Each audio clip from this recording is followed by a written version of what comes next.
15 years, we have been leading during design education in Ukraine, and with experience, we are expanding the experience of holding single elements of reference videos. Have a nice day and interesting discussions anyone.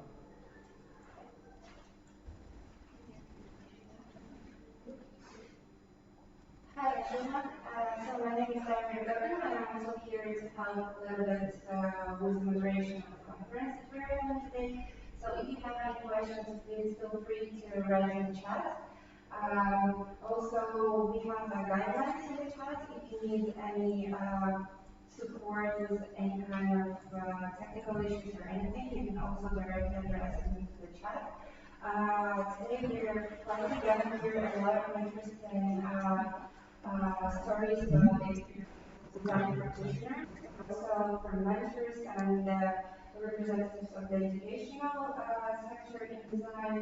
Also, we have a lot of some participants who are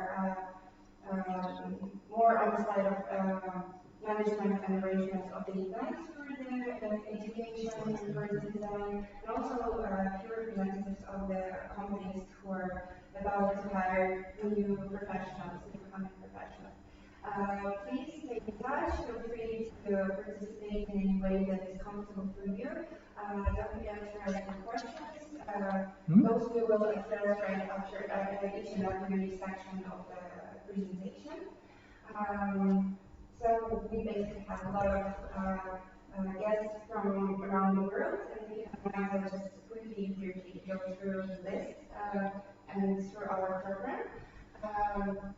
First of all, we are starting with the presentation part number 1, and just apologizing in advance for all the wrong pronunciation of the names. Excuse me, please forgive that.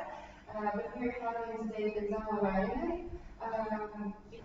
design, visual designer and architect from Sudebi, who will speak to us about standard design.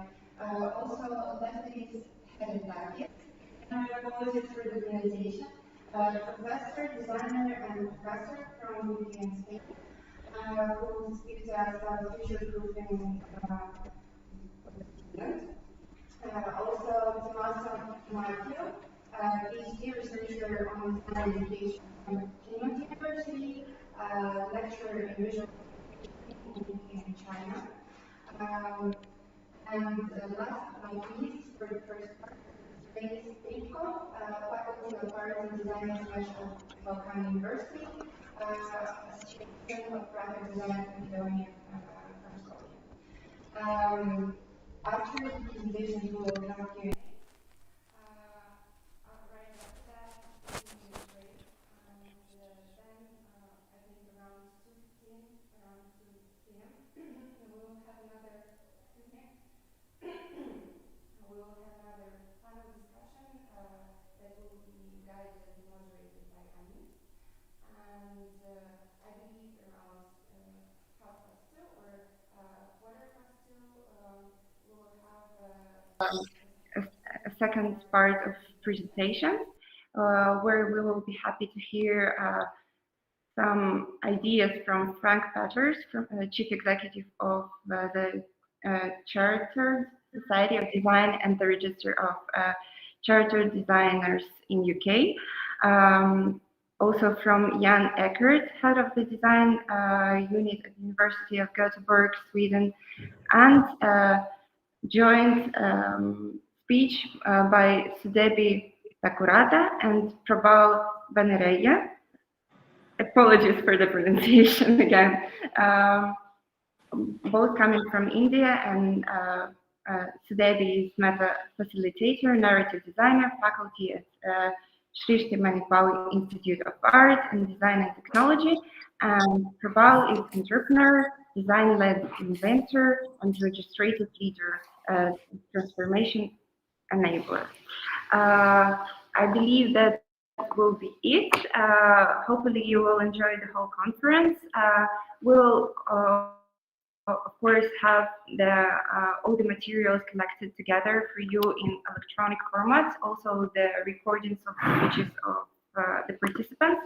So if you're feeling like you're interested and you would like to get all this additional information, please just drop an email on our to School of Visual Communications, and we will update you with all this information. That's basically it. Have fun, enjoy, and let's be creative together. Thank you. You're welcome. Looks like I'm starting now, or there's something else, no? No, you're beginning. Okay, great. Let me share my window.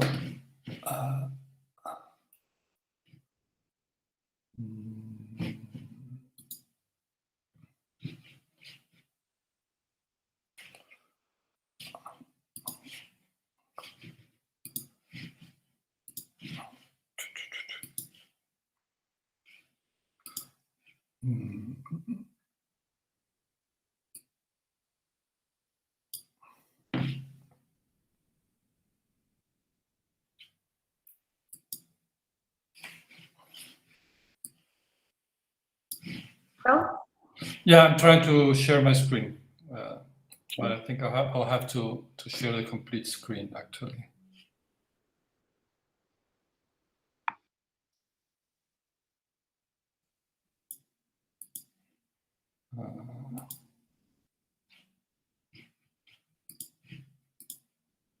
You can see my screen now?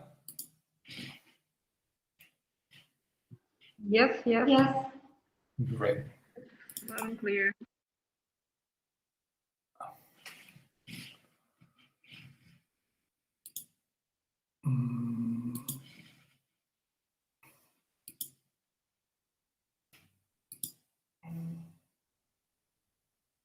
That's it. That's okay? Yes.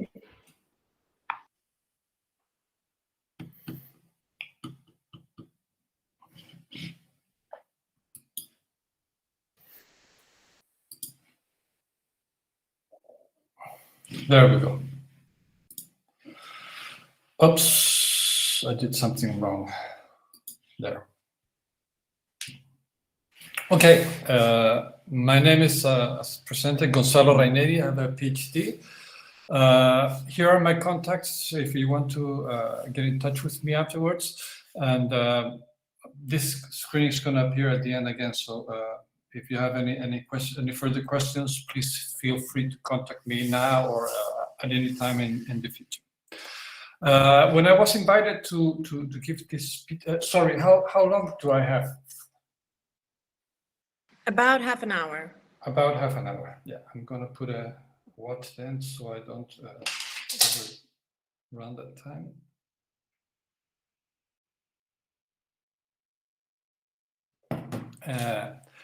I was presented with the opportunity to talk about trends, and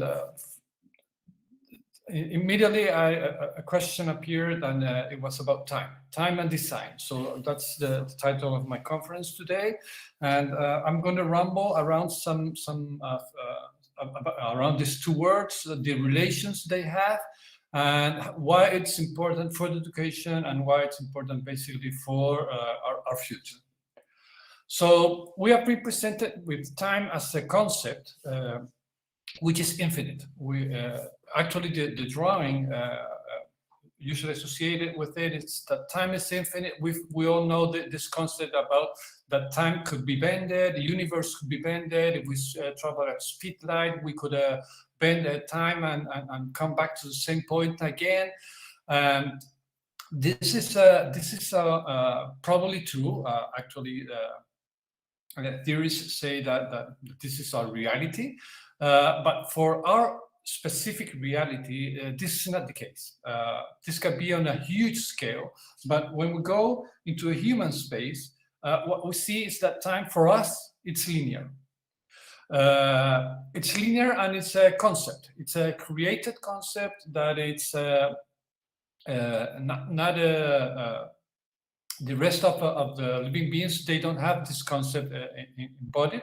They know about, or they have this intuition about seasons. When they have to travel under certain conditions, they're going to travel. They're going to emigrate to the north, to the south. But basically, it's a concept created by humans. Actually, since it's the consensus on the left side, we can see all of the calendars we presently have going on. So we could be in 2021, but we could also be in the year 110, or we could be at the bottom of the screen. You can see the Unix time, which is for computers. So as you can see, it's a consensus between a certain group, and they define in what period of time we are. This conception presents us with three different situations: past, present, and future. This little point, this little arrow is marking where we are in this timeline. If we take this into the Big Bang Big Bang theory, from the Big Bang of the universe, probably this arrow wouldn't be there. We will be in the middle of in the end of the screen, and this thing will be infinite, way back there. But where do we come from? What is past? Past is that thing that happened before us. In our case, in human history, it's the majority of the time we have been present in the Earth. It's basically very related to nature. It's original nations. They had a certain connection with nature that we have lost through time. And actually, what you see here, it's from the Mapuche people. They use this to connect with their ancestors and to create prerogatives, asking their ancestors for favors, and to connect, obviously, to nature. This is it's not art; it's a utilitarian object. What we see here, it's our present. We are in the Anthropocene, which has destroyed a major part of our planet at the moment. We have changed the geological configuration of the planet in the last 200 years since the revolution, Industrial Revolution. We have changed the atmosphere. We have changed the chemical compositions of seas, and we have changed the geographical situation of the planet. We have constructed thousands of dams. We have changed rivers. We have desertificated vast areas of the planet. So we have really created a change in the geological composition of the Earth. And our future, as we have been told, as I believe as well, it's not a good one. It's quite depressing, actually, and it's quite dangerous as well. But the future, it's something which is totally uncertain. We don't know in reality what is going to really happen. We have this idea. We can surrender, and we can believe in science due to the evidence that if we don't do anything, this is the situation in the future. But actually, this is a picture from our present. So we don't really know what's going to happen in the future. And the future is uncertain for us. And here's where design comes in. There's a direct connection between time and design. Basically, because design, it's projecting to the future. When we do design, what we're doing is we are trying to imagine a desired future. We are trying to change the future, so when we arrive actually there, which we are going to always be in the present, but this is this idea, this constructed idea that there's something that is coming towards us and that we can change. And design all design's philosophy is based on this. It's based on the project. Project is what we do is the design project, and it's supposed to project certain ideas, certain concepts, certain designs into the future, try to manipulate them so that when we are getting near, they can change our reality. They can change our interior design, our interior atmosphere. They can change the way we read. They can change the situation we are right now, hopefully into a better one. But it's not always into a better one. We know that design has done very harmful things. For example, weapons are created by design. All the contamination we have around us is also the sidekick of design. It's something that is left over. So design is good, but it also has a very bad side as well. And there's the problem of producing that dark side, the bad side of it, is that we don't have any idea of what are the consequences of what we do. We suppose we're doing something right, but we don't see the full picture. We don't see the consequences of the contamination, the consequences of the labor we're using. We don't see the consequences of social discrimination. We don't see a lot of things that are there, but we don't see, or we don't want to see as well. With this idea on my head is when my PhD thesis was developed. And the idea was trying to figure out what is design actually, and where were those gray areas that we usually never saw. I'm not going to go very in depth with this because you can see some papers if you want afterwards. I'm writing about it, about the thesis and about the components.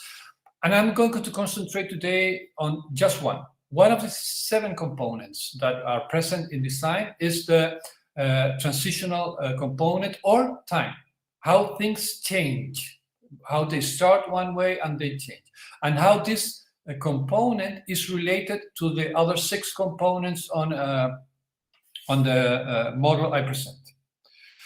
The first component is the human dimension or differential dimension.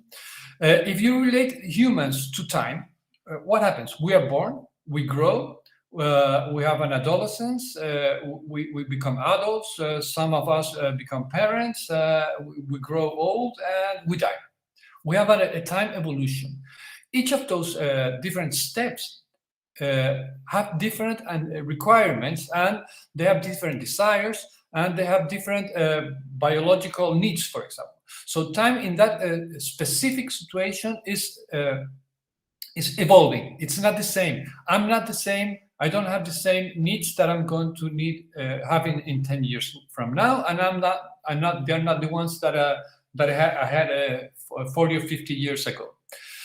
So the referential dimension is very important. Also because human, they don't act individually. We are a social entity. We are a social being. We act and we believe in certain things together, and these things change through time.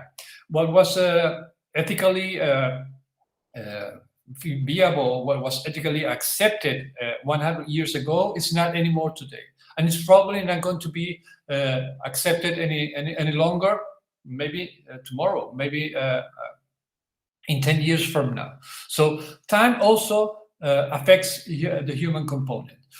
Also, it affects it because designers have different desires. And here we're changing to the next one, which is the teleological component, which is the causal, which is the desire, the need that ignites the design process. I need something to rest on. I need something to comfort me. I need something to communicate this idea. That's the causal dimension. That's a teleological component. These desires, they can be manipulated by corporate needs, but they can also they arise and they change through history. They have been changing since ever. We haven't had a permanent desire for very long. If you take this into the long, huge human timeline, needs change, desires change, and we have to be aware of this, because when we think that a certain group for whom we are working has certain desires, those desires can rapidly change. And we can see them, for example, revolutions are the most evident consequence of that. Under certain conditions, we accept probably a social stratification, for example. But something happens, something ignites this, that our desires for freedom, for example,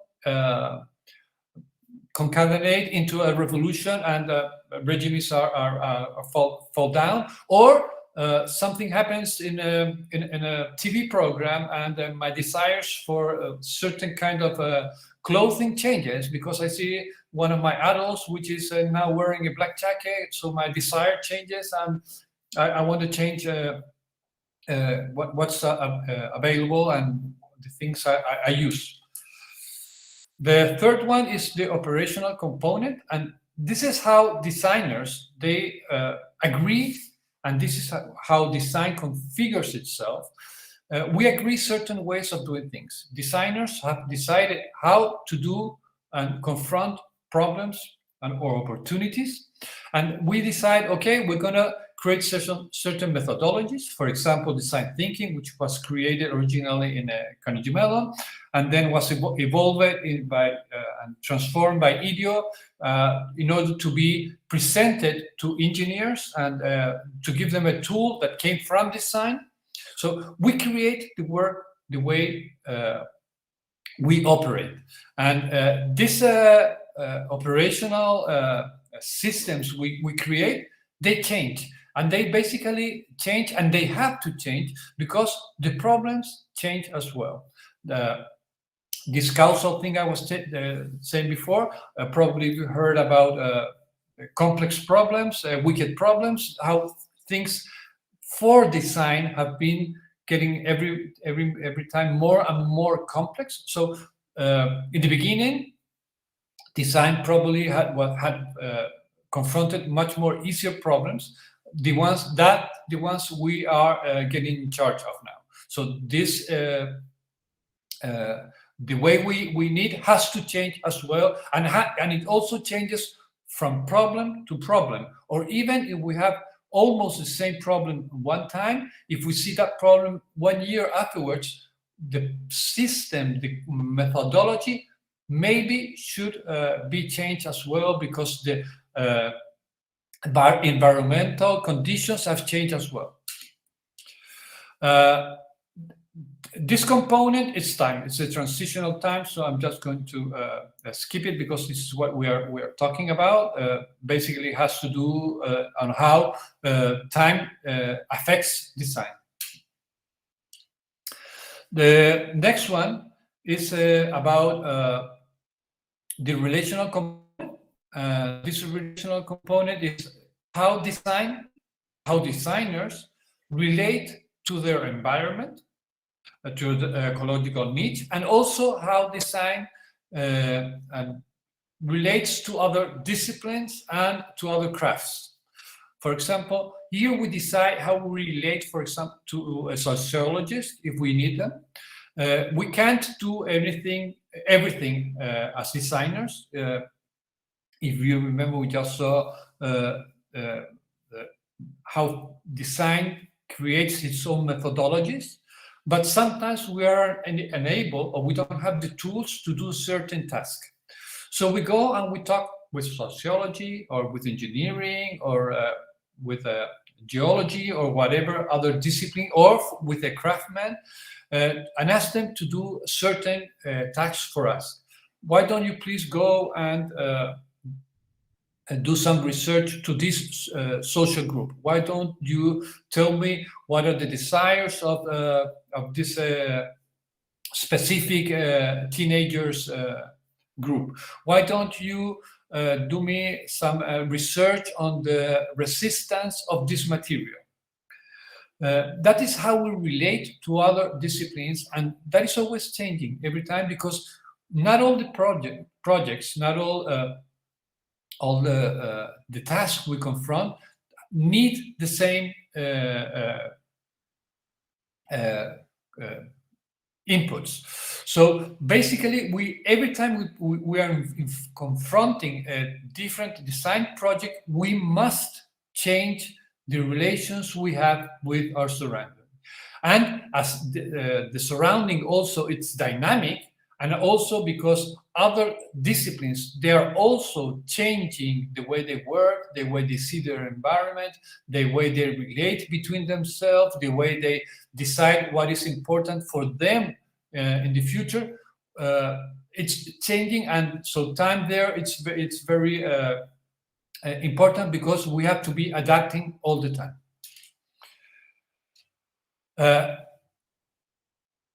The sixth component is the observational component, or it's the cybernetic dimension.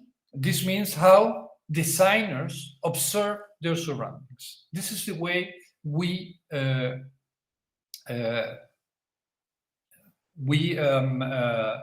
obtain information from our ecological niche, and how we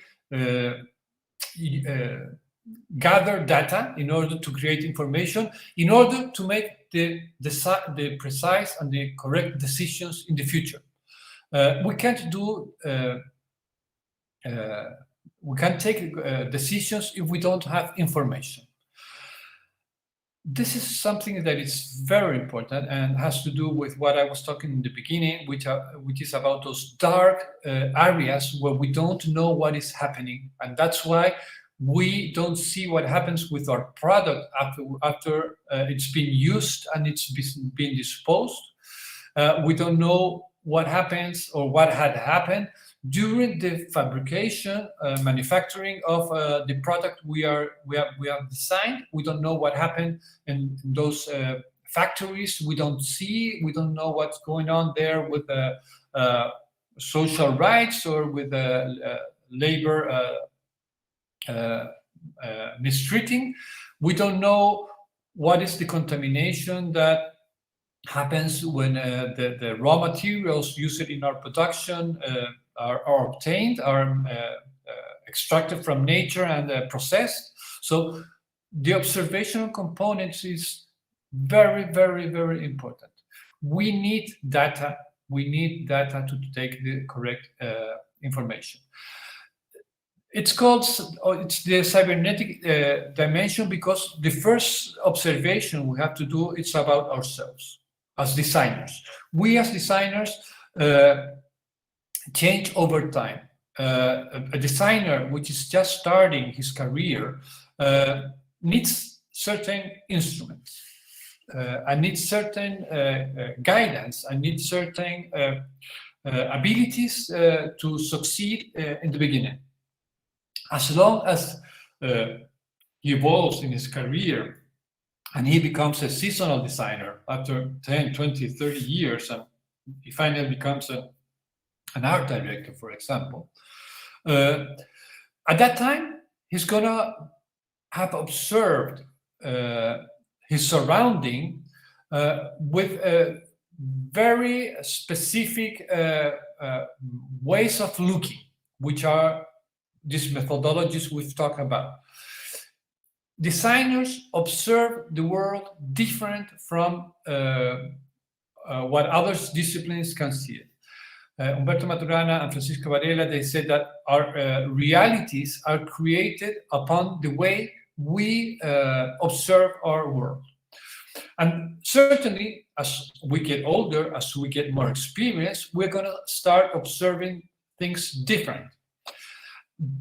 And this is due that what we have observed in the past, we can recall it in our present in order to predict our future.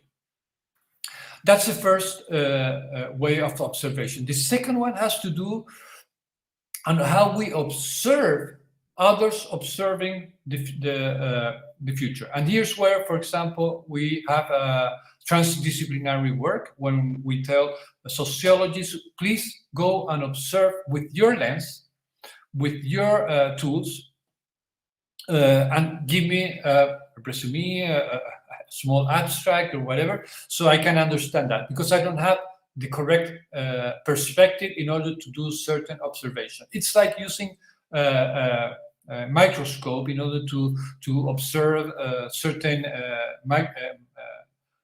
bacteria, for example. We need the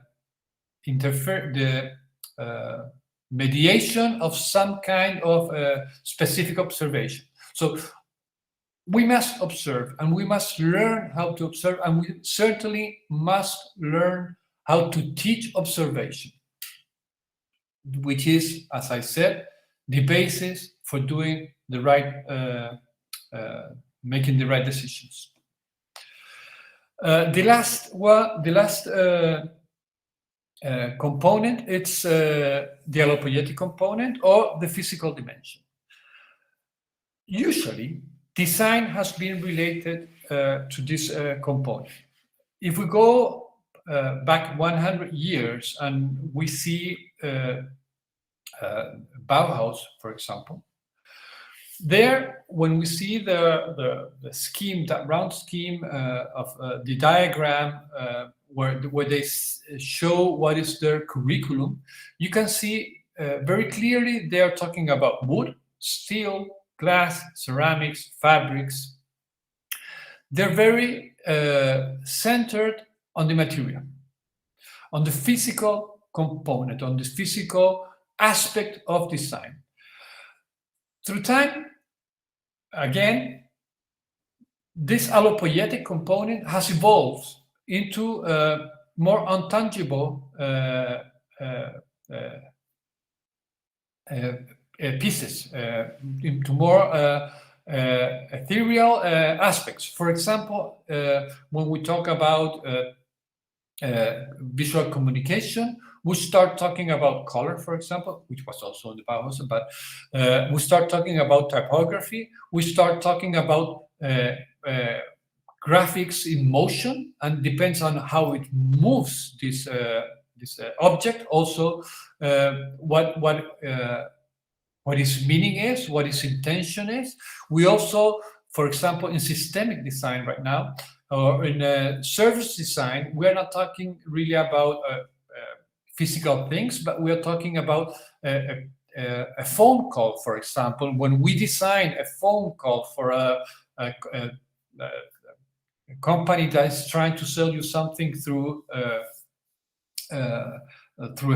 phone call, that can be designed. We can design music.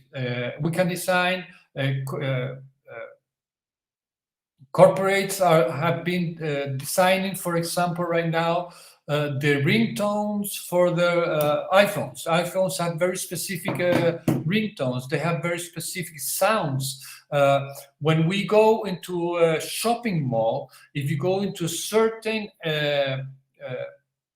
shops there, you're going to have a defined sound, which evolves which is depending on the time of the day. It's going to be a certain music, and if it's late evening, it's going to be another one. We can also design their smell.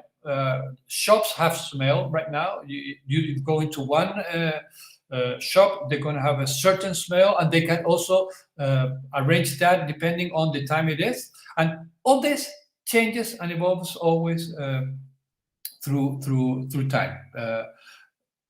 We don't need the same smell in the morning than what we needed in the afternoon. And this is all studied because we have asked other disciplines to tell me what is the behavior of a certain customer in a certain at a certain hour on a certain season of the year. So these allopoietic components, actually, when we are pretending to address the same problem, for example, sell T-shirts, all these things are going to change depending on the hour of the day, on the time.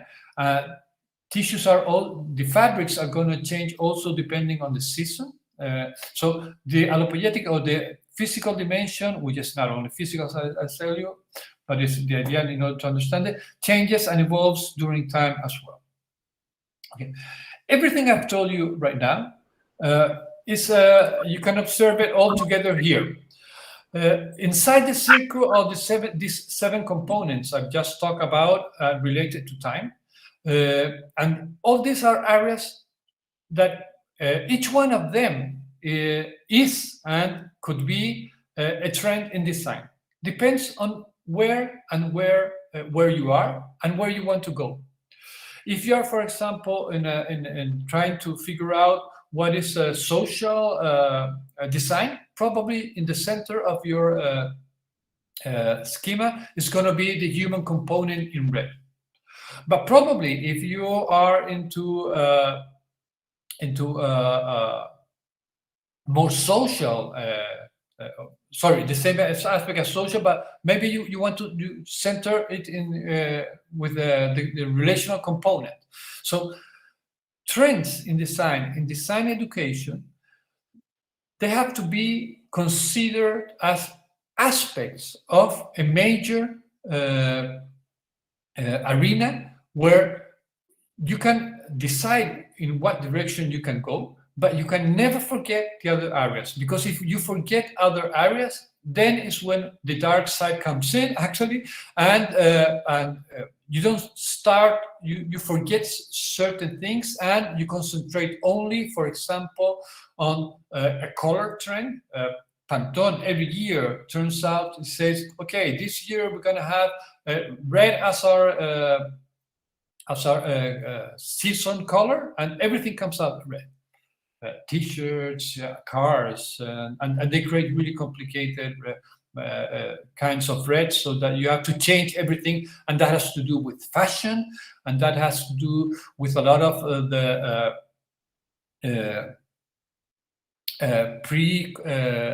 pre-settled obsolescence, and that is something we as designers know, and we have been using it, and we have been part of that as well. Gonzalo, my apologies, we just run out of time. Yeah, I have a minute actually in my clock, and I'm going to finish in that time. Yeah, okay. All that I have said here, all those possible trends that you can see here are sketched out in this Excel two-sided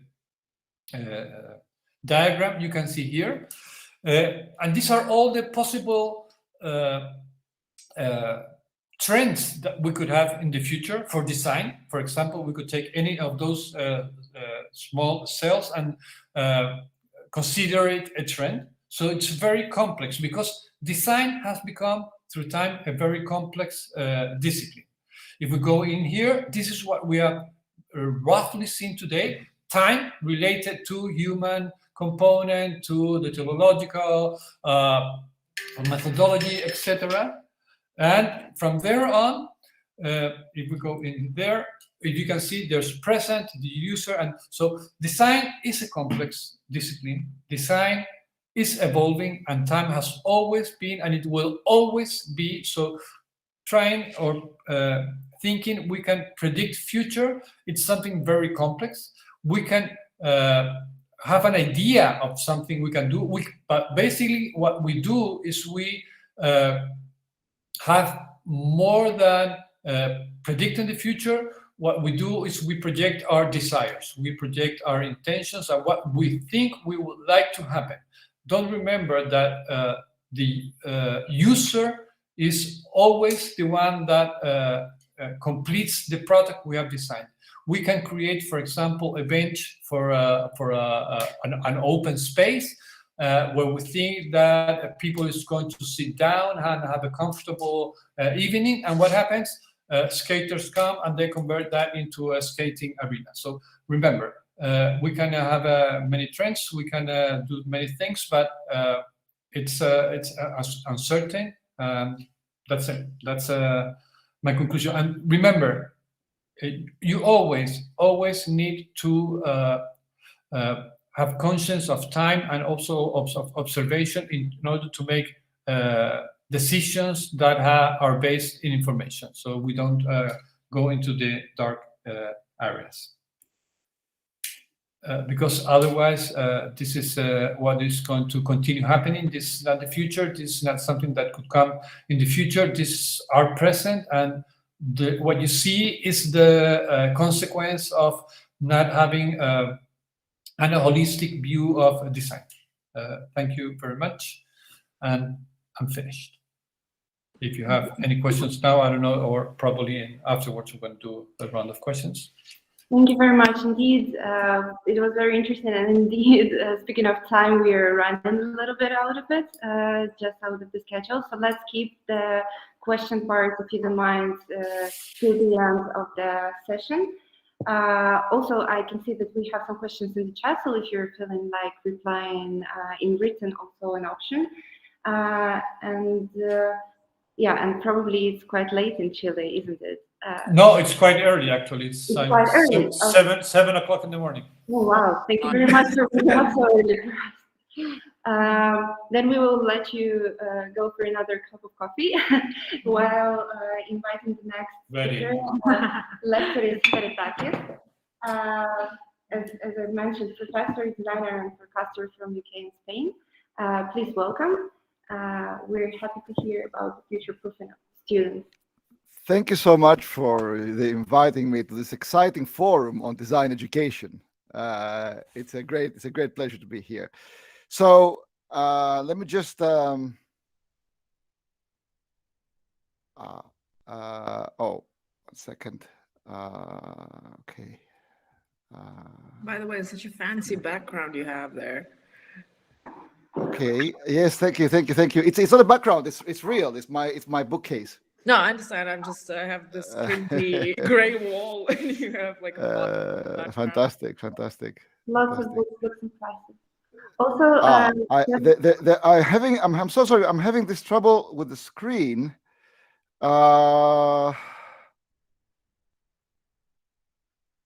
System preferences. Sorry, because. Oh, no worries. Hold on. I should have. I will take it as I'm using Brave browser. Hold on. I will take it as an opportunity to just quickly remind the speakers that we are having presentations for 25 minutes, maximum 30. Sorry for being that strict, but let's try to respect each other's time. And yeah, hopefully the screen will pop up in a second.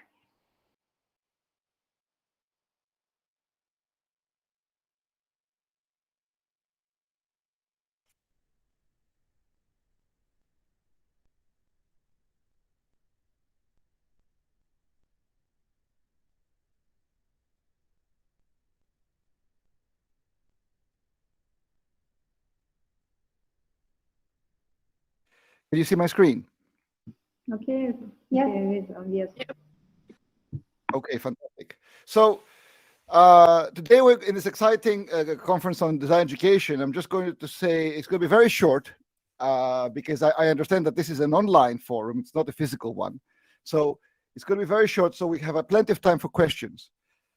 So I'm just going to talk a little bit about future-proofing the student, but in order to understand what I'm saying, I'm just going to give you a little bit of background information on me. So my name is Lefteris Heretakis. I'm a designer, an educator, and a podcaster. And a bit of background, what I'm going to say is generic. So it's basically referring to art and design education around the world. It's just a commentary.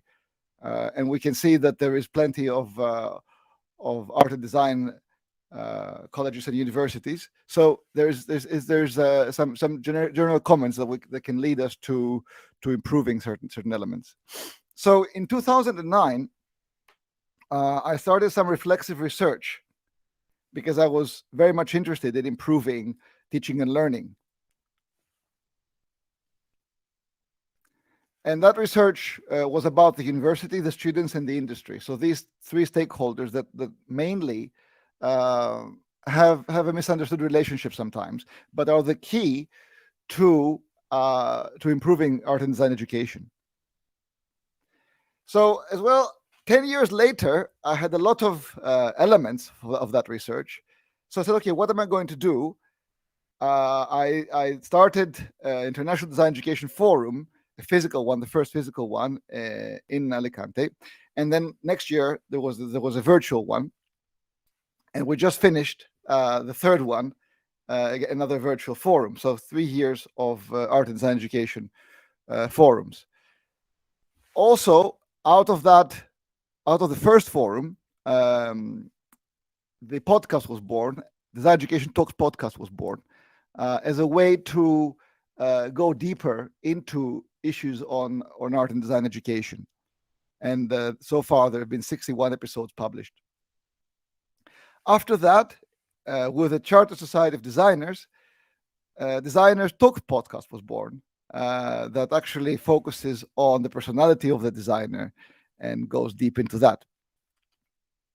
So a little background on the stages of exploration. Really, it's really all about the before the preparation of the design education, during design education, and into employment. So the 3 stages are: how do we prepare students to enter design education? Yeah, what happens during, and also what they can do after they leave. And also visual communication in education. We have had stages that in the past it was individualized. So the degrees were very specific and very separate. So you could specialize in graphic design, you could specialize in illustration, you could specialize in photography, and they were very much isolated degrees. There was not much collaboration between them. Later on, visual communication degrees started happening, where these disciplines were merging more into one degree. And in the future, art and design is merging more. So all areas of design are merging into the degrees. And of course, the degrees have elements of all these areas. So a lot of the talk is talking about employability of the student, and that is a mixture of confidence, their portfolio, cover letter. So really, the focus is employability and really teaching how the students can actually apply in a very practical way what they've learned in their education.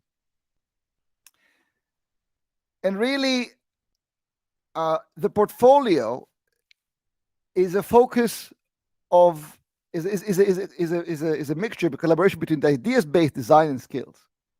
Okay, and since there's a lot of talk about ideas-based design thinking, today I'm going to talk about the second element of skills and building skills. So this skill is the learned ability to perform an action with specific determined results, with good execution, often with a given amount of time, energy, or both, as opposed to technique, which is something far shorter, far easier to learn. It's much more narrow. And this is a commentary, basically, that we are teaching less skills and more technique in many places. This is not a generic observation, but we could be focusing more on skills rather than techniques. So, and that's because techniques can be learned quickly, whereas skills can take a very long time to cultivate. And this is, of course, comes into clash with the ever shortening attention spans of this generation. So this is, of course, we have a bit of a conundrum of needing to teach skills in a generation that has shorter attention spans. But of course, this is a challenge that we must pick up and deal with. So, and this is something that's not heard much, is that ultimately the students will be exchanging skills and abilities, of course, for work. So the way that the graduates can get work, can be successful in employment, is by exchanging their skills for work. And this is what they have. And this is what they are showing in their portfolio, really, their skills and their ability to do ideas-based design. So if skills are so fantastic, why isn't everyone focusing on skills? Well, basically, there is, again, if you need to investment, future-proofing, if you're going to invest in future-proofing, this requires a greater amount of investment, and not every institution, unfortunately, is prepared to make that investment. And that investment needs to be made on multiple levels. So many institutions resort to teaching techniques. However, in order to future-proof the students, we must teach skills and abilities. So just to reiterate, what about ideas-based design? Well, if we're going to have ideas-based design, that still requires skills. So of course, the focus, needs to be on ideas-based design. But in order to execute those ideas, we need skills. And there seems to be less and less of them. And of course, the balance needs to be kept between analog and digital skills, not forgetting analog skills, of course, in conjunction with digital skills. So in order to, when we equip students with skills and abilities, that way we are future-proofing them, because they can adapt to any environment. Whereas technique, in contrast, technique is very specific to a very specific skill that they're learning. So yeah, future-proofing is an investment that we need to make. So thank you so much. I can be contacted anytime on my email, or just be happy to answer any questions. Thank you.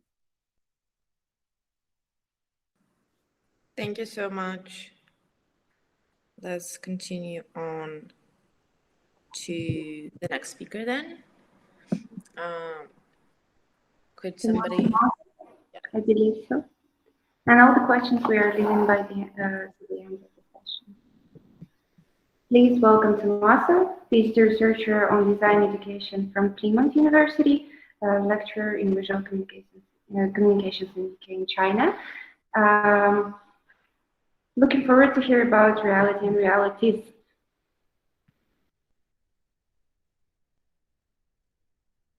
You're muted. Your mic is muted. Yes, now is working. Fantastic. Better? Okay, thank you very much for inviting me to this conference to see all the new friends here. It's a pleasure. So let me share the screen with you. It should. Why? Wait a second. Was working 2 seconds ago.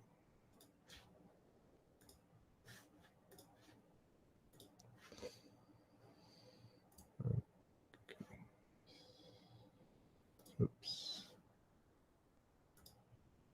Okay, now it should work. Yes. Now you should be able to see my screen, right? Yep, we see it. Yeah, okay. All right, the topics, as you say, is reality, realities. So I will show some design pedagogy that I develop part of my PhD, part of my practice base. So I'm working at the moment for a UK university with student based in China, in Wuhan. And before that, I have long experience with students in Thailand, and of course in Europe, Italy, and I even experience in Mexico City and Monterrey. So this gives me a deep sense how culture is relevant when we talk about design. So I always say that design is about reality. So is what we perceive as a subject. So culture is what we see and we perceive certain things according to where we are and where we live. And that can change from person to person. We can do the experiment by asking you all, for instance, to pick a color. If we ask even the red color, most of you will pick slightly different tone of red. And that has a lot to do with perception of reality for some extension. So just to explain, so I'm from Italy, and now I'm based in Thailand. I'm working for a student in China. So this is always interesting to see, because of course, while teaching a different culture, we need to first understand what are somehow the limits, and how we can push some of our preconception to see of how true or not true those are. So one of the things always people asking me by having this position that being a Western teaching the East side, let's say. So it's about originality and creativity.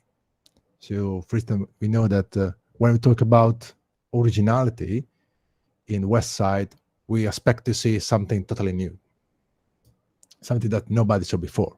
While in this side of the world, at least from my experience, has to be something that makes sense in the context. So maybe we saw this before in a different area, geographically speaking, but the fact they bring this whatever physical object or intangible in the specific context that change the meaning of it. And this way we can call again original. That's something small, but is important and relevant to notice that, especially when you work with a different culture. So again, design is a collective experience of material culture. And even Lefteris was saying before, we talk about technique and skill, and most of the time, design education teach a lot of things, how things works, how you can use one software or another. Skill is very rare, but in general, they teach very little about ourselves. But we pretend to know others, to design for others. And I show you a few pictures of a project that somehow changed my perception on design, how to engage even with my student. That was a project done with a theater company where I was called to work on the production art and design with my wife. So, and this was a way, so we talk about education without borders, formal and non-formal education. So in a way to bring intersectoral cooperation. So as designer, cooperate with people working on theater, but even scientists, because in this case, the idea was to bring people aware of melioidosis. So something that is either in the ground and not maybe people are aware of it. So the best way to inform people was performing. So then, design action helped to promoting health awareness. And from this point on, start to review the value of our body as instrument, to focus on the self and others. So just some picture of the show. And since then, I start to say, where should we position the idea of social, virtual, and physical body? Because when we talk about the body, it's not just the body of the self, the individual, but we can call body the entire society. As we say in this part, on this country, for instance, they consider themselves the body and the king. And the royal family is head of this body. So it's very important, this understanding how culture works in this context, and what is the idea of the body in terms of even the moral term, the belief as well. So I try to see, even from the scientific point of view, the idea of proprioception and interoception. what is the feeling now that you are looking on the screen for over 20 minutes at this point? You are maybe in your own room, you are in a large room, maybe not with aircon as me, because outside is more than 30 degrees. So what is your inner feeling? So take a moment to think about this. Let us better project what we can do even for others that are living nearby us. So in my approach, I try to use body movement and time. Here I try to extract the idea of emotion that usually in design we don't talk about emotion. So translate those into intangible and visible elements.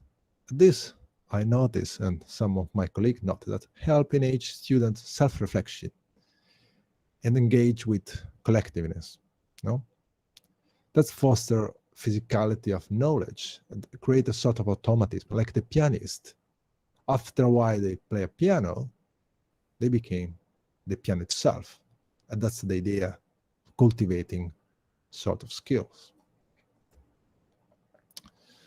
Now, what I'm about to present is a series of design pedagogy that, as I mentioned before, that I wrote it on an experiment done in the just post Second World War in Europe, especially, and US from Kisler. It was first developing at one first theater school, let's say in the modern era, no, blending together architecture and theater, and then was called by Columbia University. Then other experiment in the UK with situationalists, the project that students were used to do a sort of after school to play with the body in a quite eccentric way, and the grand course done by Roy Ascott that has to do a lot with behavior and how technology can merge with us in a consciousness way, so to create what he called most media. So this is a bit of the theoretical background. This was one of the first experiments that I did with students. So by bringing basically theater and the idea of theater in terms of performance to students of product design. Product design is not product design as we have in mind now, but product design in terms of physical things, industrial design, okay? So in this case, I ask student, 40-year student, use it to do brief, to answer a brief to say, okay, those are the specific need and brief. These people need to create, a new bench, a new desk. In this case, I ask them to do a sort of self-reflection. And by asking them to do a sort of self-reflection, I ask them, what about if I ask you to create a project related to theater? And a simple question like this, let them were to panic. They start to panic. They say, we are not into theater. We don't know how to start any project related to theater. So, but the idea was to let them engage with another perspective, the perspective of performer that has to link the stage with the people into the audience. And that is the same role of the designer. We are not on stage. We need to talk and be aware of how people react to our action. That's how this project started. So by asking students to and understand the reaction to this first question, so I asked them to write down those questions and write down those feelings, the feeling to be lost. And this seems the main feeling that most of them have it. And they create, at the end of this project, they create sorts of dark room with a maze where people barefoot and blind can walk through and by experience the other senses that nowadays sometimes we forgot because we are just in front of the screen.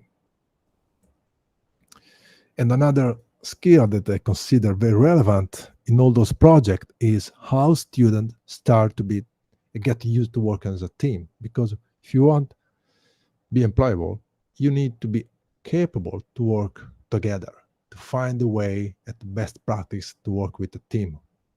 So those we can call old school machine. I ask students to create those machine, as a sort of gimmick to create this sort of playground for adults somehow. So they have, if you see this guy that stand on the gray area, so he stand on top of a half sphere. He has to find his balance first, and then he has to make sure that this sand at the center do not go away, so do not fall down. So 4 people, they have to work together to find their own balance first, and then to have to help each other. The sort of simulation, if you want. So a mechanical simulation, what you have to do when you work with others. So you know what is the goal, but you have always to find a way to balance yourself and others. And that is what all those tools try to inspire students to do. So be aware of what you are, be aware of the moment, the ownness, the nowness, the now, what you are doing now, this moment, how you relate to the context. And those are other experiments on the same subject. Students talk about in terms of wording here. The word they read, they listen every day, and they play with that. And this is another very different project that I did by collecting fabric around Southeast Asia. The project again is about the reality, because for me what is important is not just the result in terms of physicality of the result, but because when I bring to conference and exhibition from US to Italy to Hong Kong to here, of course, I notice difference in terms of how people perceive those collections. For instance, people here, born here, raised here, they noticed that they were surprised because I show them material they long forgot, or they were not used to see anymore. Some see those things, even the tailor to do that, they want to cut in this way because some of those fabric are very rare, or some are very traditional. So in one way was the way to do a new interpretation, of their own memory. The other way, when I show people in Western country, for them was a sort of discover. They never saw, they haven't imagined something like that from this territory.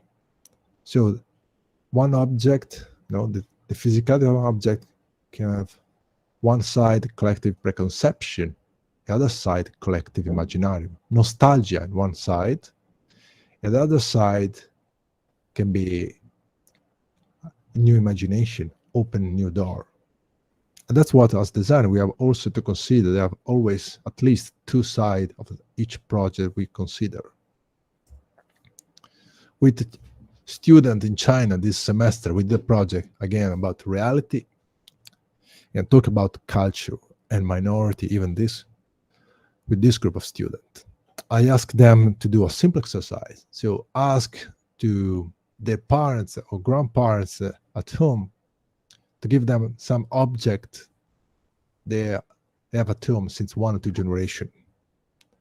So they start from old banknote. So for old student, give me banknote from the 80s and some games, table games, and other daily object. But that was just a start for them to understand better where they are, where they come from.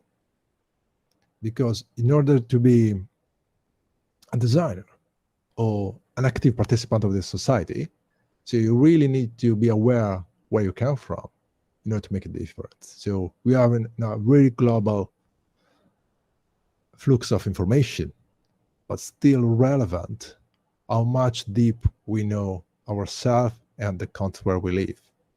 That's the only way we can really make an impact. And this is some of the result they did. So they create an exhibition based on the object they select, and they try to understand the context of those objects from the 60, the 50, the 20. It was another way to learn about the history that is not a written history, okay, through magazine, memory of parents or family members. This is another experiment done by a quick workshop. I asked students to go to library and associate any random book that they read with a picture, just to show what kind of feeling. And then they explained to me on the experiment of using the body during the day. And then another things that I did was somehow promoting positive parenting practice. That's as designer, if you work in visual communication, so you can play with imagination and let others play with imagination. I did this book during the first lockdown with my daughter that was 1 year old, and then was published first online and then through the Chamber of Commerce here in Thailand for a special edition. So it was interesting because after the first online publishing, parents start asking me to do video. So I did a lot of video to explain how to draw to kids. And that became a way to engage, to keep kids busy during those difficult times. And they create even later on, when the situation was a bit better, in-place workshop. So, and lastly, by talking about education does not be always formal. We can always talk about formal and non-formal. Always is important to consider time for yourself to reflect about what you're doing. This was a conference about contemplative pedagogy where all agree that we teach students from any subject a lot of information, but it's very rare that we teach how to have a sort of break, to breathe for a moment. And this was done by including meditation and art somehow. And it's similar to the way it's done is that when you do meditate, you don't close your eyes 100%. You keep your eyes slightly open, just because you need to be always aware where you are in order to be capable to understand the self and the others. At this experiment, I did, this was the first time, then did several other times with people that they say that help them to somehow liberate their inner child, or the one once forgot. Thank you. Thank you so much. That was interesting to listen to. I think our next speaker is Laze. Correct me if I'm wrong, please, so I don't make a fool of myself. No, it's okay. That's my real name. Okay. Oh, hi to everyone. Hello. You're from Macedonia, right? Yeah.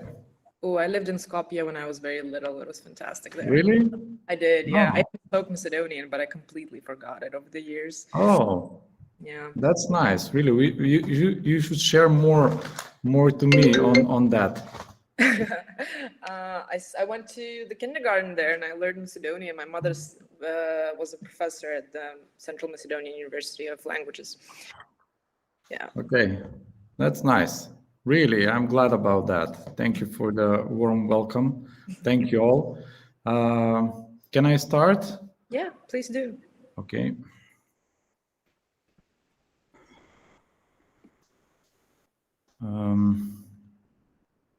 I will try sharing my screen. Just a second. Share. Okay.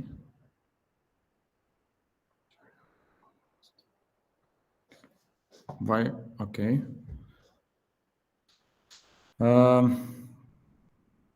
Okay. Can you see my presentation? Yep. But I can't. We can see your screen, but not your presentation just yet. Okay, how about now? Yep, now we can see it. Okay. First of all, I would like to thank you for the invitation. I'm glad that I'm part of this conference, seeing some old and new faces. My name is Laze Tripkov. I'm associate professor. I work at the Faculty of Art and Design at the International Balkan University, and I'm also president of the Association of Graphic Designers in Macedonia. My interest mainly is focused on the virtual reality as a new medium for creating the total awareness of the new renaissance that might happen or is happening already. And the initiation of that project practically, or that idea started during the COVID pandemics, where I try to experiment more on the self-awareness and the ability to communicate or to digest digital content in a way that can help me communicate better, or a way that I can express better my ideas in a way that I will tangle much more my emotions. So this time practically about the COVID-19 was full of information. We lived in for the whole period in stress. That became our common place where we stayed, and of course that imposed practically the vast consumption of the digital media and the digital content. So I decided to start my presentation with this quote by Leonardo da Vinci, that simplicity is the ultimate sophistication. And this is the guy that practically changed the whole appearance of the content of the virtual reality, or the creation of the content of the virtual reality, practically creating a whole new metaverse, positioning the Facebook in 5 years from now in this virtual space, where all of us will be eligible to participate in, to live, co-live, coexist, exist, and maybe I can go on with more adjectives that can explain this idea. And the main question is where we are heading with this. Our education and our educational system taught us that that art is something that we have to love. Art is something that shares emotion. Art can educate. Art can bring people together.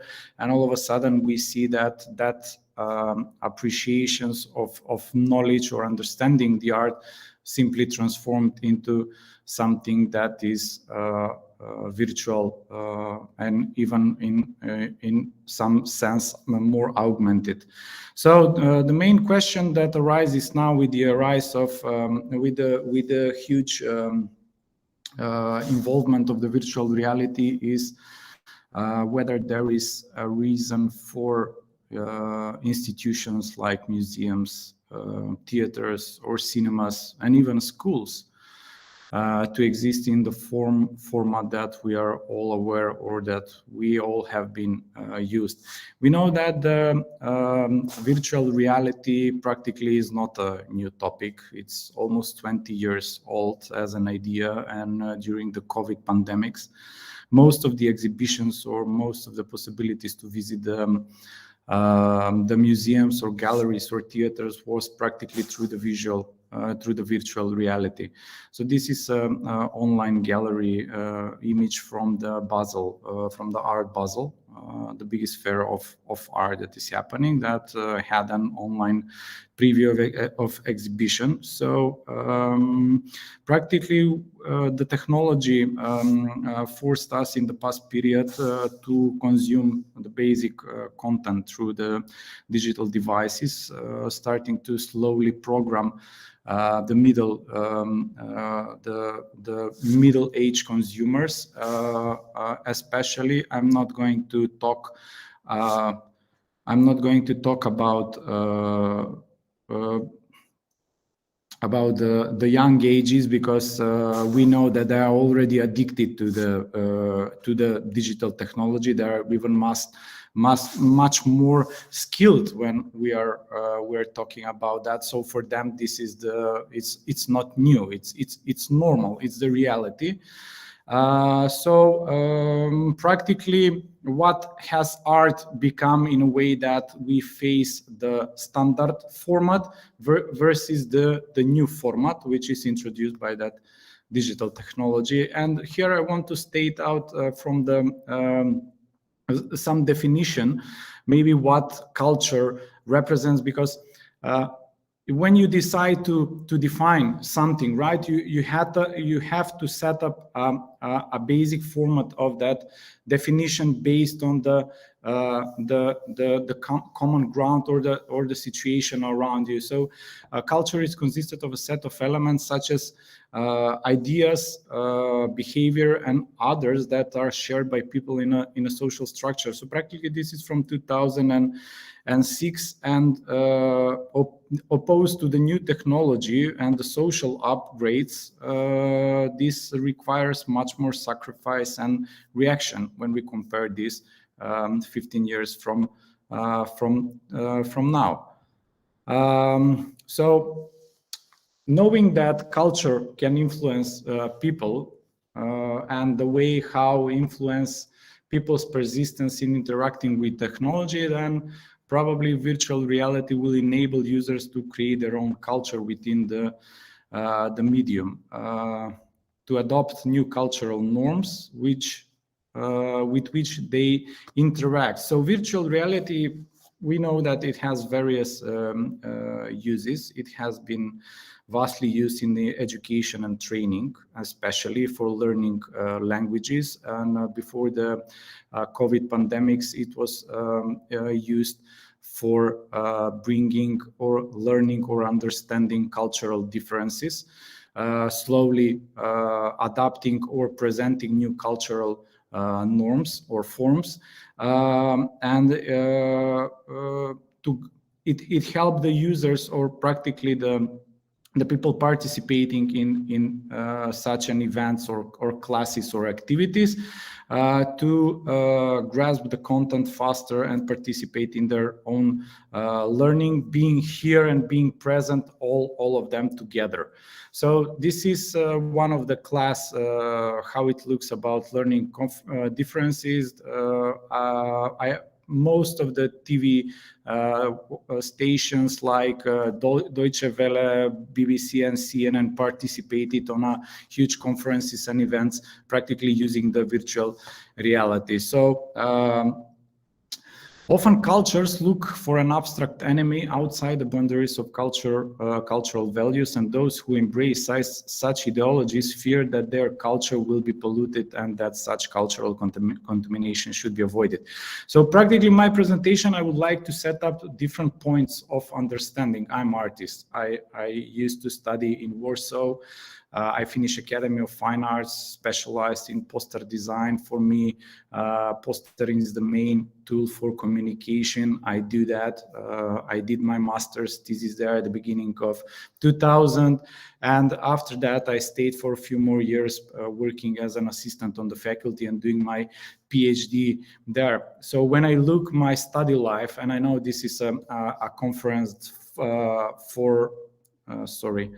conference that are mainly targeting education and trends in the design education. So the time that when we were learning from our professors who didn't know how to, who didn't use the computer at all. They worked on a computer, but they didn't use it as a main tool.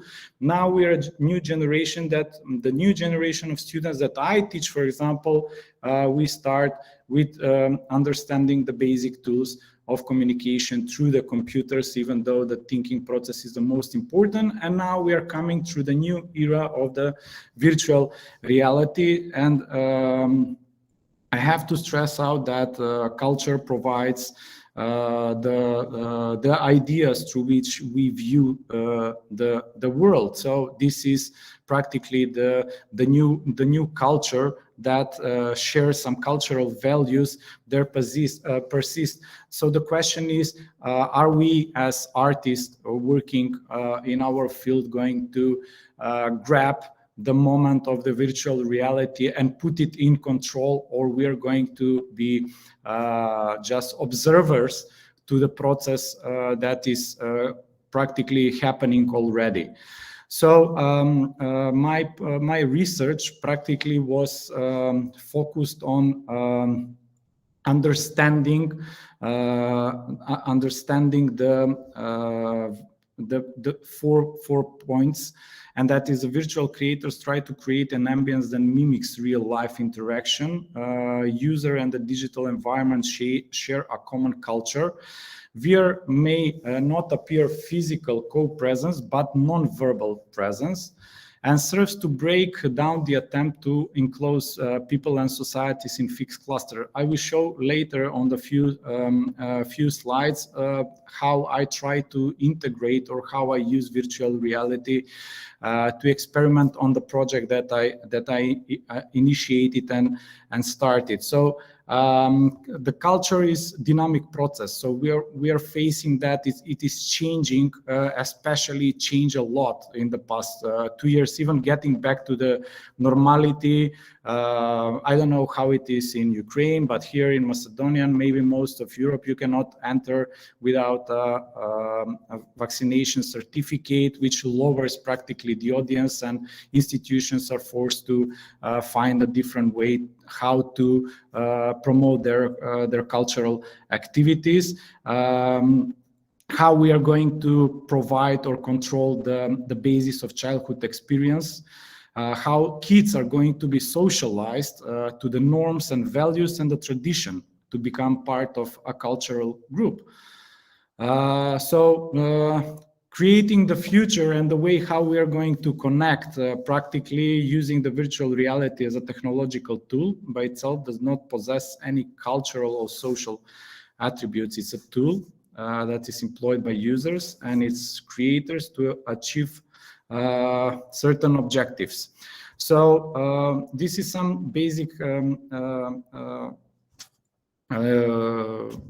data that I took it while I was doing the research that by 2020, 37 millions were the demands for VR headset, and for the VR industry has reached more than $40 billion in the 2020. So practically that is some marker or some line of showing us that the line for the consumer and basically for the younger generation, the gaming industry is putting a strong impact of the interactivity using the virtual reality for this kind of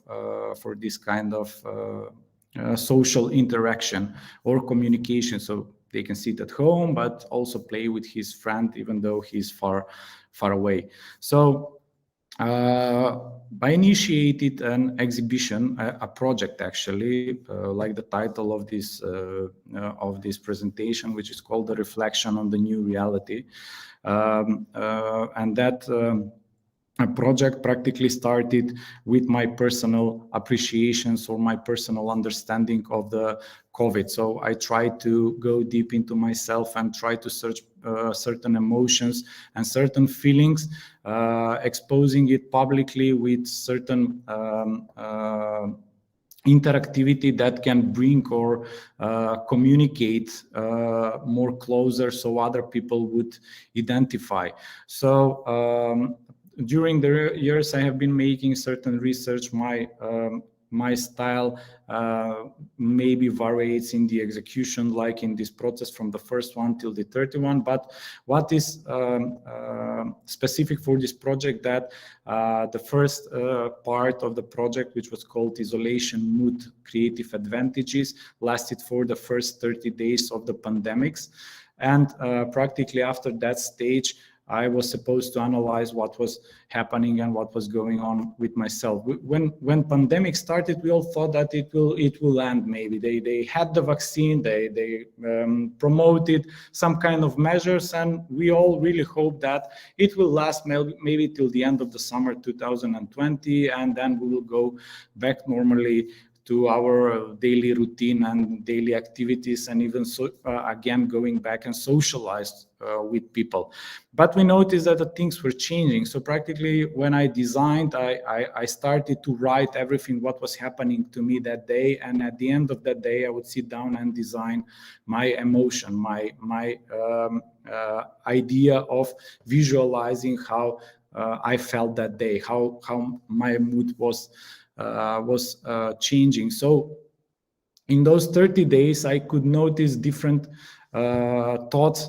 I noticed different feelings, because there was a period of time that we were all stuck at home, that we had to stay for 1 week, or especially during the weekend, we couldn't go out. And if it was a holiday, that they would connect the holiday with the weekend, and we were supposed to stay at home for 4 or 5 days. So I was trying to understand maybe what was coming up through my experiments of understanding how days passing and how the society is changing and how the habits are changing. People got used to that slowly. The pandemics lasted for and still is. We had some relaxation of the measures, and all of these variations practically are different. They're not the same. They vary. So I try to experiment with some kind of symbol or some elements of constructivistic look. Then I try to exhibit maybe something much more deep, physical in me, or psychical, imagining how the world will look like, and try to feel like a kite flying away. And I didn't put all the images here, but this is the post-isolation reflection after I finished the first cycle of 30 days. I started with post-isolation and understood that I slowly went into more geometric phase. So I didn't know where was this coming from, but this started practically middle April. Middle April, and it slowly started to turn into research into my personal geometrical or isolation diary, writing down, going deep and trying to visualize everything. And in one moment, in the end of May, I stopped there and I started to go much more simpler, maybe one symbol with a basic communication. So actually this image on the left is the glagolitic representation of the glagolitic alphabet. So I try to explore that deep, again trying to find a connection. So I was thinking all the time of different projects, so I could get engaged of myself, not thinking about the number of people that were infected, that passed away that day, trying to find a different, because having the fear through the media, especially here, was having the main purpose to get more people vaccinated and created even bigger frustration and chaos. So when I realized my exhibition, and through the whole process, I always imagined myself seeing myself as a pixel and understanding how with this creative play would mean if I try to go into more minimalistic or aesthetical improvement.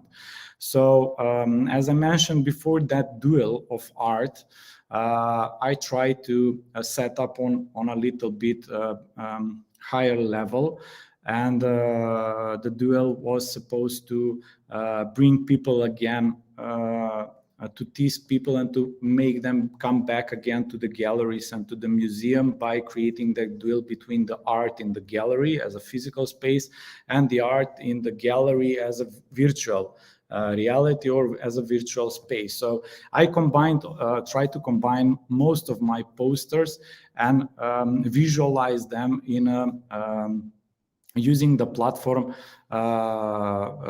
Unity and Unreal Engine. So I was experimenting with those two softwares, which are practically gaming software, and I try to make some of my posters becoming live when you use the virtual reality. So I picked these 4 posters for that exhibition. I put them in the virtual reality because these are some of my fights or striving to keep up, like the marbles from my childhood, trying to search for wings, try to free myself, looking at the moon, which was, the nights were so long, and asking myself always what is next or what is going to happen. So I understood that visualizing it in 2D and doing it in 3D is completely different methodology, different approach. You have to go much more detailed, because practically seeing the environment opens you another perspective, which is deepness, and that deepness is practically a space that is real. So you're designing in a sphere which is 360 degrees, so the user can turn around. And also in one moment I try to put the interactivity on a higher level, and try to engage maybe more mimicry, and also try to tangle the poster, or try to imitate the idea behind the poster. So like here, for example, with the wings, which are supposed to be to help you carry out. And then I noticed when we were experimenting, I had my colleague which was helping me, that practically this is very dangerous, because you are physically present in one place, but with the glasses you have a feeling that you are in a space that it's beyond your control, because you're making the separation of your body and your mind. Practically you're physically on the ground in the spot, but mentally you are imposing another reality, which your physical body cannot control it so much. So the muscles are reacting on something when there is no real movement or real feeling. So these are the images. I made screens of the VR, so of the poster specifically. Those are the images of the posters. This was the gallery where I made the exhibition. So in the back of this panel was the VR set, and everything that a visitor, when he would use the VR, people would be able to see on the projector how he is handling the interactivity with the poster. This was completely new experience for me. This is why I started only with four posters, but now I'm working on more. So the first client mine was my son, who is 11 years old. He's all addicted to gaming. So for him, practically, and knowing what the new generation and his friends are into, I understood that this is something that I have to set in control to better understanding in order to shape it much more. So I'm going to play a video. I'm sorry that this video is practically from my mobile phone, but this is the best way, because VR, it's when you design for the left eye. When you set up a model in the Unreal Engine, you set up for the left eye and for the right eye, and they have to be combined. So filming indirectly and screen recording, it's not possible because it divides the screen in two halves. So I recorded a video and I also played with sound. I think that you will be able to see and hear.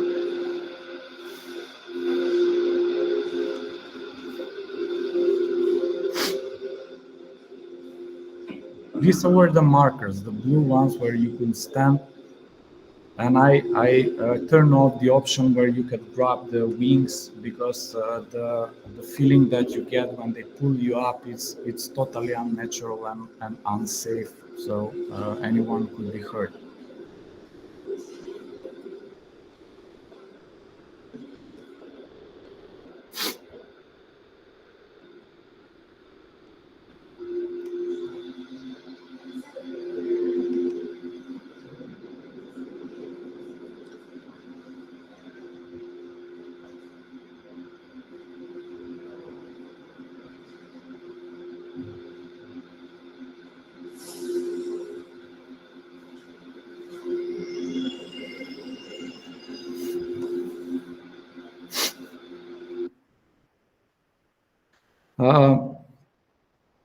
I did a research. I'm still doing it. What I noticed during the exhibition, it lasted for 3 weeks. I provided that research, and practically I noticed that the generations still 18 years, they're already into this. Between 80 and 35 is the generation who still learns about that, and they prefer more going to the museums or more consuming real art or real content. And the generation below 35 or 40 is the generation who is strictly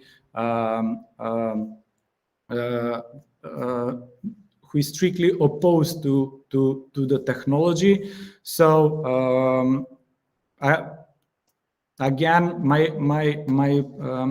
I have to stress out that the technology is something that we as an artist have to use it as a tool, and we have to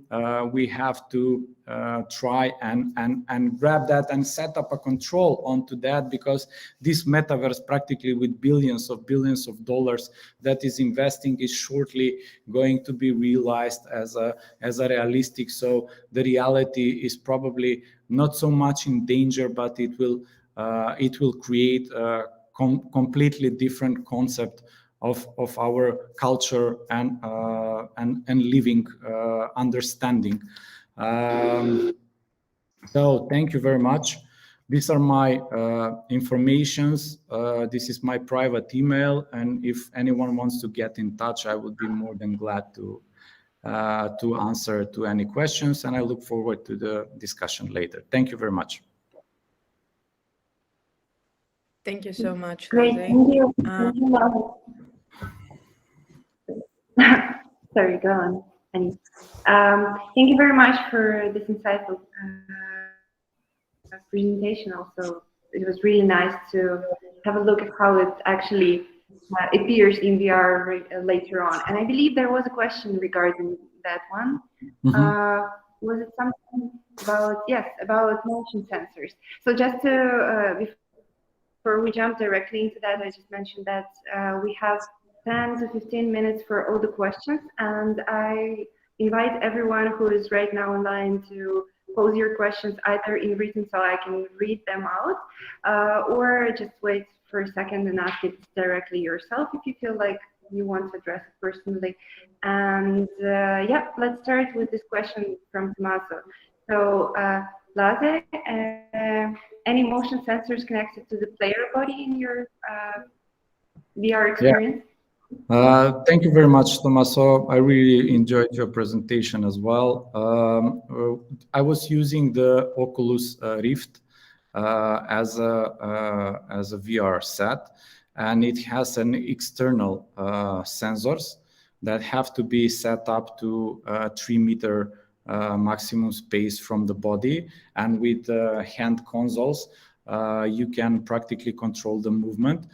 So this set is actually older than maybe the new Wi-Fi technology that Oculus just released a few months ago, but it's much more stable in a way that you can control movement without any bigger technological advancement.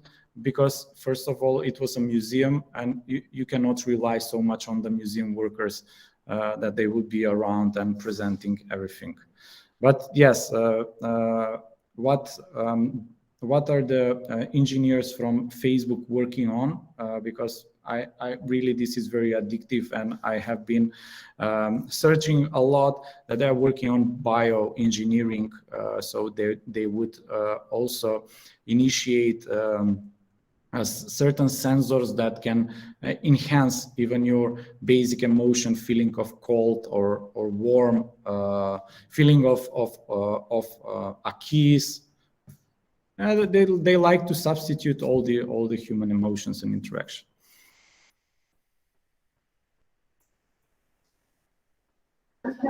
Great, thank you. Also, if anyone has a question right now, shout it out, please. If not, we will just keep going with the questions that we already have in the chat.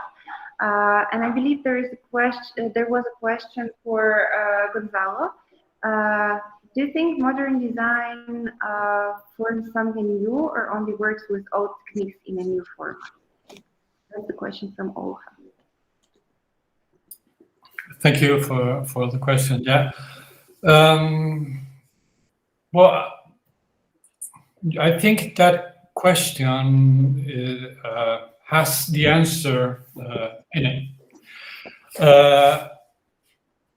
Modern design, when you talk about modern, you're talking about something which is supposed to have evolved from something that is old, actually. So in a certain way, contemporary design, I would like to use that term more than modern design. Contemporary design certainly evolves from past techniques on a certain way, as Lefteris was talking, but it's certainly more settled into skills and holistic perspectives. Design now has different purposes than what it had beforehand. We are confronting a very complex time at the moment, and we are confronting specifically very diverse areas for our professional execution.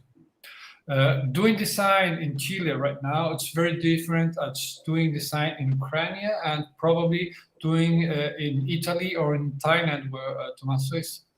So design as a whole has to have that flexibility. And are we using old techniques? Yes, we are. We are certainly using old techniques, and we are using new ones as well. We are using some things that didn't exist beforehand.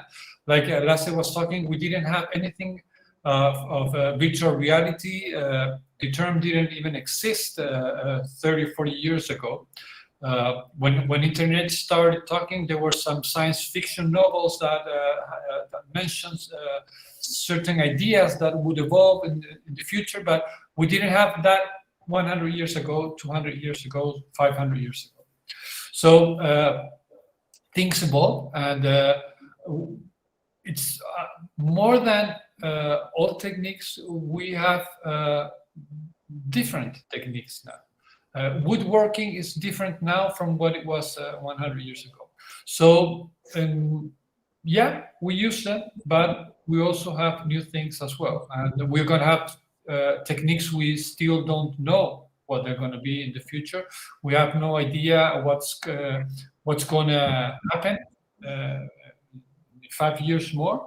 We have certain ideas of where we are going, but the amount of knowledge that is being created, the exponential curve is really growing in a very steep curve. And let's hope the best for the future. That's it. Great, thank you. I would like to actually, sure. I would like to address something that Lefteris said. He talked about this shift, taking now what the question was stating this shift from techniques into skills. I totally agree with what Lefteris was talking. He presented a very brief but very precise idea of what trends, which is the central theme for us having us here. The trend is to learn how to learn, actually. Skills are something that change, and skills are something that we need to teach our students how to acquire them, because the skills we have now are going to be totally useless in 5 years more. The eruption, together with what Laze was talking, the eruption of artificial intelligence is going to change drastically our environment. We are going to encounter, I have seen, for example, tennis shoes that have been totally and completely designed by artificial intelligence. So what is the future of design? Something really, really uncertain. But we certainly need to teach our students how to adapt to those times. And basically that is about that's through teaching the skill of learning permanently. Can I add something? Of course. Yeah, I completely agree with you. You're absolutely right. But I think that we have to grab that under control. I mean, we have to grab it as soon as possible. Otherwise, I mean, I noticed my as I told you, my son is into this. For me, it's difficult to get used to the TikTok, right? Or to Facebook or to Instagram or any other social media or interactivity, or to the websites that you can design a logo now for 5 minutes. I mean, everything is becoming instant. And I tell to my students here that they are like Nescafe. They're like 3-in-1. They expect instant result. And this is really something that the time made them to think that everything is achievable. So this global village that we were taught, it will bring us closer. It created just a bigger chaos because information now travels more than ever. I remember if I wanted to do a research and to do something for my master or for graduation in Warsaw, I had to go to the library. Now I have everything in my mobile phone, you know, and maybe I would have everything in my virtual reality set in 5 years from now, and what the education will look like.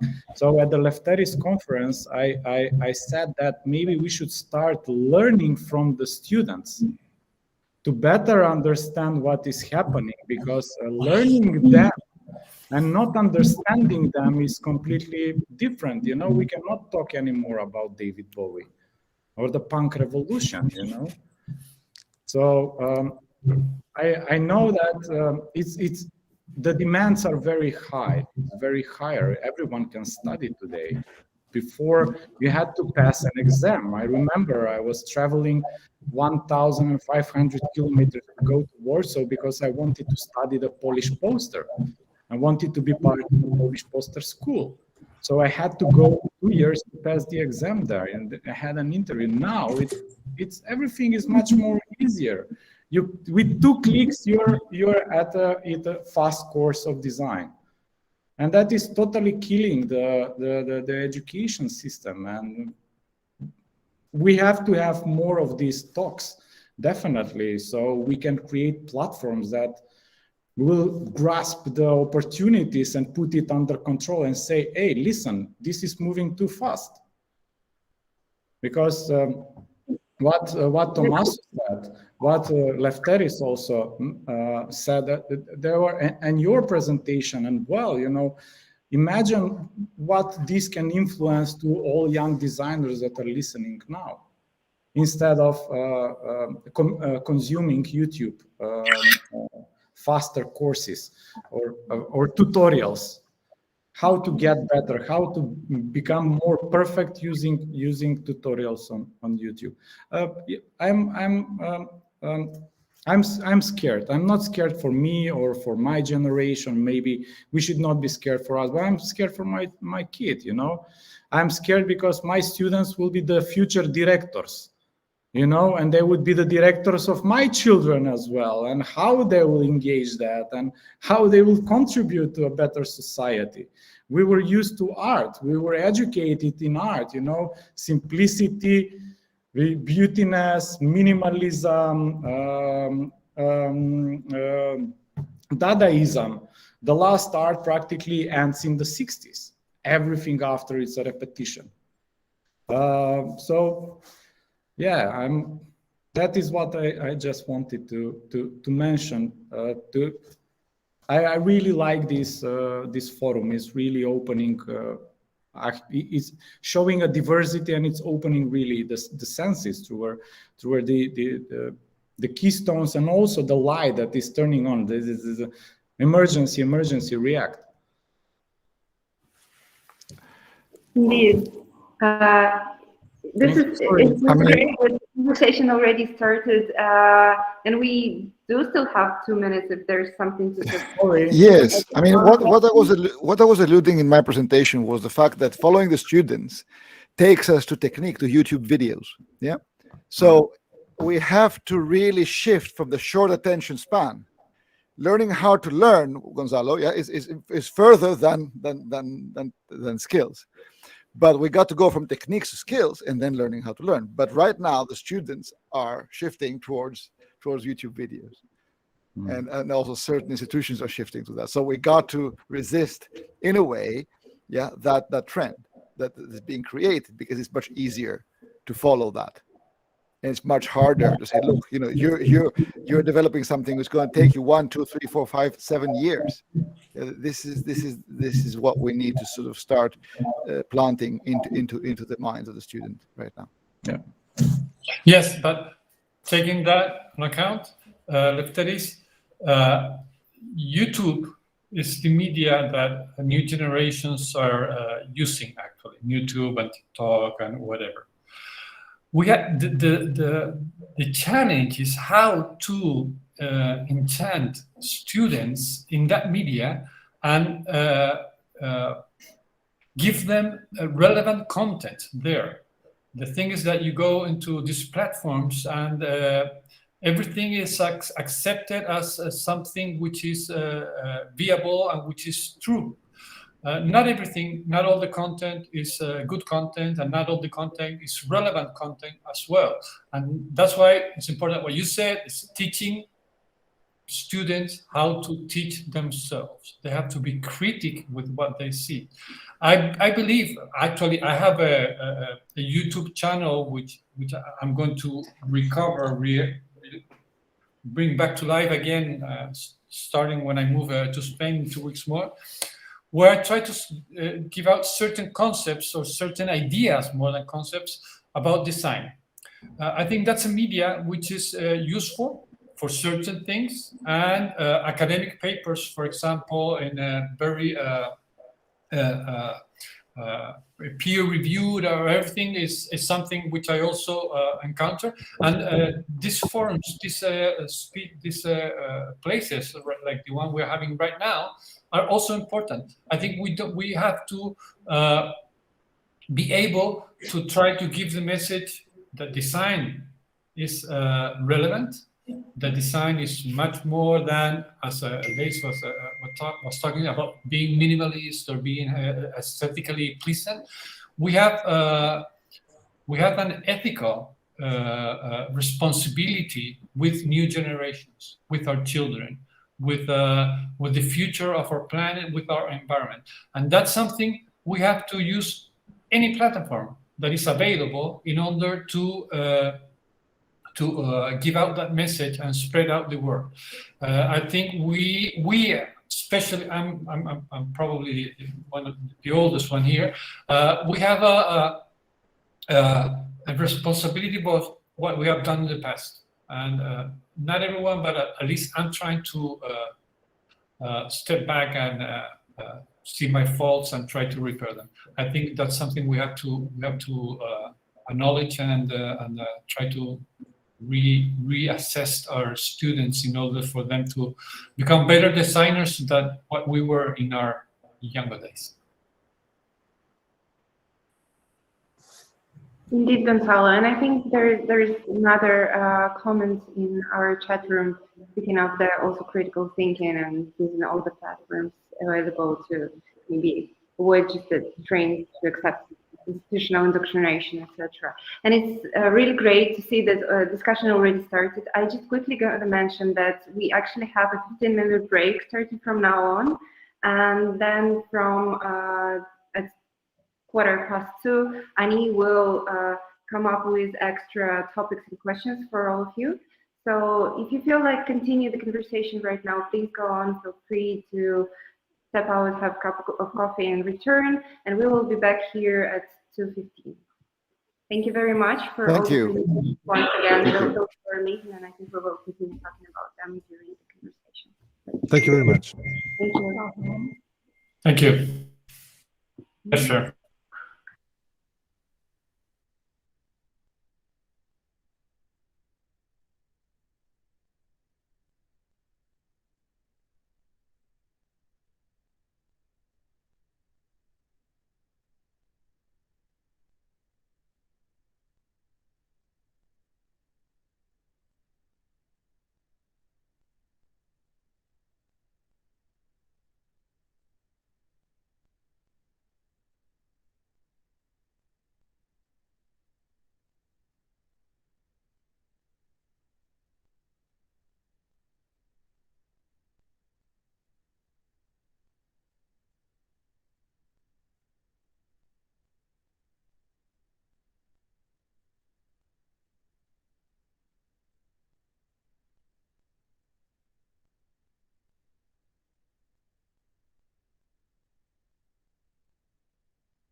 No.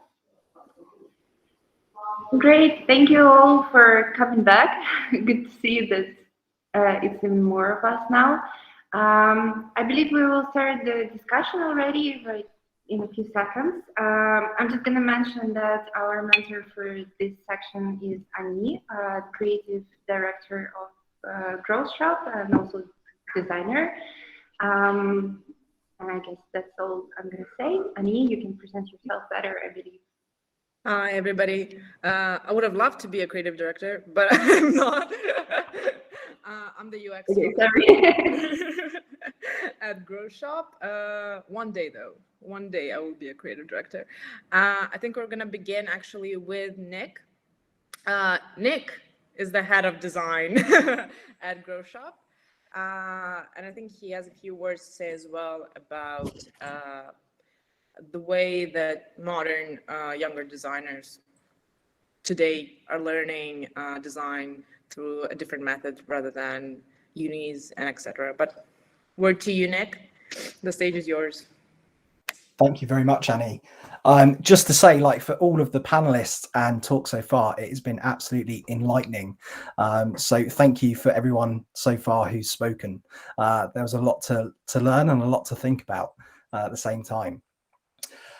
So my position, talking about kind of design and the future of learning of design, really comes from kind of what we wanted to achieve at Grow Shop. Working with Natalia in the School of Visual Communication, we really do believe in the value of highlighting talent, especially for us as a business. It's important to identify that talent early on, and for many of the reasons as the panel discussed. Because there is a fundamental learning that happens when you are particularly on a job and in a work environment. There are certain soft skills that people pick up, hard skills, and behaviors. And these are all things that, to me, when I'm employing people, are really important. It's not just the skills that I also look at. It is when we talk about behaviors, are these going to be people that I'm going to want to work with me and learn from me? There are some big decisions that you have to make that are right for the culture of your business. So it's really important for us at Grow Shop when we are building teams that we really want to inject this youth and this talent. And we do that through a variety of measures. We look at internship programs. So with School of Visual Communication actually being our pilot, they were our first university partner that we were accessing students from. And we did this through a variety of means of doing events like portfolio reviews. I actually even snapped Annie up at a elevator pitch event. So these are really good as well for not just getting a young talent, but also talent that is already amazing in the field, and we were able to snap up Annie. But the reason why I'm talking about kind of this internship program, because it really comes down to the students learning on the job. I had the fortunate experience myself to be sponsored through university by a design agency, and I was working 1 week every month at the design agency, and the rest of the time I was at uni enjoying myself. And I actually learned a lot more in that 1 week through working in an office environment, because I was able to observe how people work. The big world of work seemed very alien to me at that time. I had only done kind of menial labor jobs up until that as a 15-year-old and 16-year-old, and now I'm kind of 17 working in a design agency. So it was really important for me at that time to understand, what can I take from this experience? What can I learn? And actually what I found is that I was learning skills to partner the theory that I was getting at university, which was great. That experience taught me about how to think about design and approach it in a very systematic manner, and really walking through those processes that actually become imperative when you're in business. The fact is that we reduce those down. So the process that I would have in university would be to, do a lot of study, a lot of research, find out the problems, look at the design, what is the purpose, how do I communicate that. I would do all of my findings out, and I would obviously put that into a project. When we work, we take those skills and that process, and actually we really reduce that down into an everyday working environment. So for me, when I was learning and in that position, I was actually finding that I had some conflict because I was learning things one way in a university setting, and I was discovering things in a new way through the setting of work. So that became a very interesting kind of dilemma for myself, and how I thought of education, how I thought of learning, and my experience at university and after as well. So looking back now, I'm incredibly grateful for the, learnings that I was able to get from working at a design agency while being in a university setting, because it gave me a different perspective of kind of my time, what I should be doing, where I should be concentrating my learning, because that was a big step for me, realizing, okay, there are certain things that I need to learn quicker if I'm going to be able to get a job in this environment.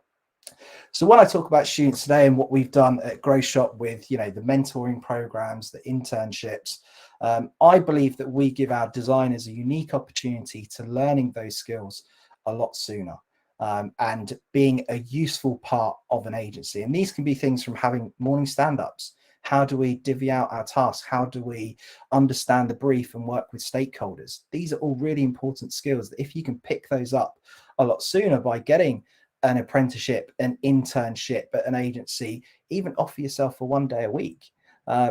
These things can be incredibly valuable to your learning and actually speed up your process of achieving a job at the end of it, because that's, really why we do this. We want to do what we love and we want to get paid for it. I know I certainly do. It's why we do this. And I want to help people, give people advice and opportunities as to what I found success in, how I was able to achieve those goals, and what I felt helped me along that way. So we have interns currently at Grow Shop, and we've got them across 3 different fields of design. So we've got motion design interns, we've got graphic design interns, and we've also got UX UI interns. There's 3 core pillars of design that we support at Grow Shop, and for each one of those interns, they're not just learning those skills, but they're also having certain team members, even as Annie, able to upskill them and teach them new techniques as well as skills at the same time. So I think there's a big balance in education for the future. And I think the real success for some students will be from having an early introduction into business, and being able to learn kind of studio processes, normal behaviors of an office and working environment. Obviously, they've been slightly altered through COVID, and we're a lot more remote. And even for myself, my design team are in Kiev. I'm based in London. So really, even without COVID, this is a way that we would have had to communicate and work together anyway.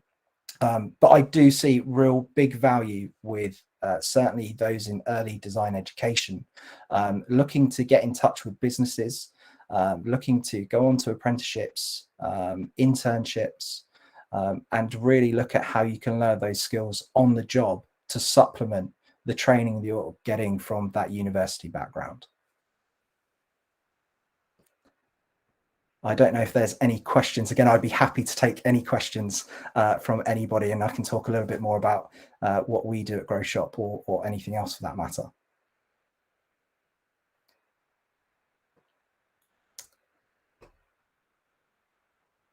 Hopefully silence is good. Annie, you're muted. Oh my God, I'm sorry, I was just talking the whole time. I think then we can switch the questions back to the end of the call, and then we can ask all the questions, so we have the time to do that. But thank you, Nick. Let me piggyback off of that then, because I have a few questions of my own, which we can discuss. Like, everybody can connect, by the way, not just the speakers today. So piggybacking off of that concept, Do you guys believe that traditional education and design in the 21st century is as valuable as getting it straightforward from the source, such as a studio or internships? Because I also have a quite untraditional approach to the way that I learned design, because I went to an art school instead of a design school, fine arts, and I studied book design and illustration, and then I started getting invited to studios and internships, and that's where I learned my school of design.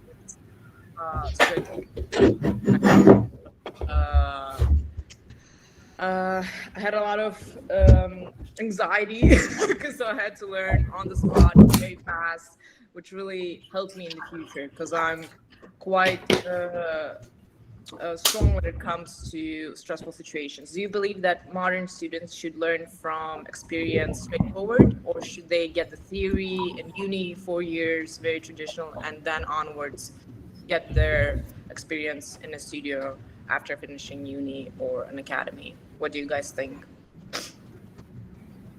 Silence in the room. Somebody answer. I'm gonna say. All right. So, can I open the floor? Yes, of course.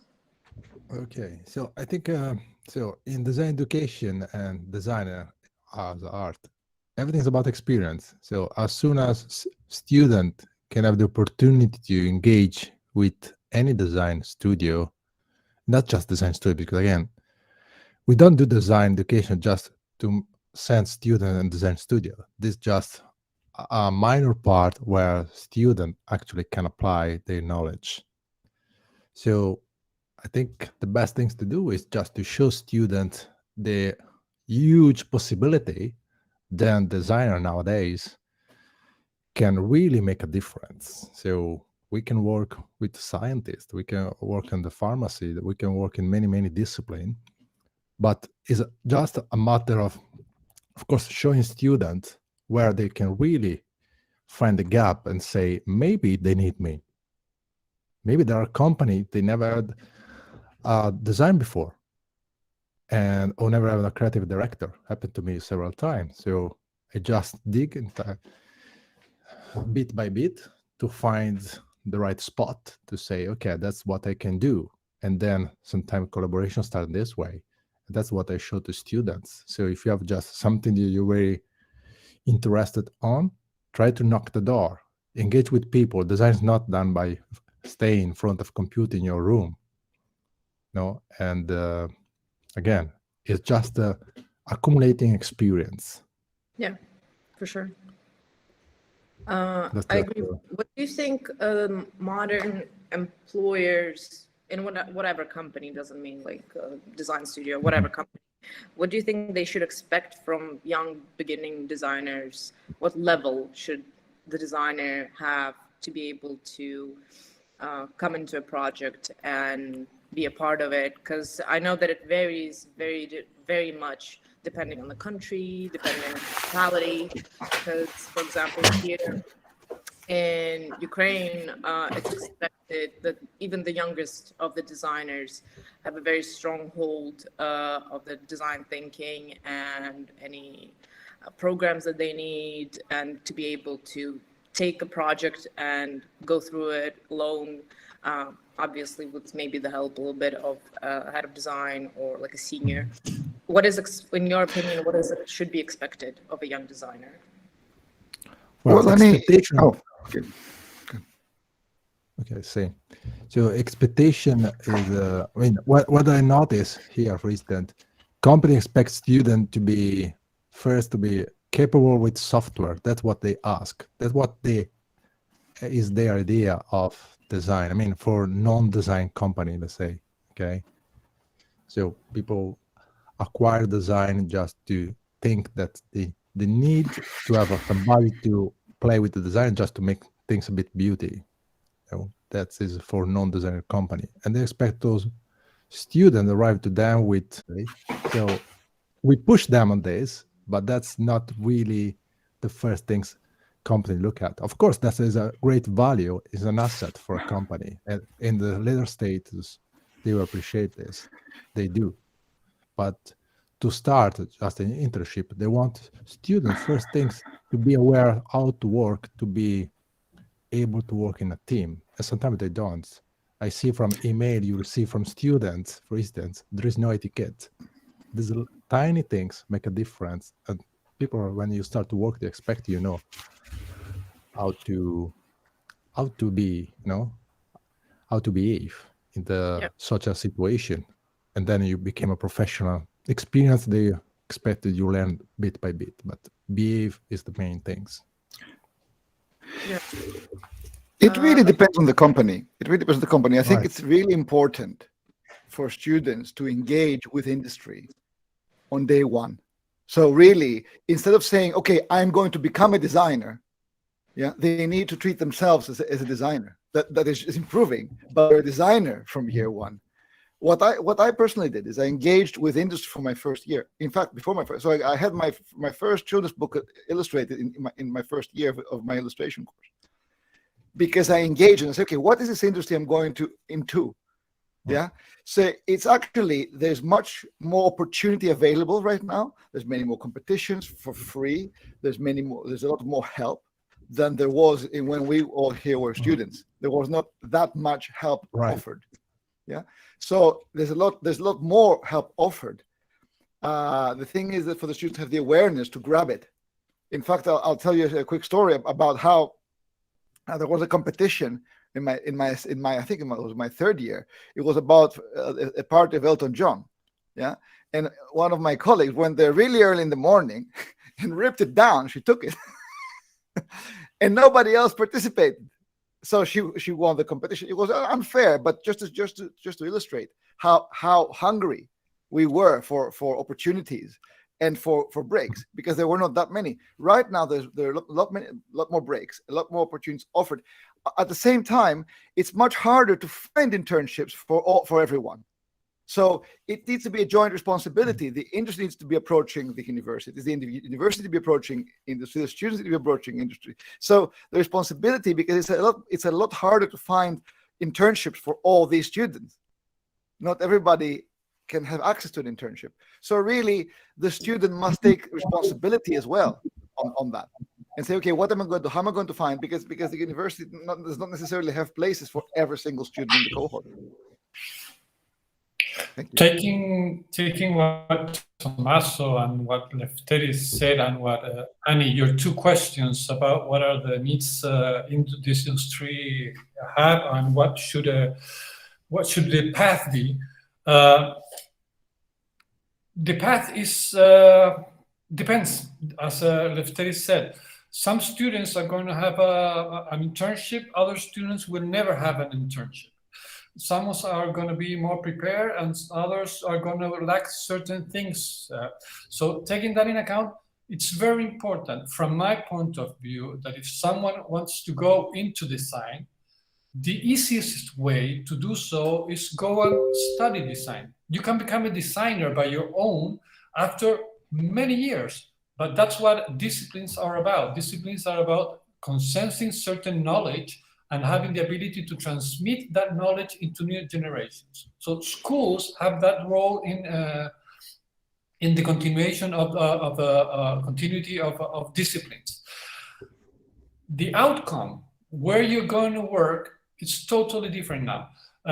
Employability is what is getting employment is one of the possibilities, but more and more students that come out, they don't find a job. And they have to do something. They have to survive. So we have to teach students how to survive in this very harsh media. They have to become. They have to create their own startup. They have to create their own product to sell, and that's something we also have to teach students as well. How should we teach that? By doing. That's something that we can recover and rescue, taking some of the questions that were being asked in the beginning, if we should use all techniques or not. Yeah, we should. We should teach students how to manage themselves and how to get in contact with unexisting clients. There's a book, I don't remember the author, the woman, which is called, If You Don't Have a Job, Create It. which I think in these times is totally certain. We have to be able to create our own jobs, and we have to teach that to our students, because as Lefteris said, not everyone is going to find a job. There's no place in formal agencies for all the students that are coming out. When I studied design in Chile, they were coming out something like 30 designers a year, which was a huge amount. Right now, it's over 10,000 a year that are coming out. Probably in Europe and other countries and other regions is the same. The reality is that we are creating many designers a year, and that means, going back to the original, some of the things we talked before, we have to teach them how to learn, because they're going to have to readapt their career every certain years. They're going to have to, when something changes, they're going to have to learn a new skill. They're going to have to learn a new program. Adobe, they change every year the configuration of programs, and they change things of places, and they Photoshop is not about Photoshop any longer. You can do film animation inside Photoshop, and that's things that our students must be aware of, that this job they dream of, that they're going to finish school and they're going to find a job, that reality isn't there anymore for everyone. So Gonzalo, you propose that we need to push more in the business side somehow, no? So to be tangible. Are destined to go bankrupt. But designers are destined to go bankrupt. Yeah. Every designer I know, they have been bankrupt at one time, at one period. Of course, of their career. I know. So yeah, they should learn some, or they should learn how to grasp an administrator or something. I know an office here in Chile, and they were very clever, because they were 2 architecture students and 2 design students, but they created this company. But so they invited a business administrator to become part of the company. Because they knew they were gonna go bankrupt at some time. They'd say, I don't know how to sell my things. I don't know how to have an accounting things. I don't know how to pay taxes. Those are all so things. You think this is a lack from the education, from design, art and design education? Because this is even what the industry expects. We don't expect we have knowledge in business, but we should, as you say. If not, we don't survive. We should. Profession cannot survive. Maybe we shouldn't rely only on be employed, but we need to be aware how to be self-employed somehow. We have to be aware how to navigate, different market, how to approach, how to do a business plan. All those things that seems easy once you have experience. When you start, you don't know where to start. I mean, where to really put the first foot. So we have to be aware.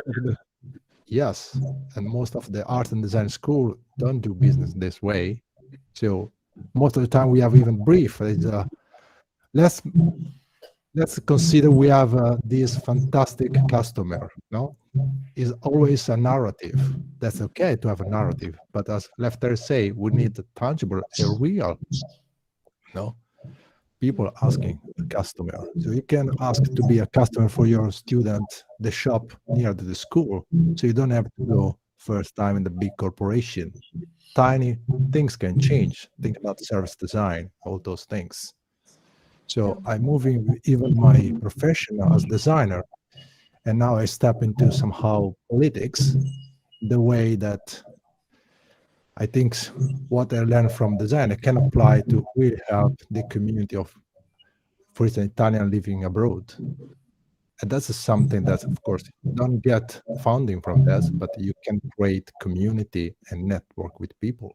That's something that, as designer, we can make even an impact into society by creating this action. Yeah. Continuing on with the theme and community, do you perhaps think that at this point the design community is overpopulated? Because the scene here, at least in Kiev, as I see it, or LinkedIn, or whatever platform, almost daily I see at least 20 applications for beginning designers, intern designers, and they're not receiving the jobs that they need in order to survive. And yet universities continue to accept. The art academy I went to at this point has about 60 students per course for design, and even more for some even less relevant jobs in the market, such as classical academic painting or graphic arts. And at that point, they're just leaving these young students without jobs or means to survive. How do you think this overpopulation will affect the future of like contemporary design and the future of design communities? Everybody's lost. I didn't want to yeah. I don't think it's overcrowded. I don't think it's overpopulated. I think it's the issues that they all do the same. Instead of having this more open view of design specialization, is putting them all together in the same basket. If we could teach a skill that enables our students to approach any kind of opportunity, of a problem, then we could address problems like the last image in my presentation. Those children from a third world country, even from in Europe, you can find those realities which are absolutely unattended from design. So I think we need more design, but more in different fields, in different areas, in different specializations, and especially with the ability to adapt to different problems. How would you implement these different, how would you introduce these different genres of design to the young generation looking for design jobs? How would you explain that there's not just motion, graphic, and UX UI at this point? There's bio design, engineering design, human design, et cetera, et cetera. The thing is that usually we teach design, I'm part of that, with the solution beforehand. We teach them how to do chairs, we teach them how to do posters, we teach them how to do service design, we teach them how to do, we should teach them how to analyze the situation, and from there try to figure out what is the best solution for that. It's the other way around. It's changing the paradigm. It's like when a client comes to you and says, I need a poster, or I need a web page. We are accustomed to say, okay, I can program you the web page, I can do this, but probably he doesn't need a web page.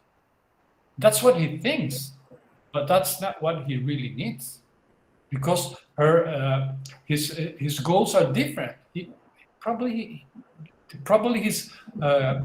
could be a good idea, but maybe his customers don't even have connection to internet. So why would he need a web page? And that's very common. Eh? It's very common that thing happens. That the client comes here and they said, do me a logo, do me, and they come with the drawing. They say, look, this is more or less what I want. It's to change the paradigm. Mm-hmm. Mm-hmm. It's a kind of a catch-22, because there are institutions that are curating their students. So in order for the institutions to look good, they force a certain style of design on the students. At the same time, students are very anxious about their work and think that they need to do a certain kind of work in order to find employment. The hardest thing, both for the institution and for the student, is to take a risk and go into what they stand for and become individual. So yes, I absolutely agree with Gonzalo. Institutions need to be cultivating individuals rather than, because we always took this risk. It's it's a much greater risk to encourage the student to do individual work, because then the end of year show might not look as good, but it's much better for the end of year show not to look as good and have 4 or 5 individuals that can do amazing work, rather than have a show that is looking good and the students are just another Behance portfolio on the map that is not necessarily needed. Agreed.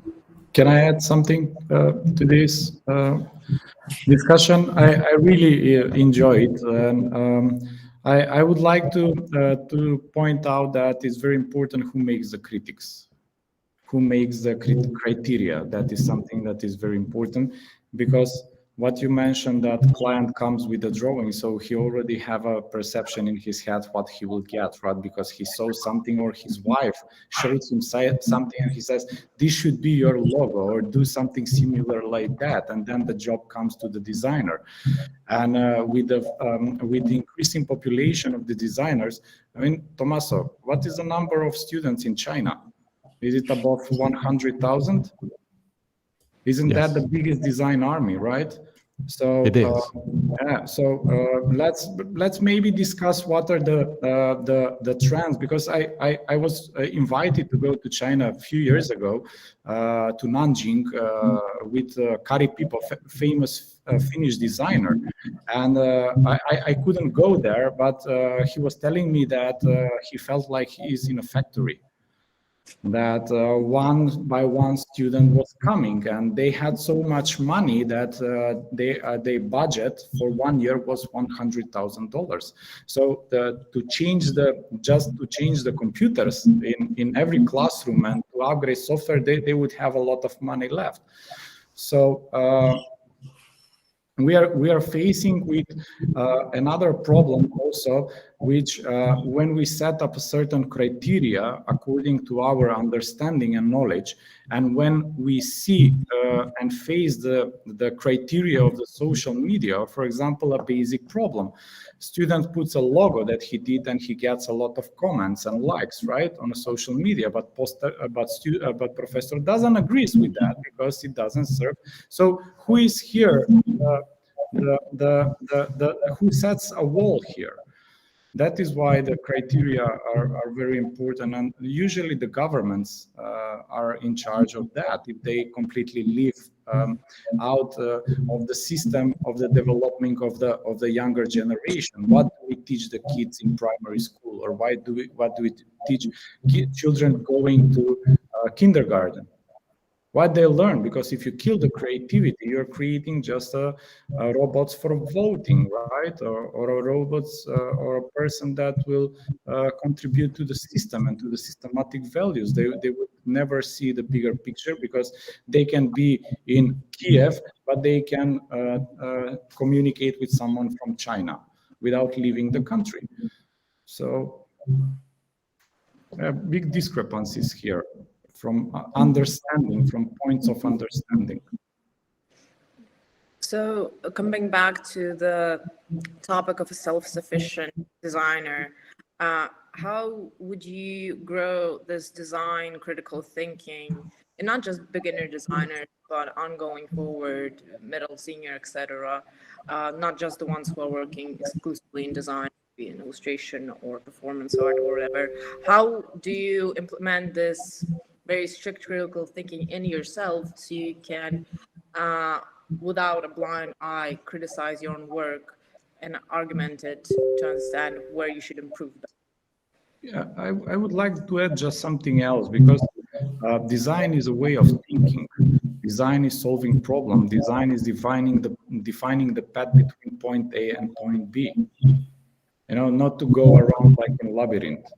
And now, when you mention bio design and for me, for example, fashion design, product design, industrial design, that is just a medium to express your thoughts, ideas, because you set up a functional approach, right?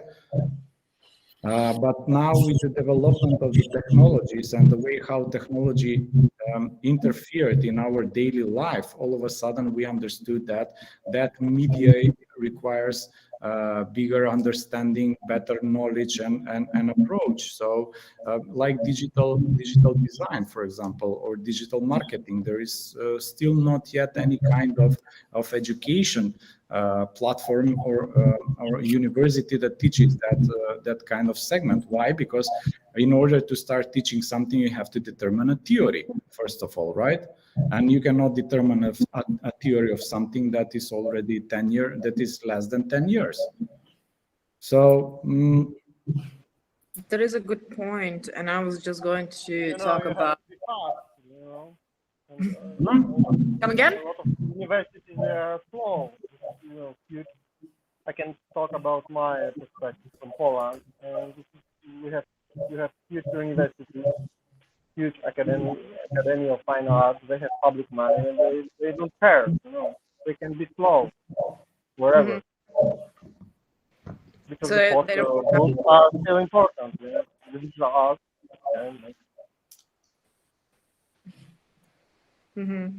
it was very I think we have to difficult. remember that each environment and in each country, each region are different. And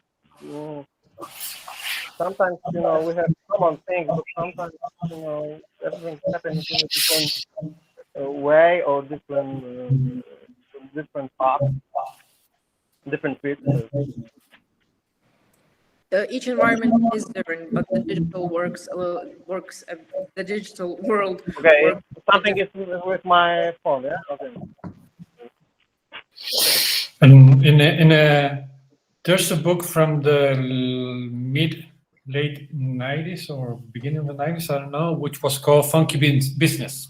It was by two Norwegian, I think, economists, and they talked about tribes and how this new media, which was appearing at that moment, was going to change totally the way we related to each other and the way we did business and the way we socialized.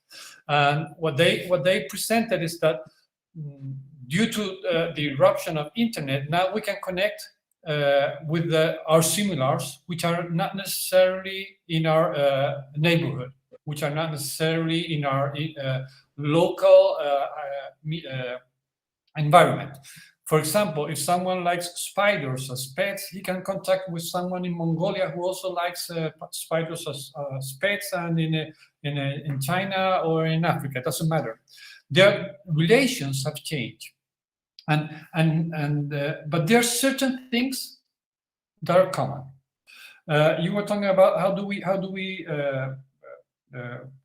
acknowledge these things for the future, and how we acknowledge designers, and how do we prepare them for the future. We have to prepare them in order to see these relations, because design, basically, from my point of view, is the creation of relations between things that are apparently non-connected. And it's not only about colors, about form, but it's especially about relations between persons, between materials, between environments, between business aspects, between many different things that come on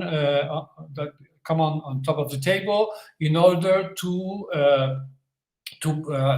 modify this desired future.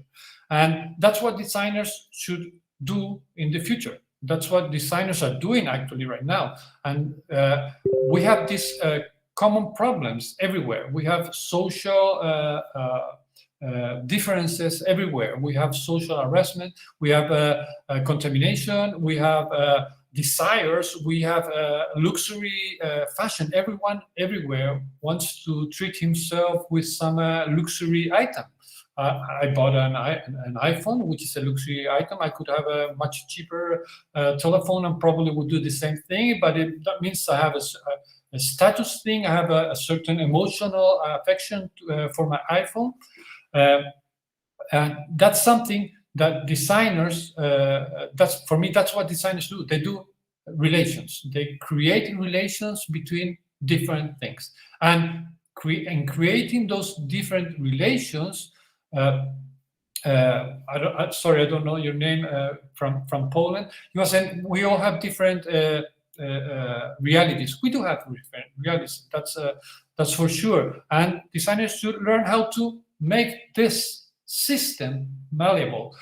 I think Tommaso, I think it was you showed was it Tommaso or was it Tommaso or Laze? I don't remember which of you two showed these students with the sandbox floating in the air with 4 poles, and they were trying to, it was you, Tommaso, right? You were trying to have it in a certain condition. There's a designer, which is Stafford Beer from the 70s, who came down to Chile to create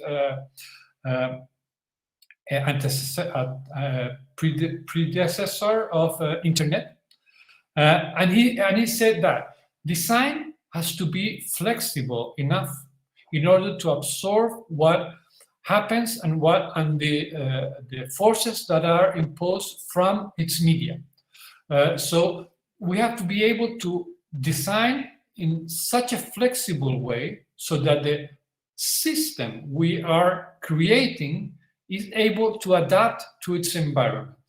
Because if it doesn't have that flexibility, if we put any pressure into it, it's going to break apart.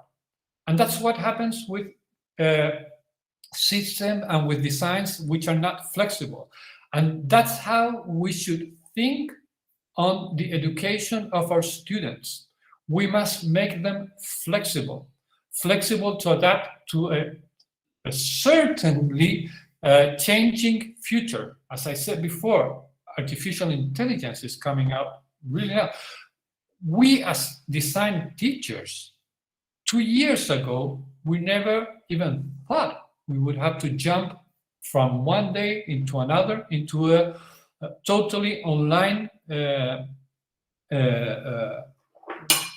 scheme of teaching design. We had to reinvent ourselves. Some of my colleagues, they had really huge problems because from my generation, many of them, the only thing they did inside the computer was to respond an email with huge problems. And all of a sudden they had to teach design, to teach drawing, to teach, to do workshops. How do you do that? And that's basically comes from flexibility, from acknowledging that design has to be a dynamic, flexible discipline, and that's what we have to transmit to our students. Yeah, and about flexibility and the online production of any design, do you believe the traditional notion of an office and a design team sitting around one table and talking has sort of disintegrated, and instead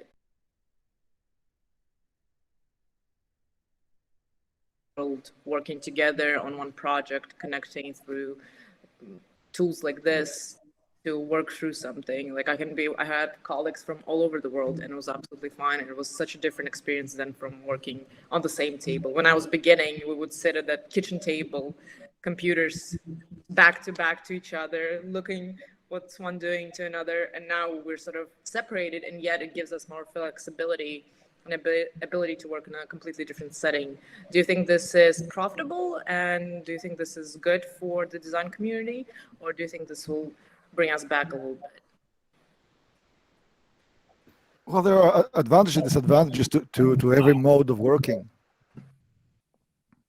It's not about one or the other. I think a hybrid model is fantastic.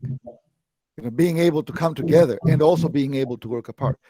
But for team building and for it's much better to be in the same physical space. But it's like design education, hybrid models work, but one exclusively or the other exclusively right now, that does not work. So balance should be always present. What about how this affects interns from per se, just a scene. For example, a Ukrainian student would love to take part working in a French company or a German publishing house. Do you think this allows the process of getting experience to be also more open, or does it once again constrict us more? Not It us. depends how hungry they are. If they want to work with a different culture, they need to learn everything about the culture they want to work in. Not just want to work in that company, but learn about French culture, learn about French way of doing things, for example. Yeah, they have to know a lot more if they want to cross cultural boundaries. It's not just about their portfolio. It's about being hungry to be incorporated in a specific culture. I think that hunger as well comes back to about it being a flooded market and about all of these students that are kind of pushed into this job market. And it's about being individuals. It's about people standing out against the crowd. And I think it's almost a little bit of that standing out against the crowd that we need in society at the moment. People to, not follow and kind of create their own, rules and inspire others to innovate. It's that innovation that we all want people to experience, and certainly for designers to have. So, from my perspective, running something like a hybrid system is really great for all kinds of education, because we're able to do it on site. You're able to view teams and stuff like that. And I think working remotely also has its place. But going back to the point, for me, it's important to not only give people those opportunities to learn within the environment of the office, but equally see what they can do, how they can inspire one another to learn from each other. Annie, you're part of that experience in our office. We really make sure that the people that are engaging with us are doing it in a productive manner to learn as much as they can to be successful in the job and task that we need them to do. And looking at design moving forward in the future, I think there'll be more requirements for people to innovate how they are able to get back that social interaction, because it does seem like we're going down a path of a very secluded, although we're open through the internet, we actually lose a lot of that human connection and emotion that can really drive innovation and can drive change, because we all experience everything together. And by me having a team where even if there are problems and there are things that go wrong, it's good to experience that, because we're going to learn from it and we're going to move forward. So I'm all favor for a hybrid model. I think people definitely, when you're looking at getting a job and going out into the market, be individual, be yourself, be innovative, show your critical thoughts, show what you're passionate about, what your culture is, what you represent, because that's the person that interests me. That's the person that I'm going to want to talk to. It's the person that I'm going to resonate with. So, be a go-getter. If you've got, a design agency you want to go print a pull-up banner of yourself and say, look how great I look in your office, give me a job. That's someone I'm going to want to talk to. So be innovators, be risk takers. Don't be afraid. I think fear, is the number one that stops people from really learning.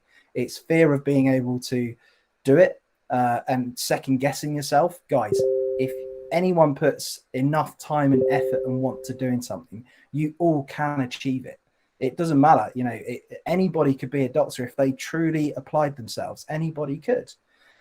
So go out there, be hungry, don't be afraid of making decisions or taking risks, but do it like Lefteris said, do your research, find out what you want to do and follow that passion and journey.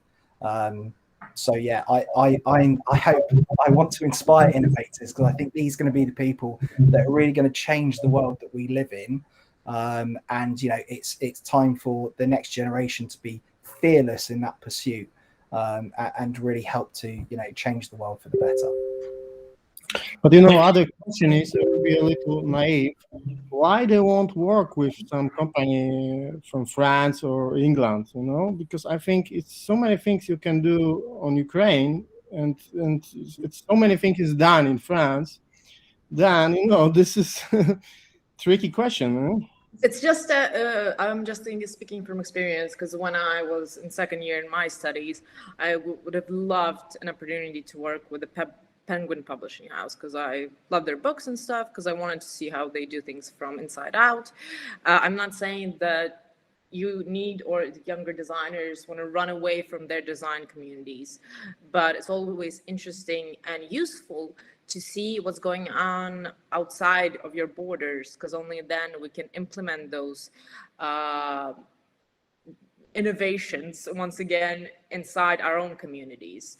For example, Ukraine was cut off from Europe and the States for the longest time and cultivated our own structure and school of design throughout the years, with a little bit of inspiration from the Moscow and Petersburg and etc.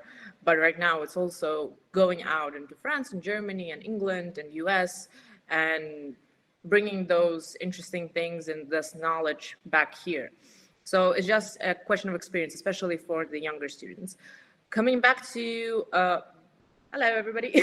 Hi, these are my students actually, when we're talking Hello. about education. So Hi. So we are live all the time, and sorry for interrupting. We have a class that has been going on. We have to do some checkups. So would you excuse me if I leave the class? Of course. I enjoy working with them since we are with mask and we have to do it like that. It was really a pleasure, and I wanted to introduce you to them. It was a pleasure. Okay. Thank you very much. Take care to all. Sincerely. Thank you, Laze. Take care. Bye-bye. Thank you. Bye. Thank you. Bye. Bye. Have a good day. I would like to add something to your question when you ask if we should go back to physical, how important was the office, and or if we should go virtual or stay hybrid. I think I totally agree with everyone who has said here we have to go hybrid, and I'm going to try to explain why the physical is still very important. Because we can't fake things. We can't fake building a chair. We can build a chair digitally inside 3D software, but we have to try it out. We have to have the real contact with the material. We have to really feel how we sit on it. We have to see if it resists or not our weight. And those are things that many times in schools is forgotten, and we just stay on the sketches, on a 3D model, and that's something which is expensive. It's much more expensive than teaching design inside a computer. But that's what Nicholas was talking about, reality. If you're going to be a chair designer, you have to build chairs. You can't simply draw chairs. You have to build chairs. If you want to be a 3D animator, you have to do 3D animation. You have to you have to experience, and that's why internships are so important. The students have to get their hands dirty. And if they have the possibility, as you were saying, to go to other places, do so. In Europe, you have the Erasmus program, which I think is great. You can go and study and see other realities, because we are a discipline, and disciplines are constructed collectively. And if someone has already found a solution for a problem that we might have, why not learn from that experience? Probably we're going to have to adapt it. More than probably, certainly we're going to have to adapt it. But it's a way that it has already been. It's a road that has already been built. Use that. Try to learn from as many people as you can. That is something, because otherwise, if you are mentored by only one person, that person could be wrong. That person could have certain wrong ideas, and you won't know them. And that's why tradition in the past, for example, people who build certain kind of cathedrals, for example, there's some cathedrals that are still standing up. but there are many cathedrals that fell down. Probably if you search down the cathedrals that fell down, they probably all had the same lineage in the back. So, but if you get knowledge from as many sources as possible, first you're gonna become unique, as Lefteris was saying. You're gonna become a unique person, and that makes it very desirable for Nicholas. Nicholas doesn't want to have this more of the same inside his office. He needs variety, because her clients are going to ask for variety. They're going to probably many ask for a logo, but not all the companies do the same thing. So the thing is, learn as from many places as possible and get your hands dirty. Design, it's a fun thing to do. It's a fun thing to do. You're going to learn, and especially do your research. That's very important. I completely agree. Thank you so much. About getting your hands dirty, just a thought that struck me yesterday afternoon. As I've said, I studied at an art academy, and although I work in the digital design 99% of the time these days, I still partake in doing illustrations or collages, sometimes just for the fun of it. And I was working on one yesterday, and I love collages because they're very good training for composition and color. And my question is, do you believe the designers who don't have a background in art, or very, very, very new designers who exclusively worked in the digital, should they practice more hands-on sort of little trainings to expand their knowledge of material or technique, composition, color, font, etc., etc.? Well, it's a huge question. There are schools, of thought. I come from the school that, for example, like Poland does, or like a lot of Eastern Europe does.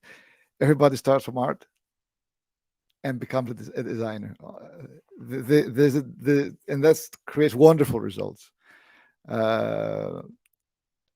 Sometimes, of course, there's the only disadvantage to that is sometimes they forget to switch from the art to design. Okay, there's a tricky switch that needs to happen. However, art is the body and design is a part of the body.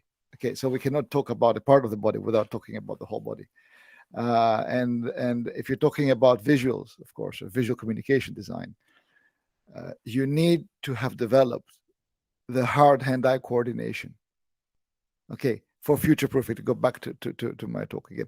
So for future-proofing, you need hard hand-eye coordination. That is developed through deep observation. It's not just quick techniques. It's you develop a deep observation through drawing, but not drawing that looks, that looks like a photograph, but a deep observational drawing, which is one of the modules actually I teach. By deep observational drawing, you need to look more at the object rather than your paper. Yeah. So once you get those skills visually, then you have future-proofed yourself, because you go beyond the visual materials. You go beyond what you're using, but you can actually go deep into the looking. Yeah, and you're looking like a designer. You're not looking like everybody else. Because when you're looking at tone, line, texture, shade, color. You're not looking at an object. You're not looking at a table. You're looking at just shade and color and line and texture. So it becomes impersonal for you. And that's the deep looking that designers need to develop. But that takes years of practice.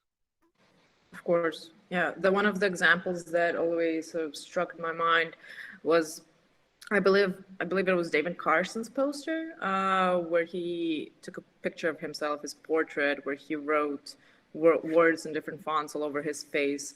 It was a very disturbing looking poster, but it struck. You mean Sackmeister? Sackmeister. I'm so sorry. Don't kill me, please. No worries. Mix them up. Yeah, Sackmeister. And another one was, it was such a weird post as well. It had like an object with a lot of holes, also quite disgusting. But years forward, I still remember them quite well. And one of the elements that I was just talking about is that they also included different techniques, not just, I know, shading or gradients. I mean photo and sort of almost surrealistic elements to it. But because they mixed these different medias together, like classical drawing, photograph, sculpture, and et cetera, to create this product. And even now, when I look at portfolios, even like UX UI portfolios, they're all quite bare, I would say, because there's not much understanding of different techniques, and henceforward the website or the poster, etc., looks quite boring and similar to everybody else, which is why I think we should develop these skills, soft skills, if you will. The question, Annie, is why Stagmeister put the typefaces on top of his face? That is the question. It's not a visual thing. Design is about the initial question. What is he trying to tell us when he's doing that act? And in order to do that, he must have some thoughts about it. Design is about a specific thing you want to do. It's not about a cosmetic thing that you manage to be able to be very good in Illustrator or very good in collage or in Photoshop. Those are just tools for reaching a certain place. And in relation with that, you were asking if it was important for students to learn how to do collage. Certainly it is. And schools should teach them all of that. If, for example, here we are in a visual communication school at the moment. And I was watching the pictures that were rolling during the recess period, and you could see students there that they were working with ink, they were working with paper, they were working with other media, which is not necessarily inside the computer, and that's very important.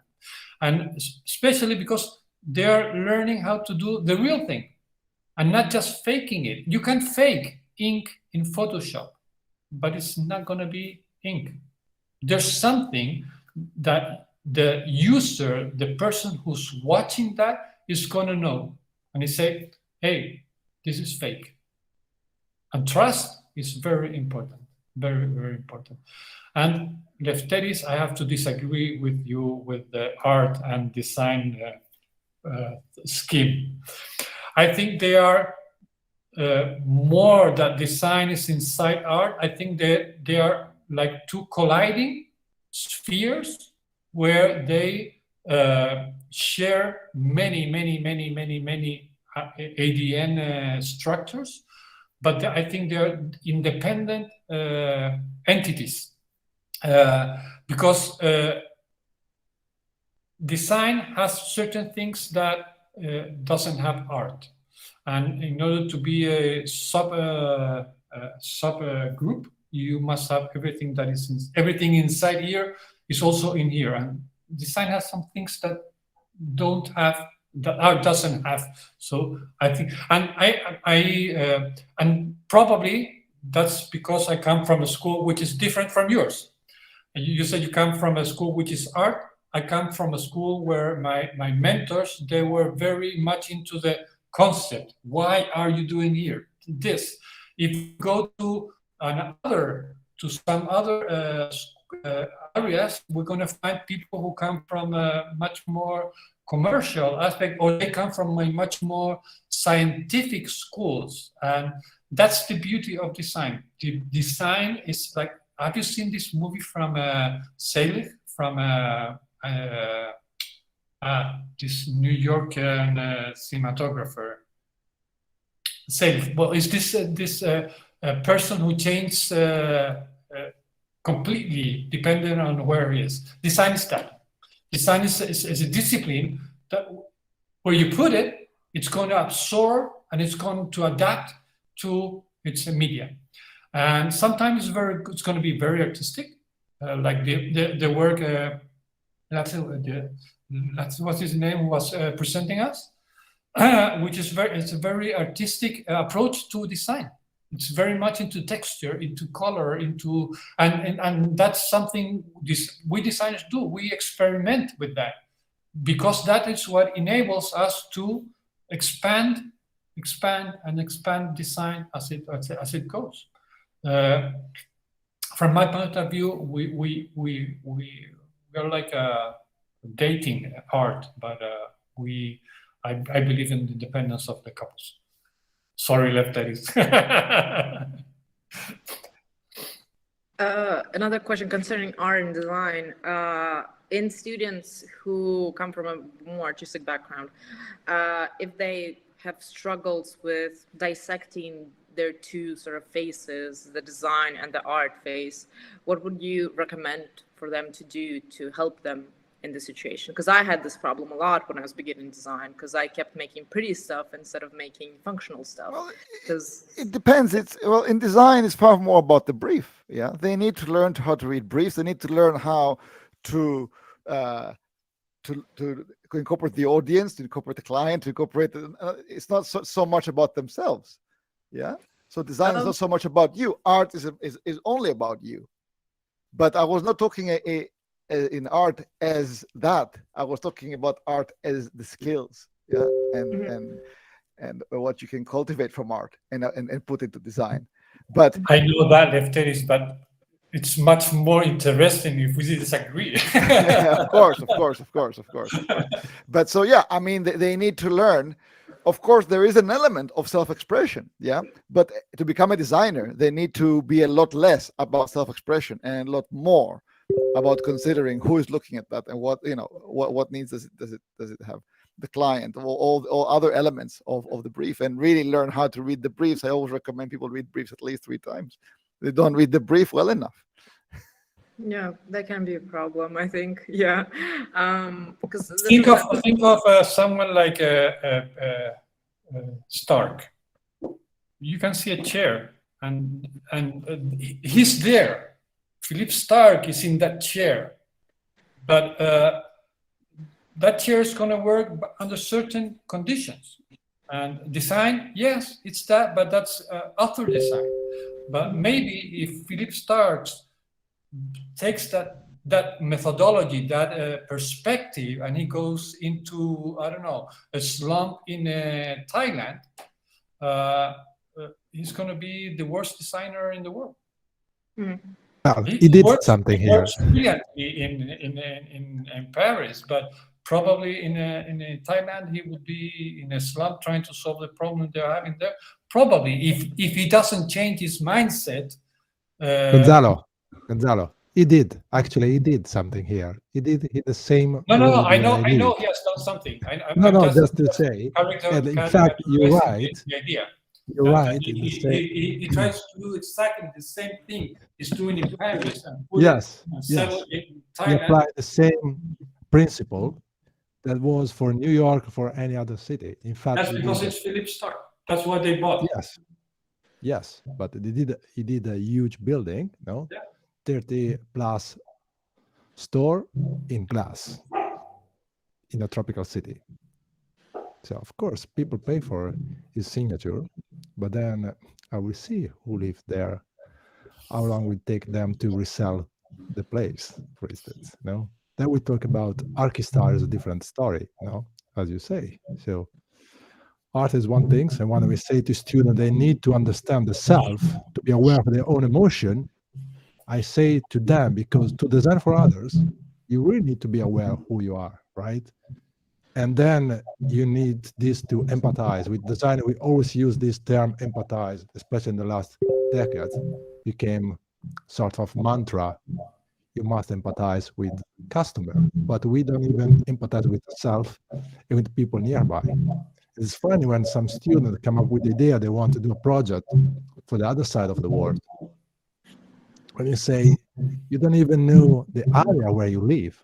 So I noticed from students many times, when they start to Photoshop what they do in visual with random city around the globe.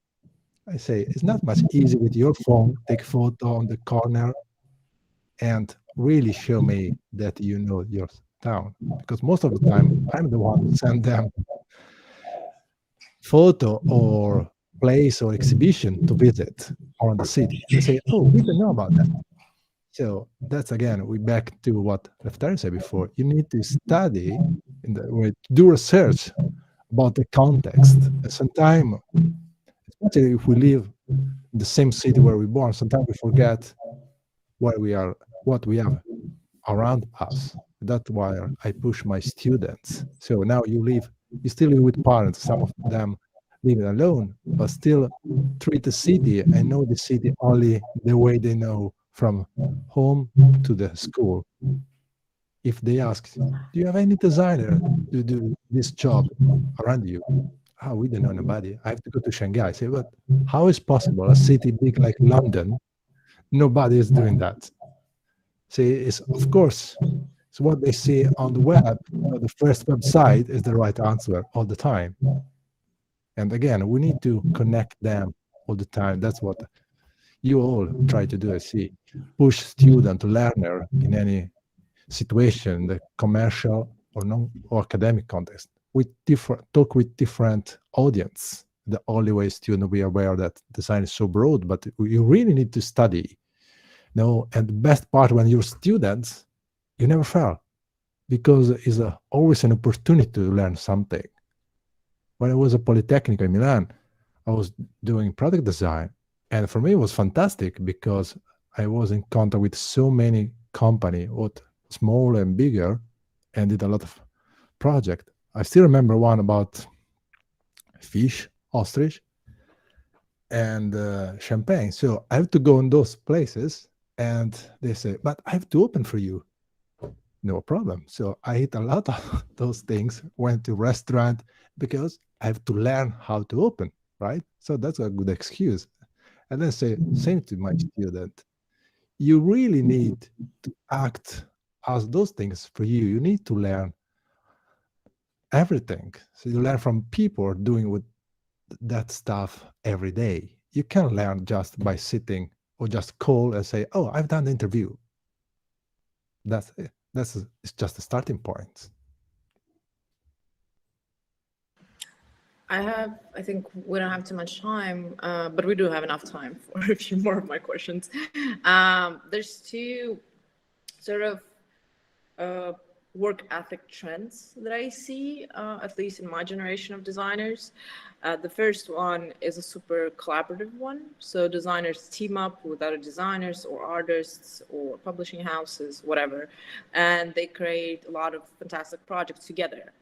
And the other trend that I see, especially, I don't know what it's like in your guys' countries, but here it's quite popular for young designers who have a hard time finding a job. They seclude themselves from the community and they go full hat on into freelance, working exclusively by themselves. So it's quite contrasting right now from where I'm standing. What are you guys' opinions on both of these tactics, and what do you think these tactics will bring on in about like maybe 10 years, 5 years time? It's very hard to work for yourself if you haven't worked as part of a company. I agree. I mean, it's a disaster. It's a disaster waiting to happen. You must, during the internships, and you must be part of the company first for a few years before you can gradually start going on by yourself. It's a huge mistake, and that's why all these efforts don't end up not working. So you must start as part of a greater team. I completely agree, and yet I see this happening all around us. I've talked about this with a few of my acquaintances who are designers, who are freelancers, my age, maybe a little younger even. And I've talked to them about these elements, about time management, about understanding copyright, working with clients, briefing, etc., etc. But they seem to prefer having it harder in this aspect, sometimes not even getting paid or having some weird clients rather than working with a team. And there are a few emotions behind that, I believe. Yeah. And you can agree or not. I would like to discuss this a little bit more. There's fear, first and foremost, of not being good enough, of not being able to survive in this environment. And there's also, in some of my acquaintances, a bit of a God complex with the tools that are given online, with everything that they have, that they don't need somebody with them. They don't need a team to collaborate with.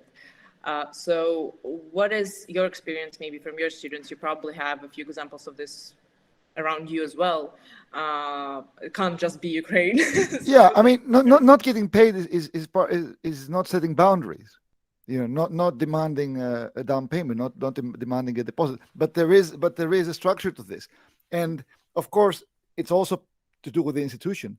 But at the same time, they need to learn how to be a freelancer. You just can't just get a degree and go become freelancers. You got to train under somebody. So, for example, you know, if you're a freelancer and you're not demanding a deposit, then of course you're not going to get paid. Or if you're not setting boundaries in any relationship, if you're not setting boundaries, then you get taken advantage of. So that's why it's so important for the students to do as much when they're students, not graduates, because when they're students, what I say is the magic word: they can enter into any design agency.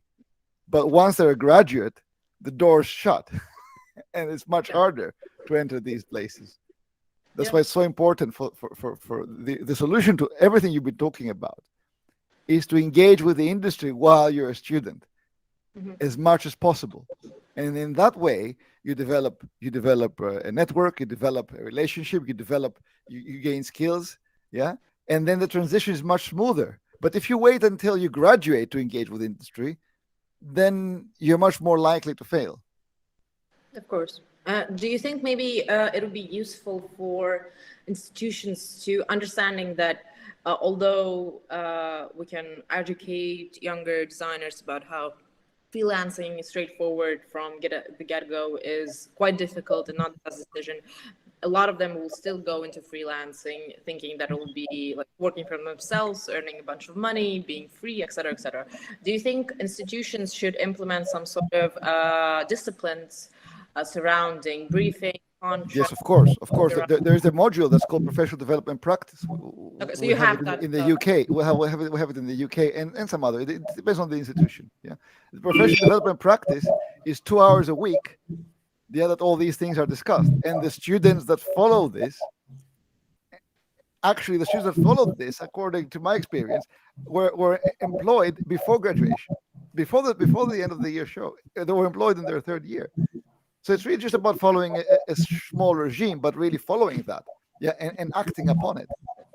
But mostly, it's that relationship, between, for example, as I was talking about in my presentation, when that relation, the stakeholders, the industry, the university, and the students is misunderstood. A student goes into an internship expecting certain things, but the expectations of the students are different to the expectations of the design agency, and somehow they need to find a way to work together.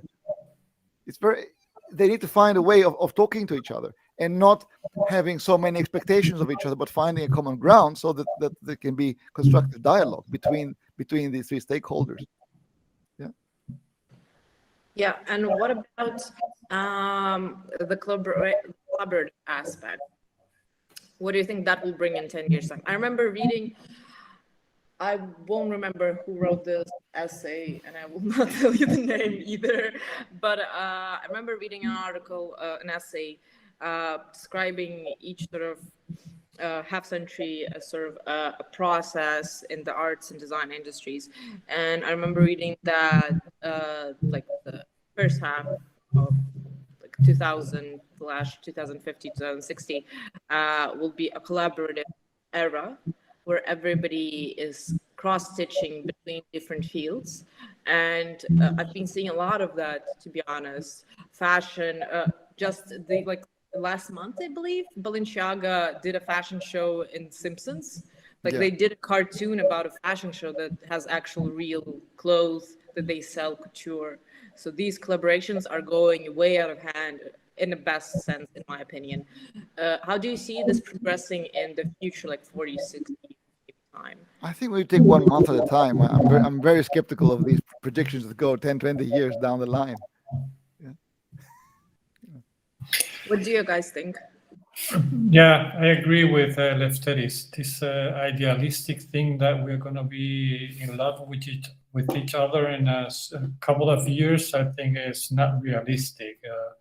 Experience has told us that probably greed and other things are going to come and start disturbing our precious honeymoon, and we were certainly going to fight in some way. And certainly the future. I also want to be optimistic, but I'm before that I'm realistic, and I think that many things are going to be very difficult for future designers. Probably corporations have shown us in the past, and probably will do in the future, that they're going to try to squeeze you as much as possible and try to make you as late as possible, and try to put the investment they have put into you supposedly and rentabilize it, and try to get as much money as productivity from you as possible. That's reality. In knowing that, there's also other institutions, other places where you can work, and where I was reading Nicholas, in the company he's working, they pay internships. You as a student have to be very, very sure of what you want to do and focus. Especially in the beginning of the career, you have to focus. You have to, this is going in a certain way against what I was saying a few moments ago, where we have to spread our knowledge. But in the beginning, you have to know very well where you want to go. Because getting into that place, if, for example, if someone who's working into clothing wants to work in Patagonia, the clothing company, they have to know what Patagonia needs and wants. And they have to do, as Lefteris said, you have to do your research. You have to do what they are looking for, and your portfolio has to be totally directed for Patagonia, not for clothing in general, because they don't want high fashion in Patagonia. They're looking for some very specific attributes in their internships.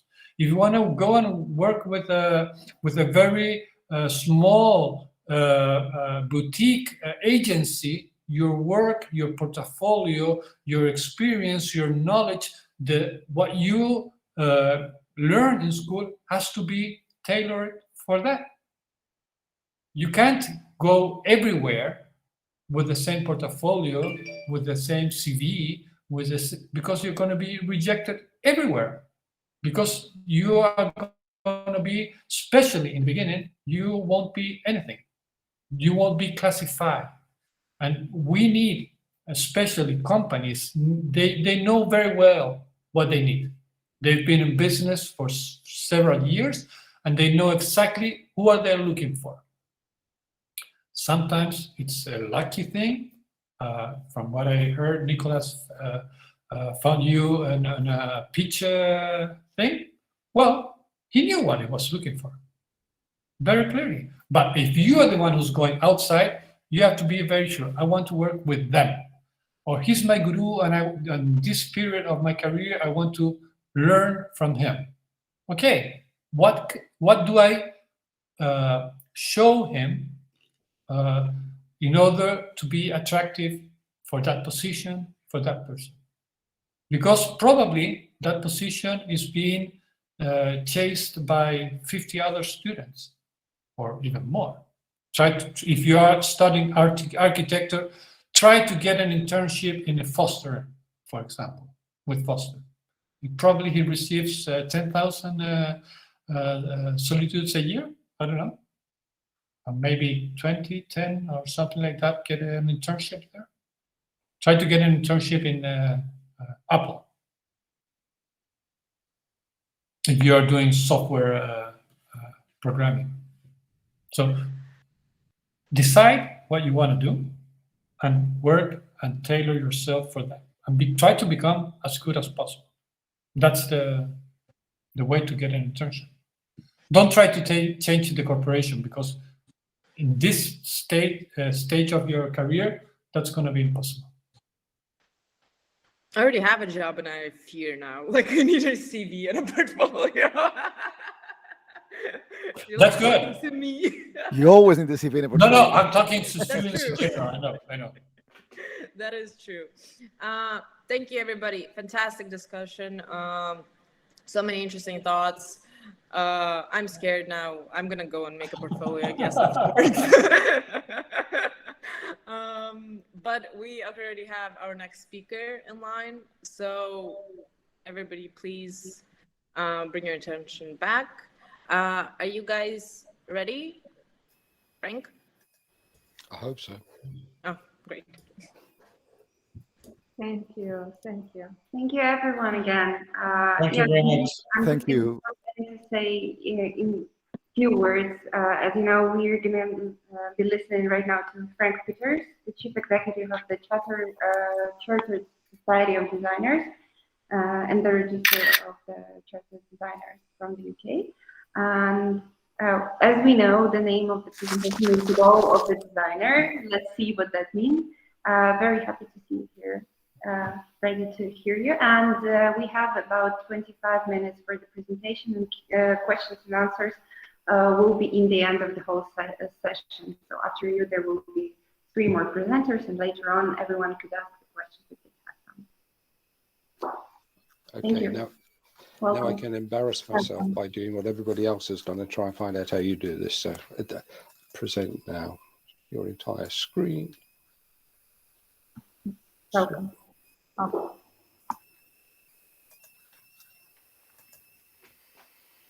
Okay. I think maybe this is good. Are we all okay there? Perfect. Yep. Oh, that's a good start. Good start. Thank you very much. And thank you for inviting me to this. I have very fond memories of being in Ukraine many years ago, and it's really exciting to be here talking now. You'll have to excuse me while I'm looking at notes. I've got 2 presentations today, and I want to make sure I'm giving the right one and don't steer off course. So what I wanted to talk about was there's a Buddhist concept, which is about the bowl. And you'll often see statues of the Buddha sitting holding a bowl. But despite the bowl being depicted in many forms, gold, steel, clay, etc., it's not just the bowl that's important. It's in the Buddhist culture, it's what the bowl holds that's important. And the Buddhist thinking of the bowl is that it can hold fortune, wisdom, well-being. What it's actually holding is a concept. That's what it's providing. The object is one thing, it's tangible. What it provides, what it delivers is another, it's an intangible. Now, quite rightly, you may think, well, so what? What's that got to do with design or other than the design of a bowl? Well, the bowl and the designer as a title struck me because I consider that's what relates very strongly to where we are at the moment as designers, where the profession is, and what we might consider how we're working and where we are at a point in time. And that's important for us as designers, but also for design educators and the people who are going through these systems to come out at the other end and go into business. Recently, I spoke at the Virtual Design Forum 21. I know many of you have. Excellent initiative, and thanks, Lefteris. That was really good.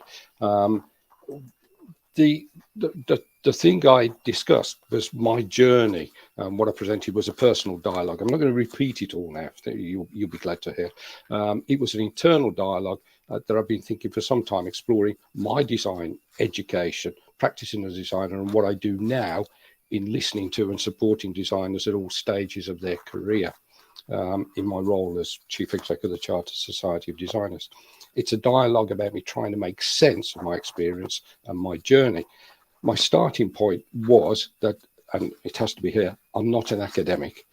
I don't do research papers. I have no PhD. I don't teach. I did for a short while and I got bored, and I'm not a career academic. However, I am the result of such a system, or of a particular time frame in a particular place of that system.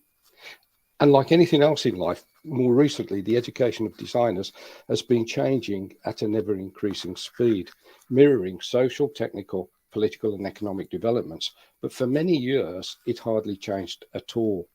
So like many who first and foremost practice design, it started at an early age, drawing visual exploration, craft, making and breaking things, which is an incredibly important part of the process, and relying on that creative right-hand side of the brain to deliver satisfaction and gratification for me as a designer, being involved in all those arty, crafty things that, you know, Lefteris spoke about in terms of art not being design, etc.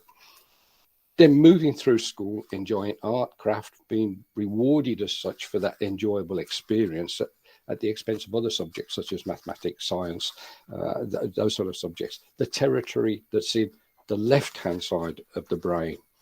But throughout that and further into further education, higher education, based really the development and progress based on the success of those enjoyable subjects, the passion for it, the understanding of it, the wanting to be involved in it.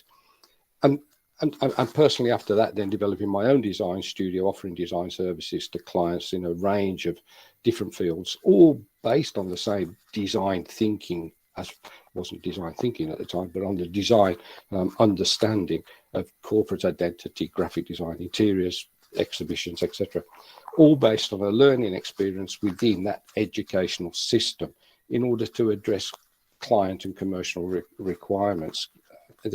Then, as a Chief Executive of the Chartered Society of Designers for some years now, I was privileged to see and hear how others relate to their design process and their design education, and realizing that it's actually no different. And it's been no different over the whole time span, as Gonzalo referred to.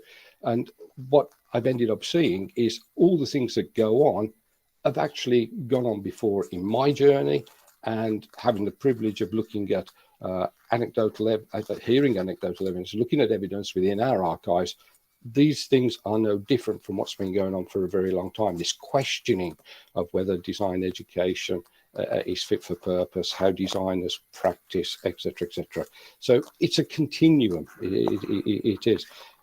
My journey is likely to be no different from any other experience by designers over the past 100 to 200 years, depending on where they lived, but especially in the West.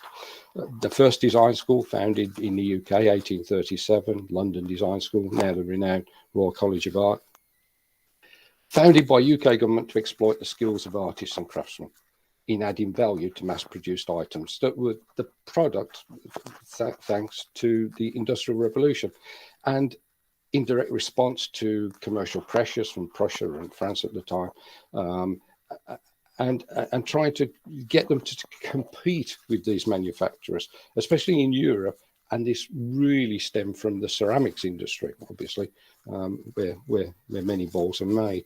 And in 1851, all of these things were put on display at the Great Exhibition. It's interesting from a comment earlier, is designers at the time and designers from then on for quite a long period were actually put into fact, they were almost factory designers. It's that time span, that timeline. What we were doing then with designers was no different to what China does with its designers, or certainly did when I first went there 20 years ago, is plugging them into the manufacturing process. So it's no different. It's just a matter of a timeline change. And designers then, or as they were more commonly known, commercial artists, industrial artists, were totally committed to designing products, designing the tangible, designing them to fill economic and commercial models. So their focus on designing, metaphorically speaking, was designing bowls. What those bowls contained was whatever the client determined, and the client determined the contents primarily to make a profit. No problem with that. The designer did what they were asked to do. Focus on the bowl. Focus on what the client told them. The bowl could be anything. The bowl could be a car, a house, a shoe, a poster, packaging. Whatever it was, the designer had allegiance to the client, or rather served the client. And so, until very recently, and I would argue even today in most circumstances, design education prepared the designer to work in this environment, in this context, developing skills to manipulate materials within determined processes. But in the past decade, maybe more, the emphasis has shifted, and the designer is faced now with a new paradigm. And I am coming at this from the practice of design, from the profession of design. The product or the output of design, the bowl, is no longer the primary focus. Technical, socio-economic, and especially environmental influences exploited by politics and government and corporate entities have changed the focus. Consumers now demand service and experience, and clients in a consumer society are obliged to deliver it. The focus for the designer has shifted from the output to the outcome, from the product to the experience. Where once a designer delivered retail interiors, signage, fittings, packaging, the products inside them, the designer now finds themselves involved in designing the whole retail experience, the whole journey, from pre-sales to after sales. And this journey requires not just design skills and competencies, but also heightened design thinking, logistics, consumer behavior, etc. The client, the designer, no longer finds themselves designing vehicles. They're designing movement. They're no longer designing houses or interiors, but designing living. They're no longer designing hospitals, but well-being.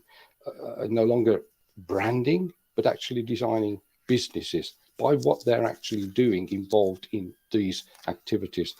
And no longer restaurants or tableware, but actually designing food, designing eating, designing that whole experience. And in hotels, it's no longer a matter of designing hotels. It's a matter of designing hospitality. So the once purely tangible outcomes of a designer's work have now encompassed intangible outcomes. And this new world in which they work, in which they are influencing behavior, has found favor with governments to the extent now where designers are being engaged to tackle societal challenges, healthcare, crime, environmental challenges, antisocial behavior. Our challenge is now not to become the servant of government and political ideology as we were the servant of the client in the past. But the core of design education, as a result of its structures mainly within institutions and how they function, still focuses on somehow designers delivering bowls. That's still the modus operandi of many courses within institutions. And again, this varies depending on the context, depending on where you are in the world, depending on where the institution is. And it's the timeline thing that Gonzalo referred to. We have to take them in different time scales, in different contexts, in different locations. But still, our challenge is not, is actually how we shift design education into this new paradigm. And the core of this results from the functionality from the educational institutions and how they've developed. But the future design education needs to consider what it is that a designer is going to be called upon to provide in the future. Is the designer currently educated in all those areas for delivering that experience? I actually suggest not at the moment. The outcomes required of a design already exist in a complex world. It is complex. It's one that's dynamic and it's changing more quickly than ever before. The learning experience we're delivering now to design students has changed little over time. It's still founded within art school tradition. In actual fact, we had a discussion earlier, which is about how this is founded in the art school tradition, how this perpetuates the actual design education. But it takes a year or more for a course to be developed in most universities. It's however long it takes it to be validated, especially if you're seeking validation from an overseas institution. Perhaps a year to market that course, maybe 3 years to evaluate the first cohort. So we're talking a time period of 5 or 6 years in terms of the concept, the initial concept of what a course should be, and actually delivering it. And 5 or 6 years is quite a long time. When you consider Outlook is only 30 years old, Google 23 years old, the iPhone 1 there, 14 years old, and Zoom, okay, longer than most people would think, but Zoom was developed as a concept, as a company 8 years ago. But nobody had heard of COVID 2 years ago. And it's changed the whole thinking about how we look at retail design, travel, communications, hospitality, that whole experience. That's within an incredibly short period, as was alluded to earlier, when we didn't know anything about IT, virtual meetings, etc., etc. Now, that's commonplace, and not just for designers, but for all businesses. So the timescale of developing courses in design education is something that really it needs to be considered.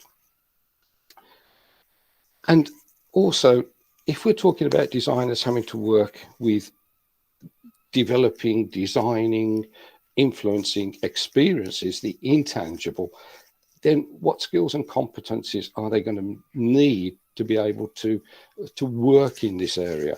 So before, it was pretty simple. There were 5 senses, touch, taste, smell, or whatever side. We're now talking, I mean, scientists consider that there's something like 22 senses now. So you're going to have to be looking at all these other areas, proprioception, your body's ability to sense movement, action, to sense location, like when you put your finger on your nose and you know where it is if your eyes are closed. Nociception, how we sense pain, how that is managed, how we design around those things. Equilibrioception, the actual perception of balance, and spatial orientation. These are totally different senses to what designers have been working with in the past, and what clients know about in the past, whether it's visual, whether it's sound, whether it's smell. The sensation of and perception of temperature differences, thermoception, and then there's thirst, hunger, tension.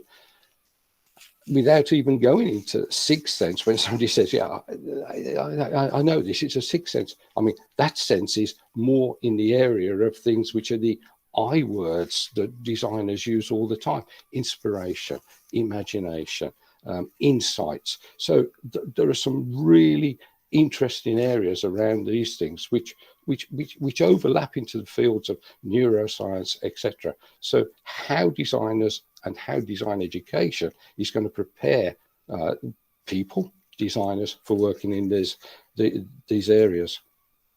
And it's not just a case anymore of two-dimensional or three-dimensional, which is a discipline that I studied, three-dimensional design. I mean, now we're talking about working in many more dimensions, definitely time, but also virtual worlds, parallel worlds and experiences, the world of AR. These are interesting areas that we haven't fully exploited, even from a business point of view yet. They're exploited, or they're understood from a thinking point of view.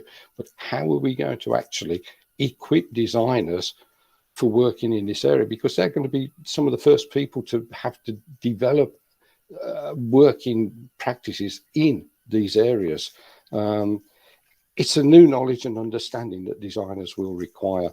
And this is what design education needs to deliver in many ways, to catch up with a generation that already is ahead of those who are teaching in these areas. If it doesn't, then I really believe the void will be filled by those who come at it from the other side of the brain, the logical, the scientific, the evidence-based incremental progression. And the risk of that is that it'll be devoid of emotion, of creativity, of beauty, and aesthetic. Designers have got the opportunity, I think it's a small window of opportunity, but they have the opportunity to occupy that area between the right-hand brain and the left-hand side of the brain, the new domain. But they'll need to have the right learning experience to do so. But this is not just swapping the design of the bowl for the design of the content, moving from the artifact to the experience.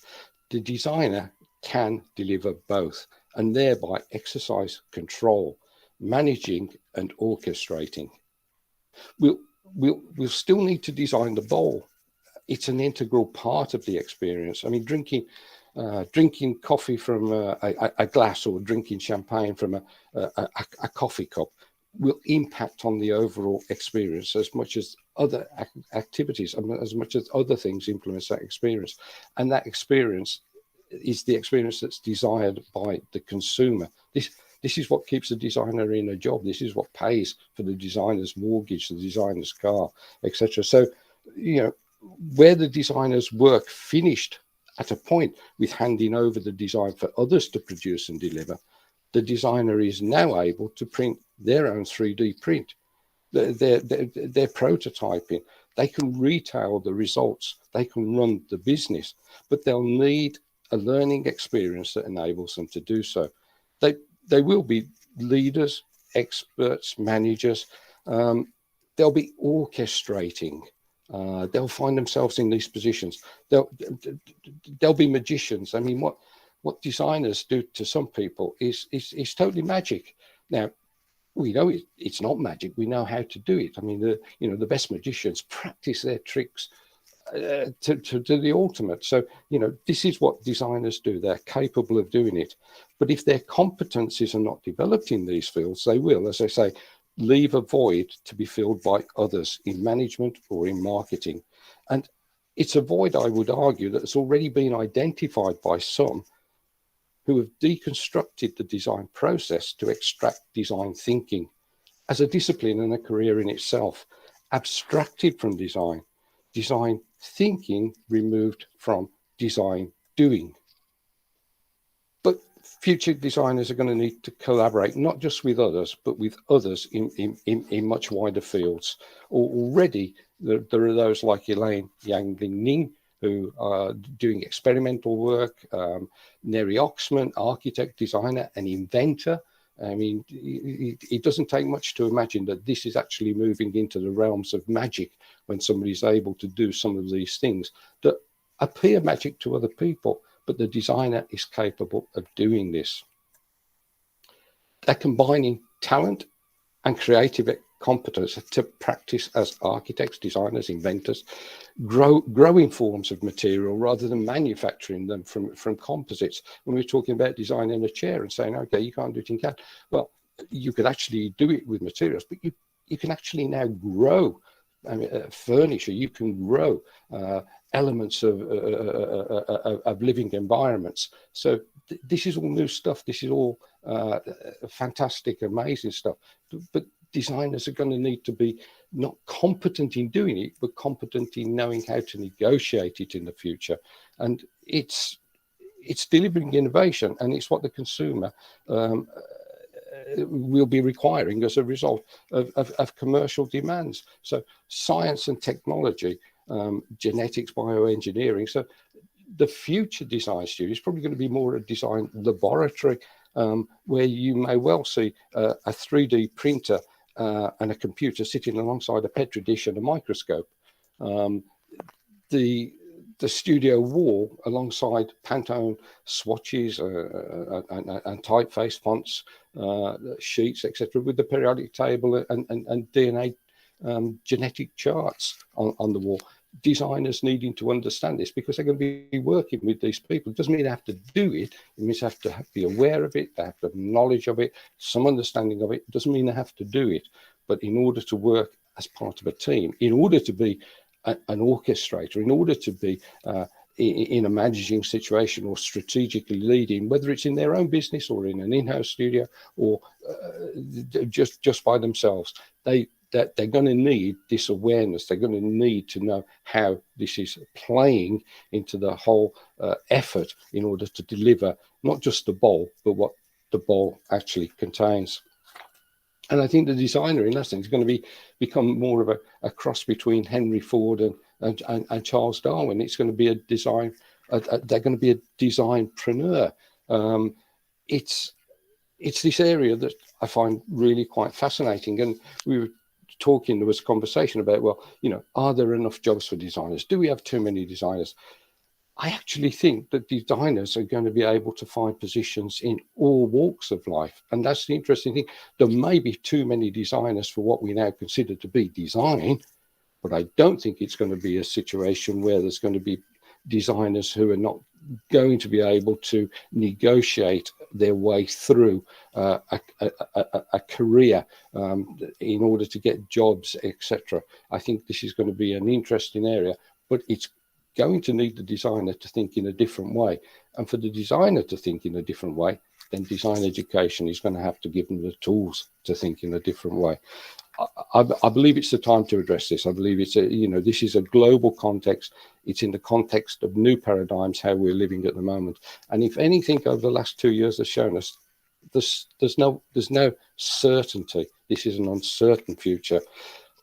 When I was growing up, I mean, the only thing that threatened us was the bomb. That's what we were scared of. But in actual fact, you could actually consider designing missile defense systems, i.e. scientific solution with an engineered delivery system.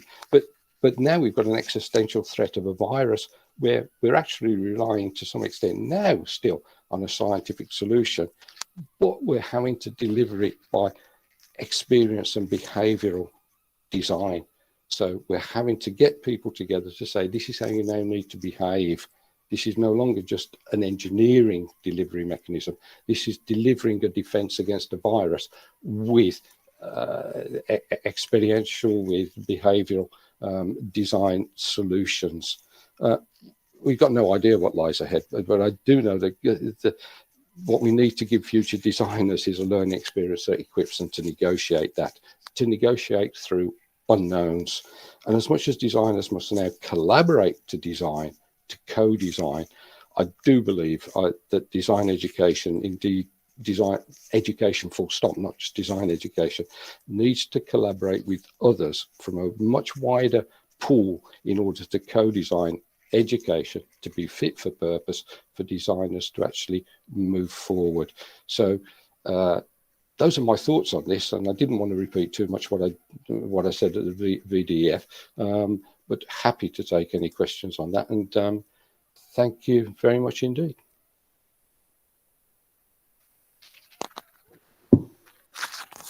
Thank you very much, Frank. It is very interesting to see how you're unpacking in your own way all the disciplinarity and the merge of the fields in a way. And I think that people will have some questions later on to ask you about that, but we should proceed now with the next speaker. And we're happy to welcome Jan Eckert, head of the design unit at the University of Göteborg. Welcome. Looking forward to hear a little bit more about lifelong learning strategies, as I believe we are suggested to be presented. Thank you. Thanks for having me. Thanks for the warm welcome, and also thanks for the previous speakers for kind of laying the track also for the next presentations and discussions to come. I'll be happy to share my screen here. So let's see. Just give me a brief confirmation if you can see my presentation right now. Is that fine now? Perfect. Yeah, okay, great. Yeah, perfect. Yes, thanks. So I'm Jan Eckert, head of the design unit at Gothenburg University, and I'm gonna talk about learning beyond institutional boundaries, lifelong and life-wide learning strategies in a VUCA world. It's based upon some of the input that I've gave at VDF 2021 and also in 2 other occasions back this year. But tonight I'm gonna expand the concept and observations on the need for lifelong and life-wide education and learning by kind of 3 categories or 3 kind of perspectives that I'm going to dive into: the common, the private, and the public, and a little bit of an outlook of how designing life-wide learning ecosystems might look like, how what the concrete contribution of the design discipline could be. And if we have a little time afterwards, I'm going to keep it around 20 minutes. I can show one more thing, which is a bit diving into the questions that have been raised in the previous presentation about what kind of competencies, what kind of skills should we develop as designers to meet all these wicked problems, complex problems, the uncertainty that we're dealing with. And I'm convinced that my systems thinking approach and design, that can be possible. And I will show a little glimpse of a concept that I call stewardship in design. But let's start with the VUCA-ness of the world of education. That is something that I've been showing a bit of as well. So VUCA refers to volatility, uncertainty, complexity, and ambiguity. And basically it refers to what has been talked about before, that less and less we know about what sort of challenges we will meet once we transition into the job world after our kind of the traditional educational path, which usually ends up either with a master's degree or maybe with a PhD for those transitioning into the academic world.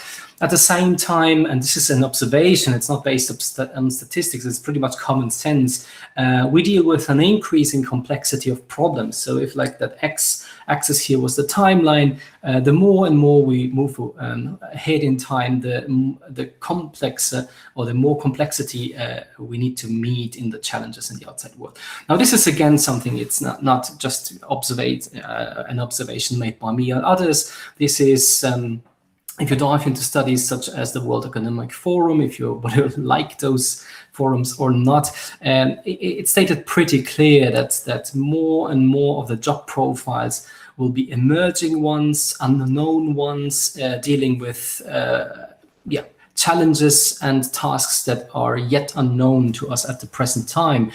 And as we've heard before, developing, for instance, a BA curriculum or an MA curriculum, be it in design or any other discipline, takes around between 2 to 5 years until it is fully developed, evaluated, maybe the first cohort has graduated and so forth. And if we consider this and put it into the context of the half-life of job-related knowledge that is decreasing more and more, 5 years is really quite a lot of time. So on this graph, again, this is an observation showing that when I think back, when I started studying in interior architecture back in Germany, most of my colleagues in architecture, urban planning, some or even in interior architecture would study up to 17 semesters. So that's nearly 10 years of studies. But that was pretty normal. That was like even an average in architecture and urban planning. But at the same time, that knowledge and skills that you've built up in these, let's say 6, 7, or 8 years, that corresponded to 10, 20, in some cases even more years of job-related knowledge and skills. Now we all know this is getting less and less. So if you take 3 years of bachelor studies nowadays, I would guess that corresponds to maybe something around 5 to 10 years of job-related knowledge and skills. If it comes to part-time studies or an MA degree, that is even less. So we're clearly moving towards strategies of lifelong learning. Now the problem is, while before, when you think of the former diploma studies, in Germany they were very widespread, or even the kind of initial thinking of the Bolognese system, providing 3 + 2 years or 2 + 3 years, that would mean that most of these learners would mostly stay on the same discipline. So in one disciplinary program, or in one, let's call it silo or container.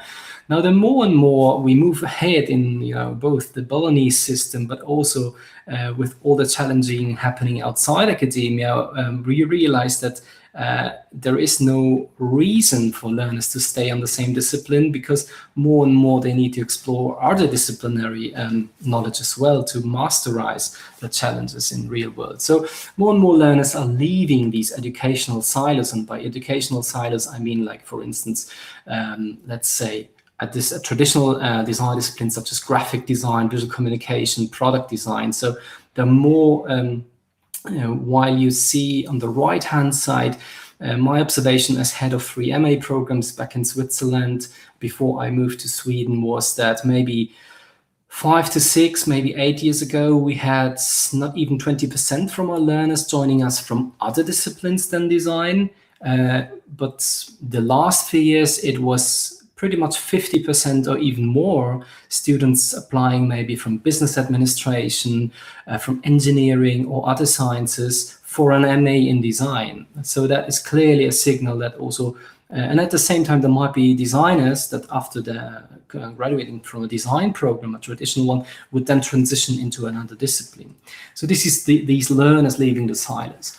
So all in all, and that's the bottom line of this reflection, is we're leaving linear learning paths as initially thought and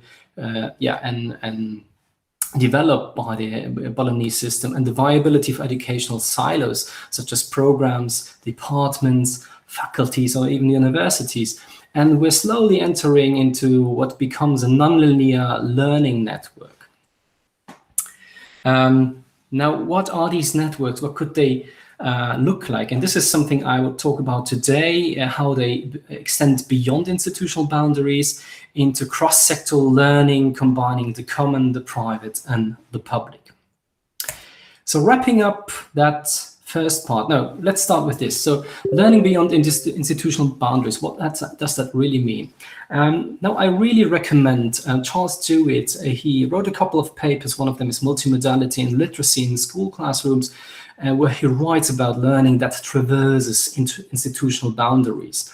And when he's writing about, for instance, disciplines such as design, in another paper, Technology, Literacy, and Learning, he writes about learning that increasingly involves students in working across different sites of expression, negotiating, creating new flexible spaces for planning, thinking, hypothesizing, testing, designing, and realizing ideas. And if we kind of connect that to what we are used to as designers, so let's say this studio really extends beyond the maybe school's own studio space into corporate spaces, everyday life spaces, into the public, and so forth.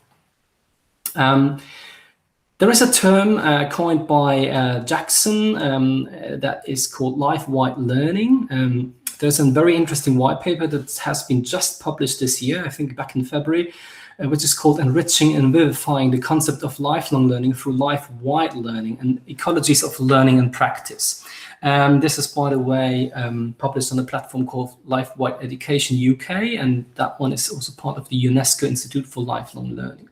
So basically, Jackson subdivides the learning network or learning ecosystem into parts that are determined by the learner, him or herself, and parts in that, or elements in that learning ecosystem that are given by an institution, for instance, which can be represented by a teacher, by a program, and so forth. And then you also have like contextualized learning that might happen in any place within or beyond academia, or learning that is really that is based upon a specific curriculum.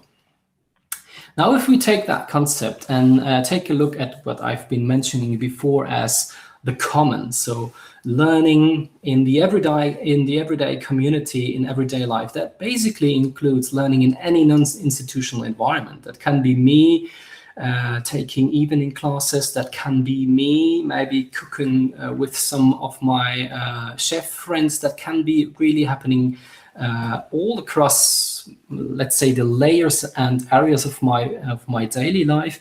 And first and foremost, it also includes my personal self-development. And if we take a look at, for instance, systems thinking, that more and more becomes a very important part. So my self-development and my, let's say, transformation as a part of the community and society in order to transform society and the ecosystems we live in themselves.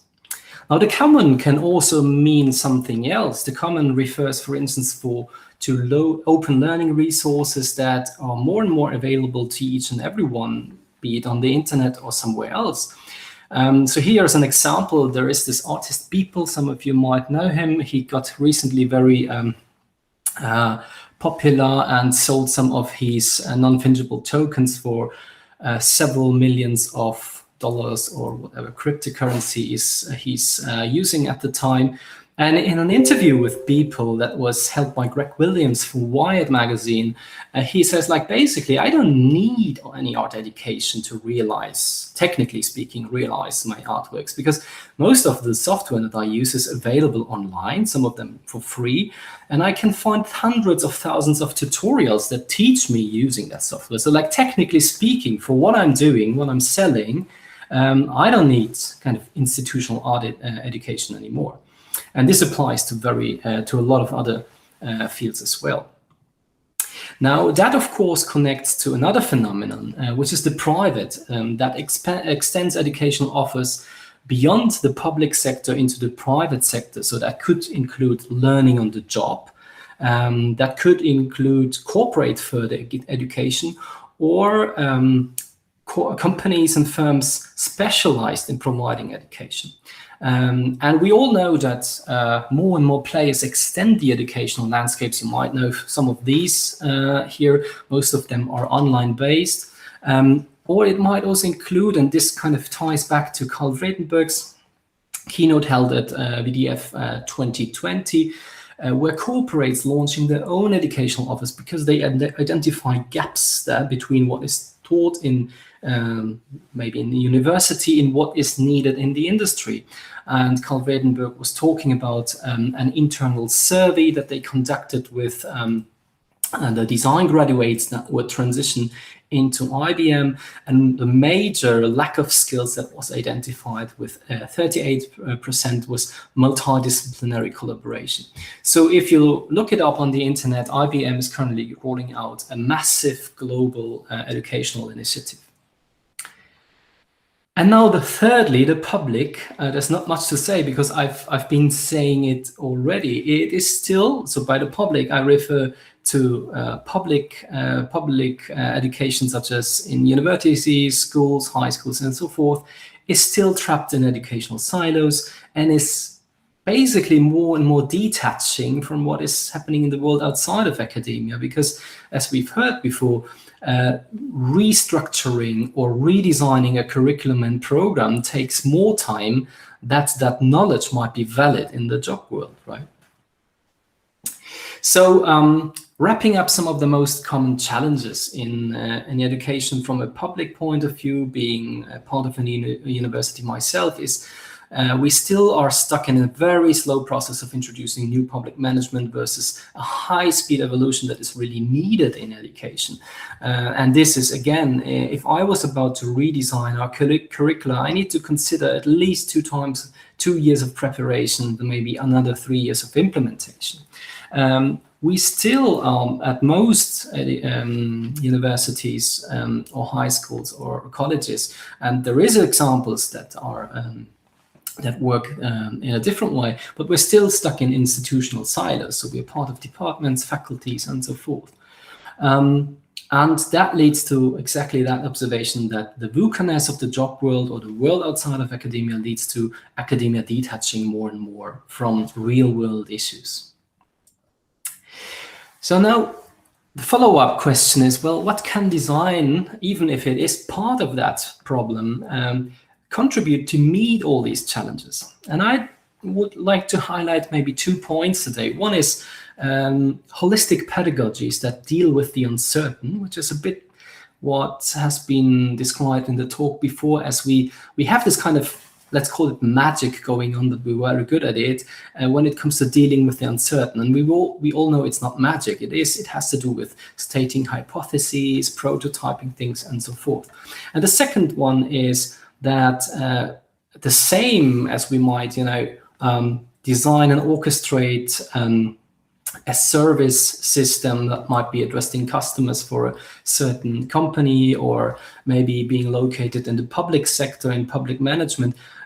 With that same approaches and tools, we could also redesign and set out to redesign the learning ecosystems that exist nowadays. So let's start with the first one. Holistic pedagogies that deal with uncertainties. And as I said, like, if we reflect upon what design and arts really could call a superpower, is that we have a certain skill set and a range of knowledge that we embed into new context every single time that we start a project. So basically, no project is ever the same. There might be similarities, but the people will change, stakeholders will change, the kind of leverage points or starting points for a design intervention might change. The whole context changes. So we are natural lifelong learners. We're very good at this. Another thing we're good at is that if you take a look at that, which is called the Bloom's taxonomy, is a model widely used in education especially for describing educational objectives such as learning goals. If we take a look at what the bottom part is, remembering things, understanding, applying concepts, analyzing, evaluating, creating. So design and arts pretty much is at the top of that pyramid most of the time, right? And I would even say we add something to that, because we are able to foresee things with instruments of critical analysis and strategic foresight.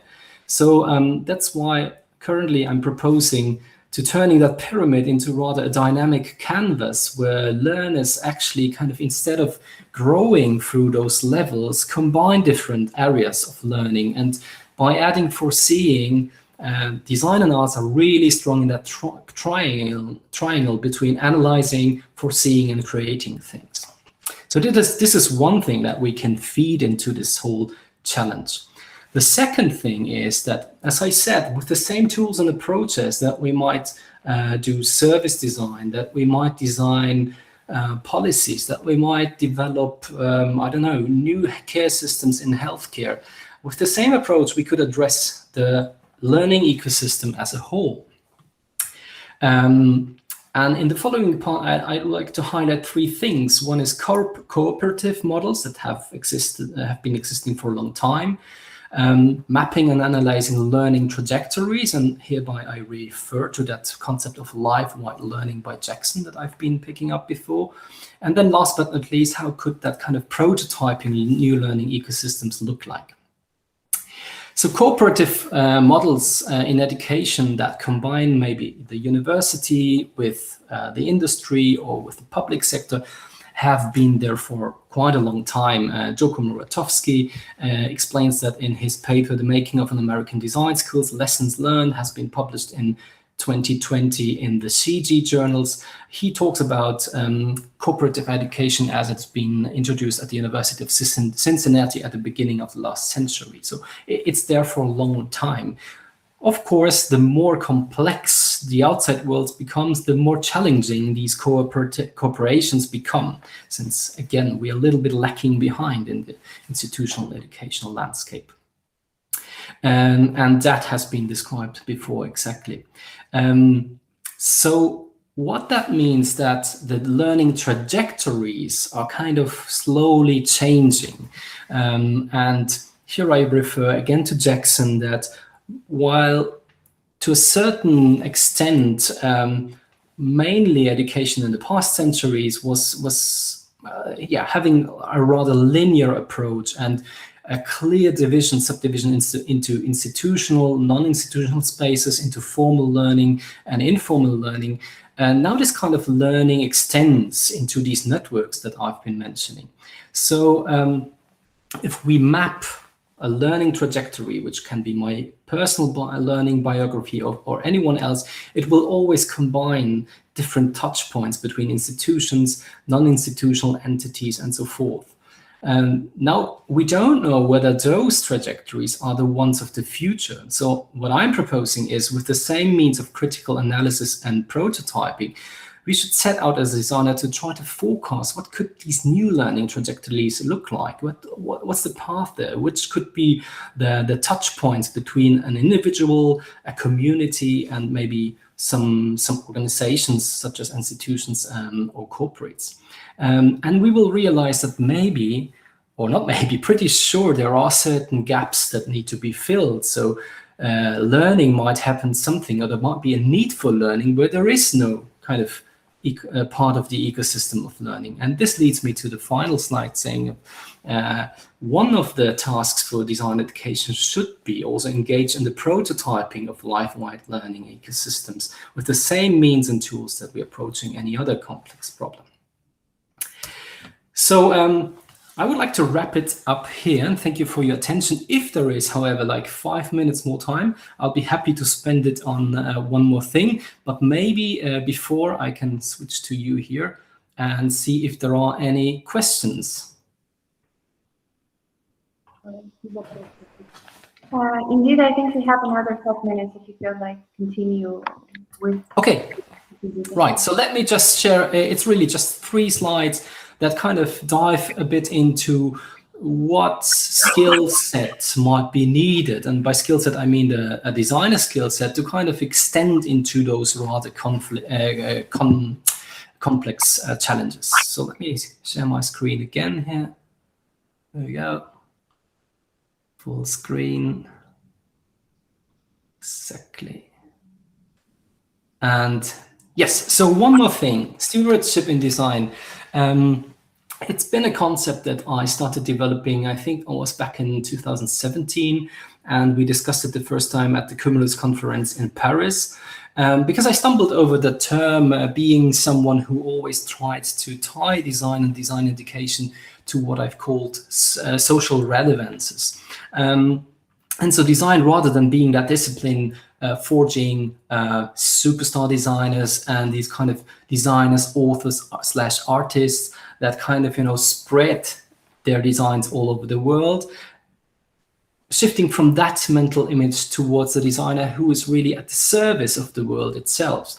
And stewardship, other than being maybe tied to the imaginary of the people that cater us on flights, stewards can also be, and as explained in this sentence or example by Oxford Dictionary, for instance, they use the farmers as an example, as saying farmers pride themselves on being stewards of the countryside. And I think that's a wonderful example, because farmers are not the persons selling us potatoes on the weekly market. There are really people who take the responsibility for a whole area that those potatoes and other things come from. But it extends, of course, more than just, beyond just the product itself or the product. And so consequently, I asked myself whether as designers we should take upon a similar mental image and a similar perspective, and asking ourselves in what way might we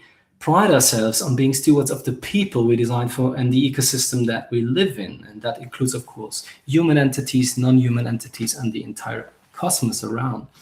So I started thinking and developing around that term of stewardship. And if you look up some of my papers, there is a couple that focus that term stewardship in design. And just recently, I started subdividing the concept into 4 areas that I think are necessary in order to address the complexity that we're finding ourselves within this VUCA-ness of the world. And the 4 areas I see being highly relevant when engaging with this complex or systemic problem solving from a systems thinking point of view is empathy, consciousness, and inclusion. That really extends into the self-development of ourselves as people and designers. Into systemic foresight and impact assessment. So what impact can we potentially see or foresee, be it positive or negative? That kind of also ties back to the critique that has been raised back in the 70s by Viktor Papanek or Tommaso Maldonado. The third area that I see highly relevant in a globalized or global context of designing and interacting is ethical and cultural awareness. And last but not least, evidentiary approaches to critical analysis, so be it evidence-based or, let's say, forensic approaches to analysis.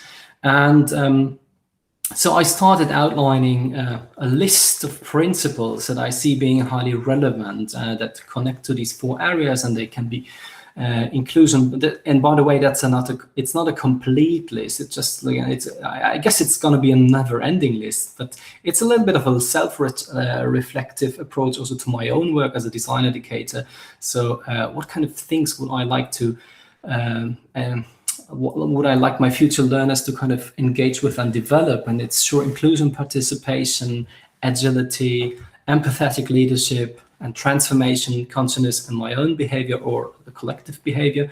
When we talk about the area of empathy and consciousness and inclusion, it is sure foresight and evaluation, identifying problems and framing projects. Modeling and prediction is something that we might need to learn more and more, especially when it comes to data-driven analysis and designs. We have ethics and cultural awareness, as I mentioned before. Facilitation, translation, that must be something included into our design education.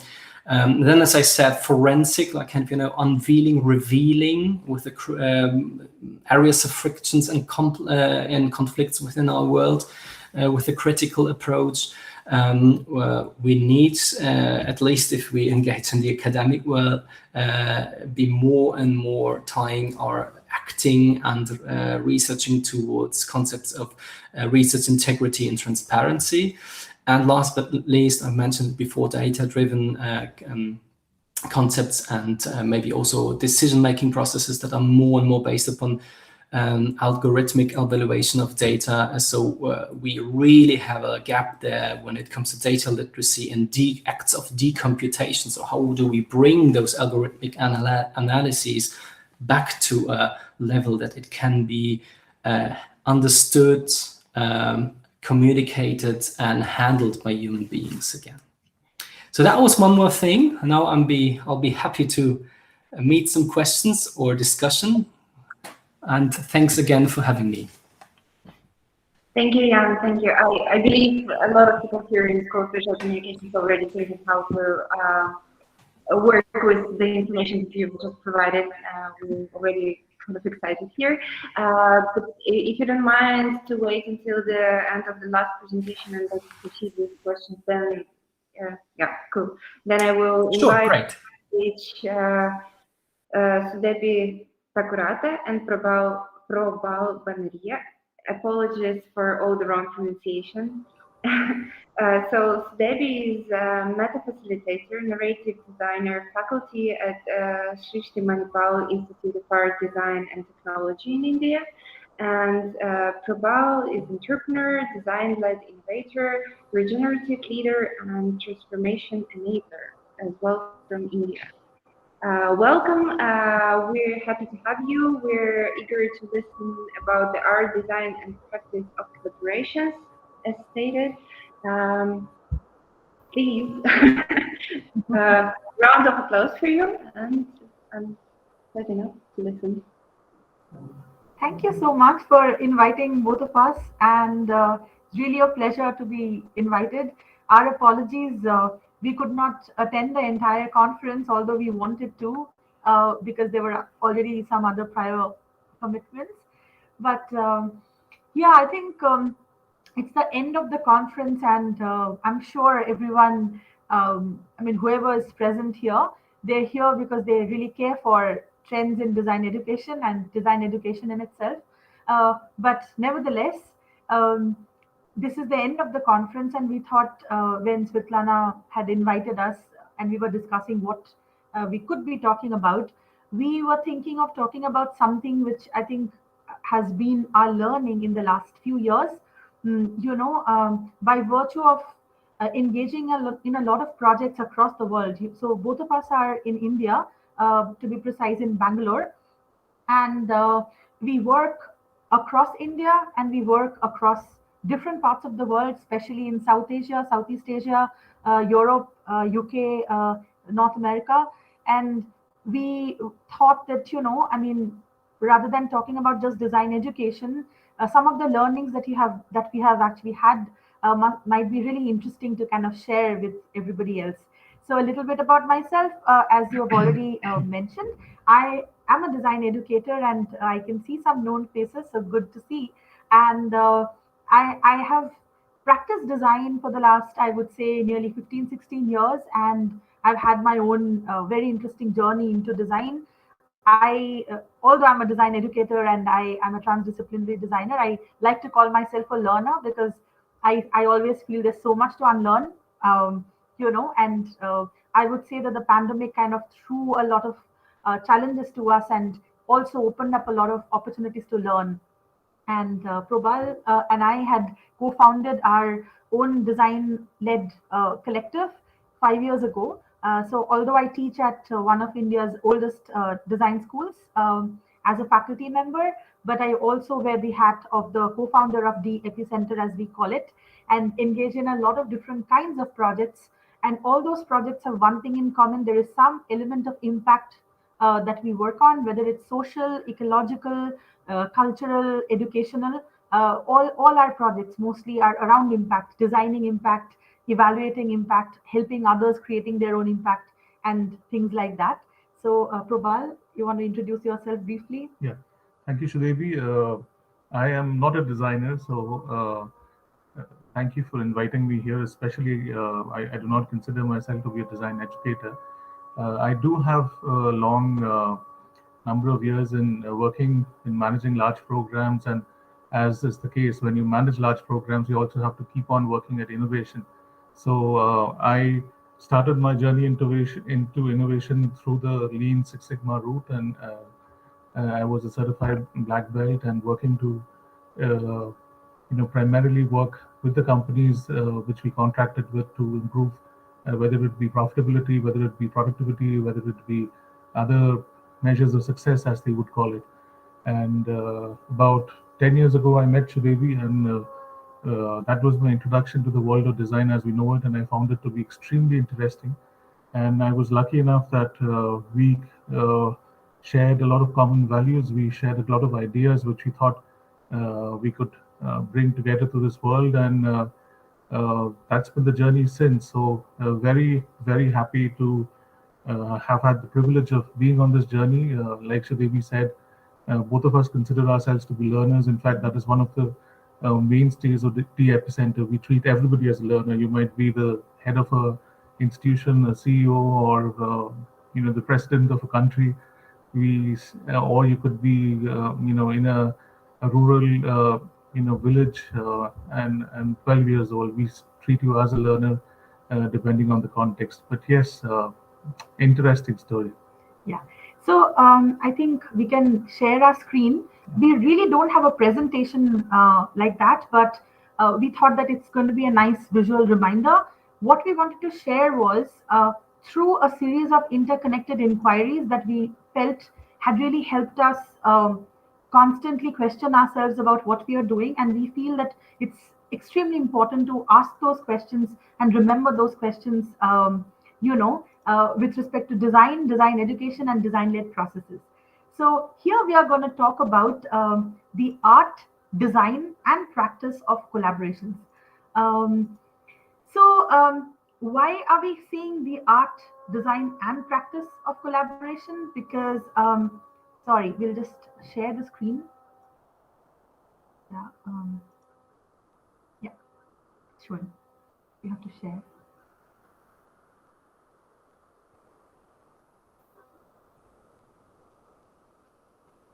Can you see our screen? Yes, it's just downloading. Okay. Yes. All right. Thank you. So we feel that as we talk about trends in design education, and design is not outside the world; it's very much in the world. More and more people are realizing the need of collaborations. There's really nothing one can do without collaborating with each other. And all of us know, who are into design education, that collaboration is a very important process and element in any form of design. So, but when we keep using terms like collaborations, even some, an entity like World Economic Forum talks about collaboration being one of the future skills, essential skills. I mean, what does it really mean? Does it really mean some people coming together and working on something together? No, our experience is that it really requires practice. The collaborations require design, because if collaborations are not well designed, they are bound to not only fail, but they're bound to create possibilities, or rather curb possibilities. They're going to fail those possibilities. And of course, there is an art of collaboration. So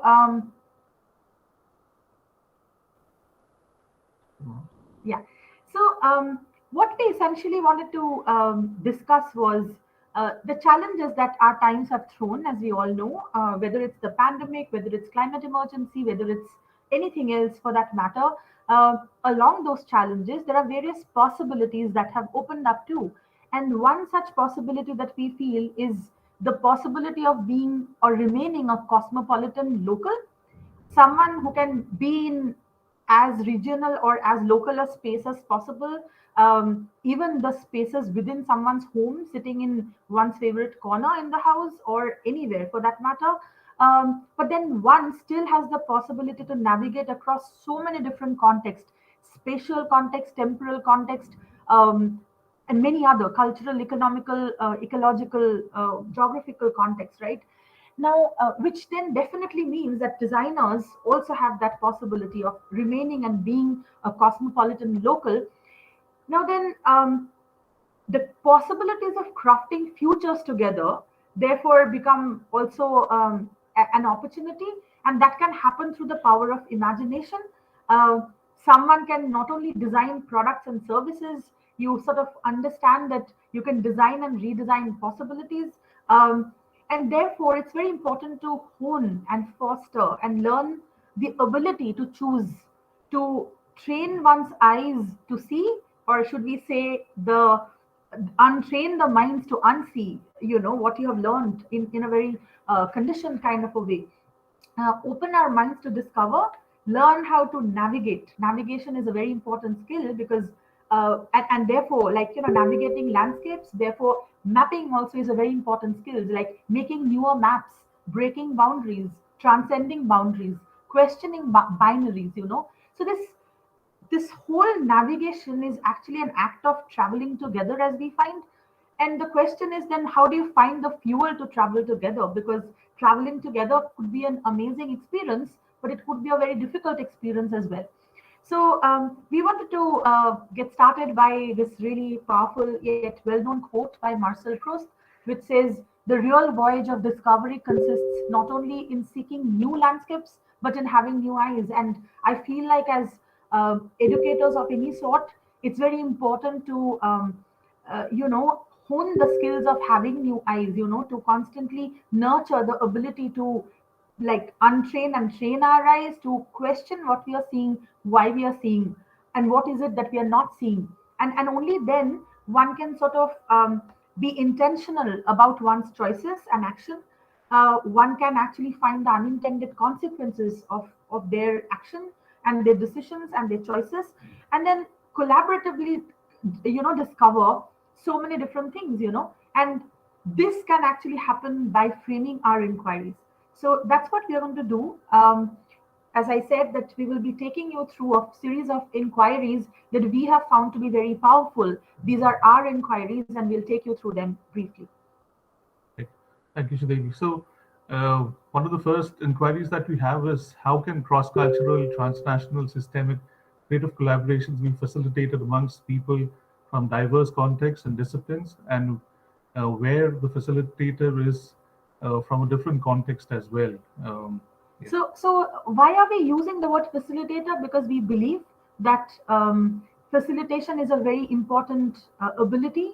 It's an important capability or competency anyone should have, and designers, for that matter, absolutely need to have the skills of facilitation. It's really a future skill or a future competency. So we almost feel that design is an act of facilitation, and facilitation actually happens through an act of design.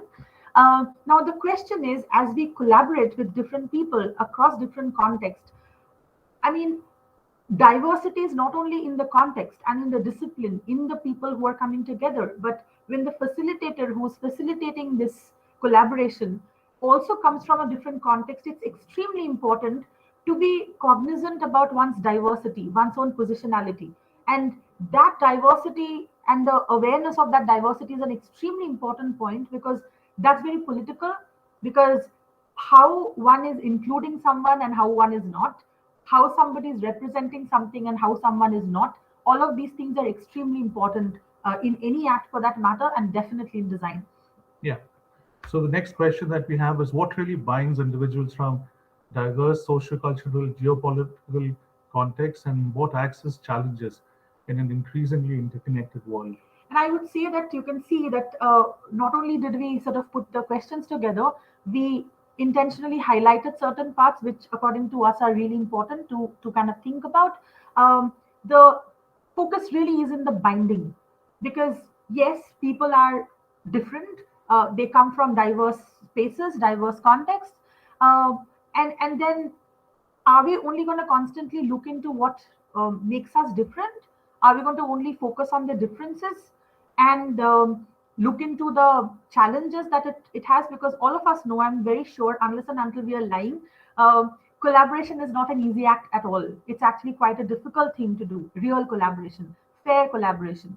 So the question is, designers really need to figure out what really binds individuals, so this binding factor, finding this glue, is actually a very important aspect that we feel is something that one needs to learn. It's not something one can identify in one moment. Again, it requires practice, and this binding factor can actually be intentionally used in the act of designing collaboration, we feel.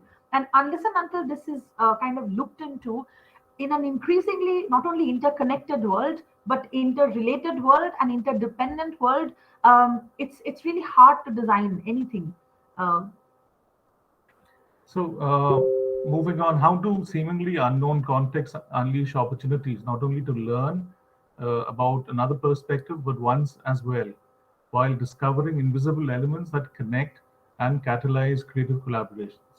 I think we spoke about it earlier also, right? That learning is a very important aspect, and one needs to learn the skill of remaining a lifelong learner. It's no more a choice that some people are lifelong learner and some people aren't. I mean, and lifelong learning as an ability is only possible when one knows how to unlearn. The question is unlearning as a process, and to say that I need to unlearn, it's a process which makes you feel vulnerable. You don't feel very powerful about it, because it almost sometimes requires the consideration of everything that you have known so far has to be thrown away.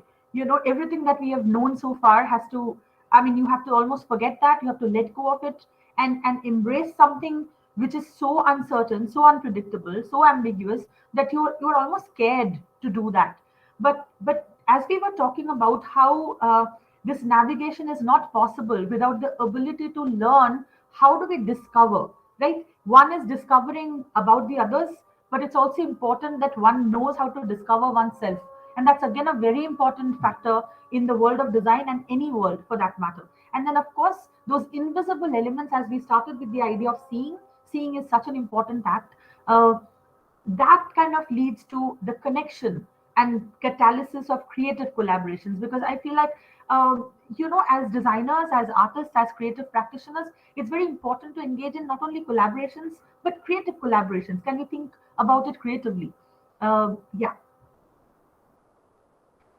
So I think can facilitation act as a bridge between an egocentric, competitive, boxed past and an ecocentric, collaborative, interconnected, regenerative future? Now, again, these could be thrown as words, because I'm sure these days a lot of us might be hearing these have become buzzwords in some way. But the point is, as I said, we kind of look at design as an act of facilitation, and therefore designers as facilitators.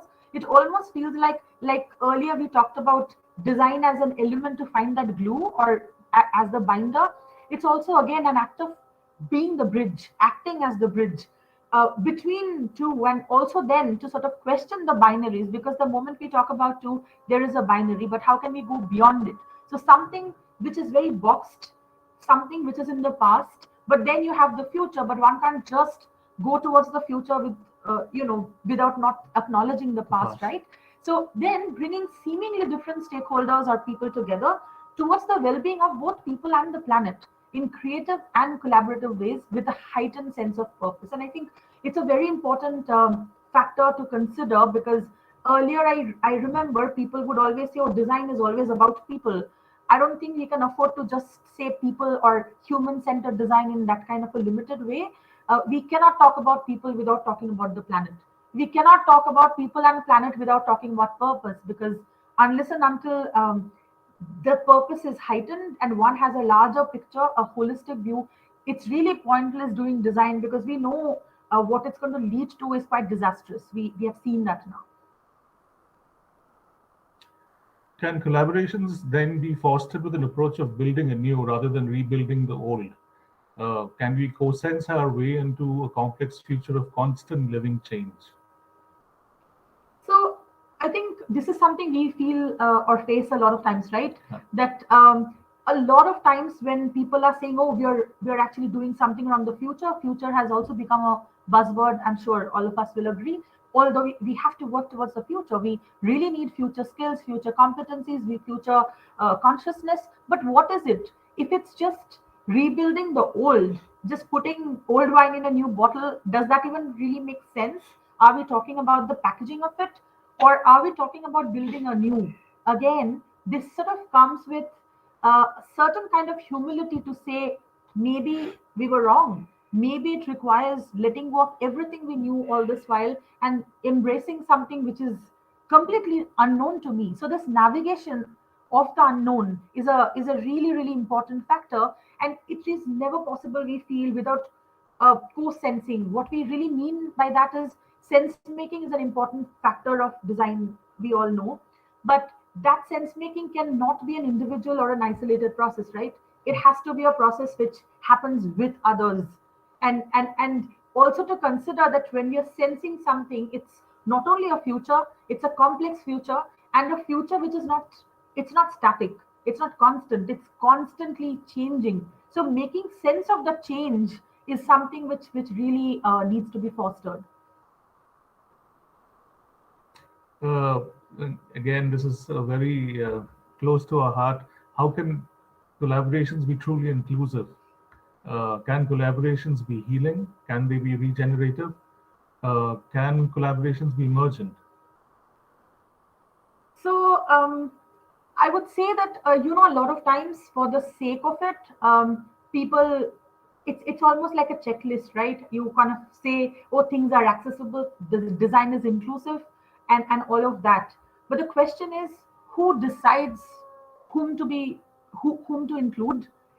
Why do some people get to decide that, oh, I am going to include someone else, and that's the whole point. That can we recognize a world with many centers?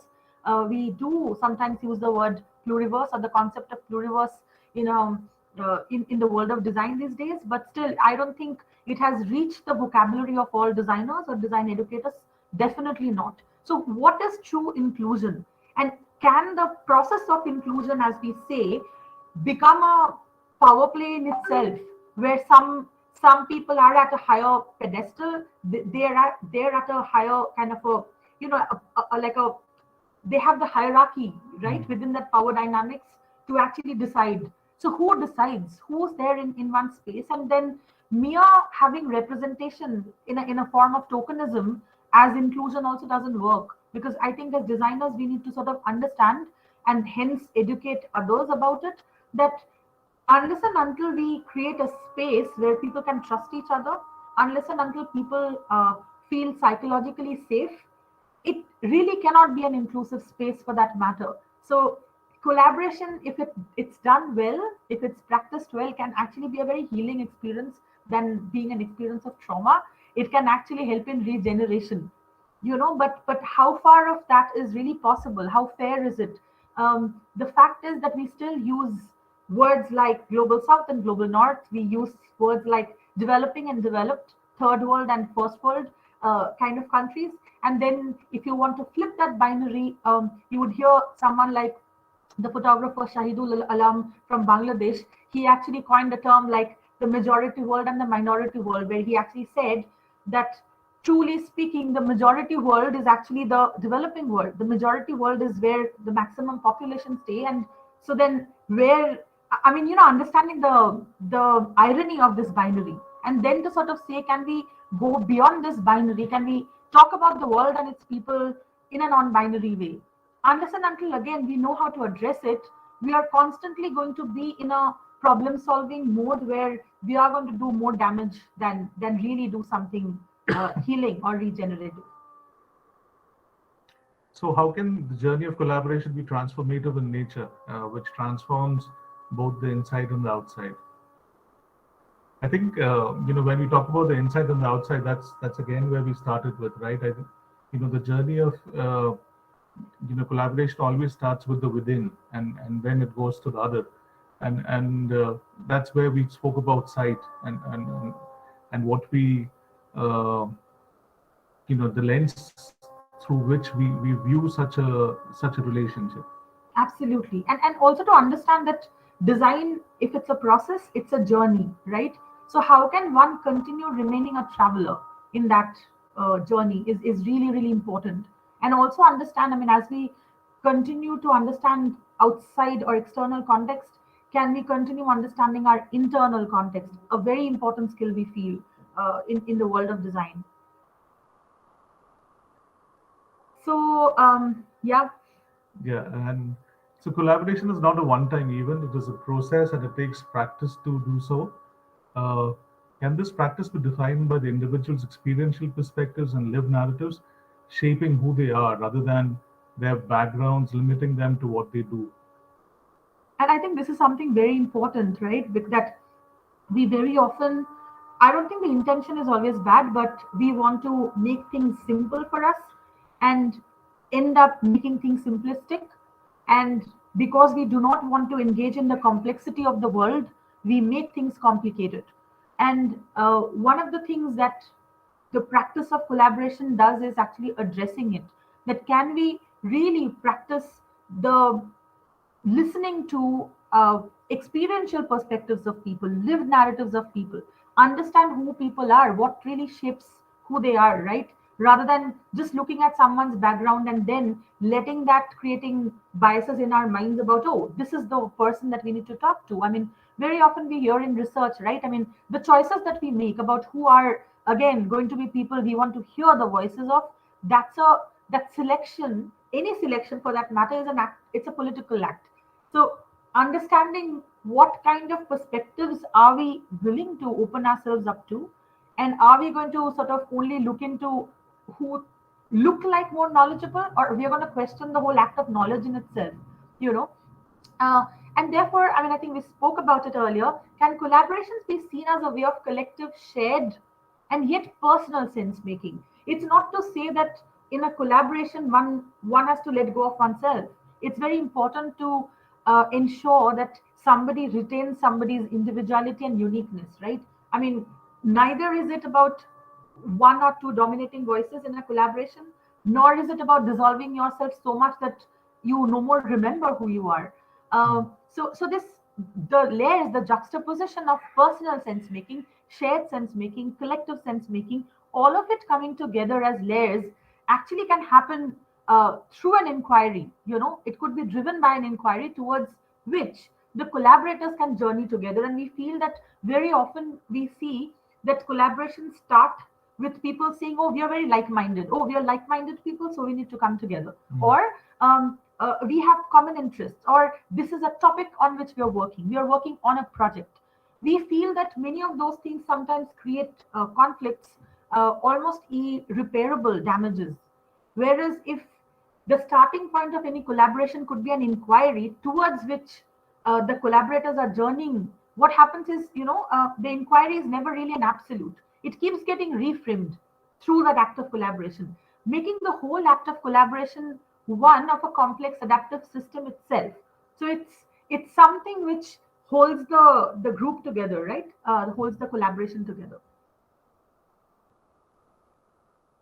So in the midst of Michael, just a quick interruption. I'm just going to remind you about timing, because we are already slowly running out of it. So maybe we can slowly wrap it up. Thank you. We'll probably take 2 more minutes.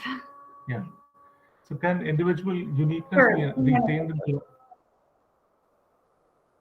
Sorry, I was just saying that can individual uniqueness be retained in collaborations while transcending individual egocentric viewpoints? We can be equal in our humility and wonder of the uncertainty, unpredictability, ambiguity, and novelty of the future, where we can perceive each other to be the same in terms of what we do not know. Hopefully that can help dissolve the boundaries, boxes, and chains constructed in the past in terms of what we know. Yeah. And I would say, last but not the least, a couple of other questions which we felt were very important. Can collaborations be both critical and creative in nature? While we try to understand the science and logic of how to collaborate, can we also try to understand and master the art of collaboration? We spoke about it also.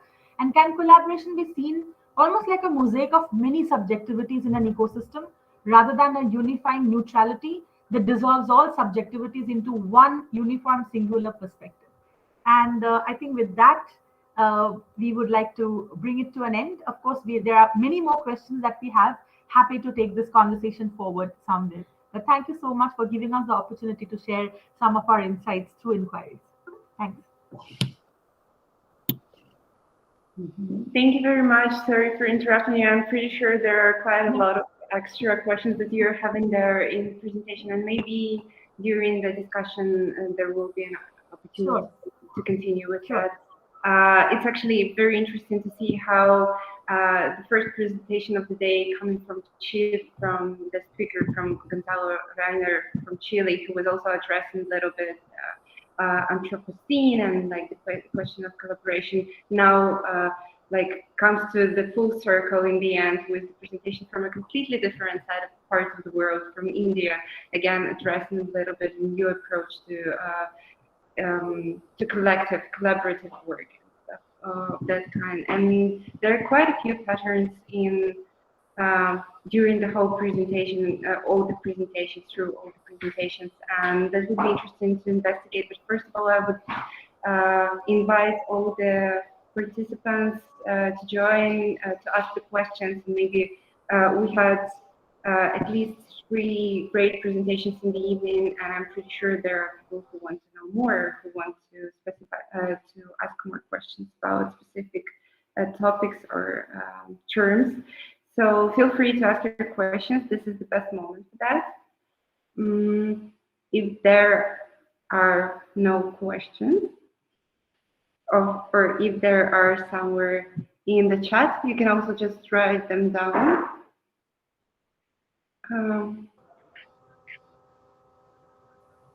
I can see that there are quite a few people left, but it's quite late already. We promised to wrap up in 5 minutes, to be honest, but we're still here. And if someone is just feeling like asking the question but feeling slightly uncomfortable. Can I ask? Of course, go ahead. Yeah. Could you explain the process of how you implement this collaborative processes in beginning designers or designers who are not a bit afraid to ask for help or collaborate with each other? Because I see that happening quite often with interns in the company. They're a bit afraid to come up and work with each other, work together. How do you dissolve this sort of conflict? Yeah, thanks for asking that question. I mean, there is no one an easy answer to that, as you know. I think because we both are very interested about this, we do a lot of work around designing collaborations. So I would say that sometimes, again, depending on the situation and the context, we initially have certain, I would say, workshopping kind of processes, but which are not really team building kind of things, you know. I mean, I would say that we sort of talk about the elephant in the room. We do a lot of different things where people can talk about how different they are. And I think that's a key point, because most people, we would notice when they have to collaborate, if they want to come together, I think their tendency is to find where the commonalities are. And if by chance they don't find things which are common, that becomes a very difficult thing, right? So I think we always start with the differences and saying that it's a really creative kind of a, what would I say? It's a fuel actually. Your differences and your diversity is actually something which is really welcome. And starting from the diversity, rather than calling it difference, calling it diversity, and then to sort of say how all these different diversities can come, like we said, like a mosaic.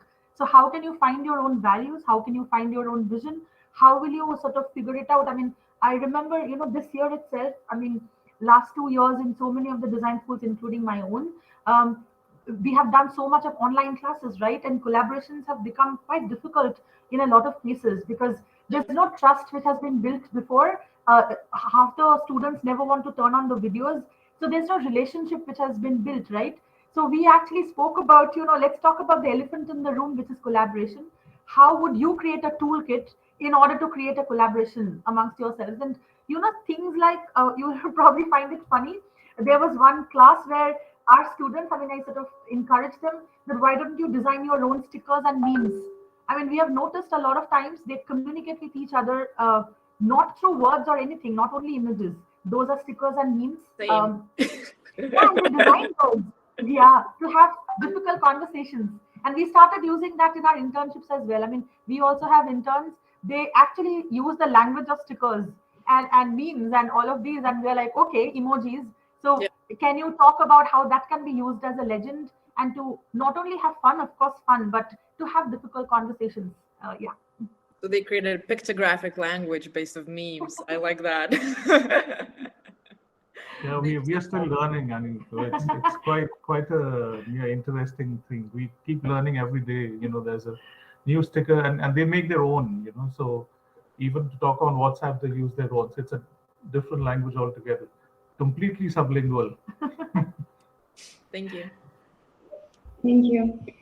We actually have one question in the chat room, and I believe it would be interesting to hear opinions from all three speakers today on that particular question. So Jan and Frank, please go ahead also and feel free to answer that. There's a question from Gonzalo. How can we enchant industry to follow a more sustainable path? A little bit abstract, but very to the point question. Yeah, I think that refers a little bit to what I was trying to mention in terms of when it comes to systemic and holistic approaches through design. And I mean, it's not going to be, I mean, first of all, we need to question the term sustainable itself, because do we really want to sustain what is there? Because basically that kind of way led us into the crisis and disaster that we are facing nowadays and already for decades. So actually, we're not wanting to sustain that anymore. So it is really more about paths or pathways of transitions into another sustainability, and that means renegotiating the relationships between us as individuals, our society, the community, the industry, and the planet, and so forth. So it is really, exactly, sustainable is unsustainable. That's right. And at least the sustainable that brought us here, right, where we are right now. So personally, I prefer the term transition into, like, what is also outlined as a concept of the coescene. And that really means questioning and renegotiating all of our relationships. And that is not gonna come easy.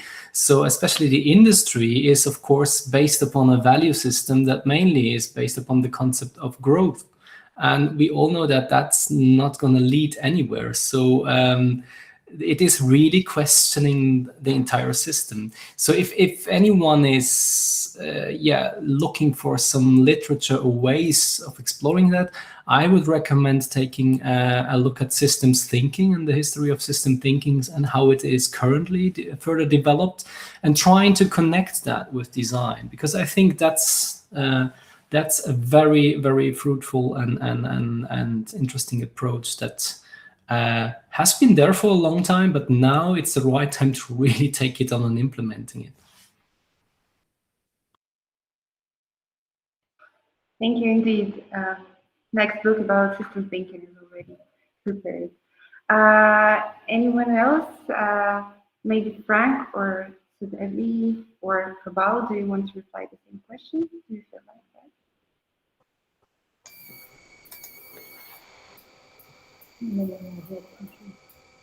Hi there. I think that the comment in terms of sustainability, my big problem is what on earth is the definition of sustainability? I have no idea.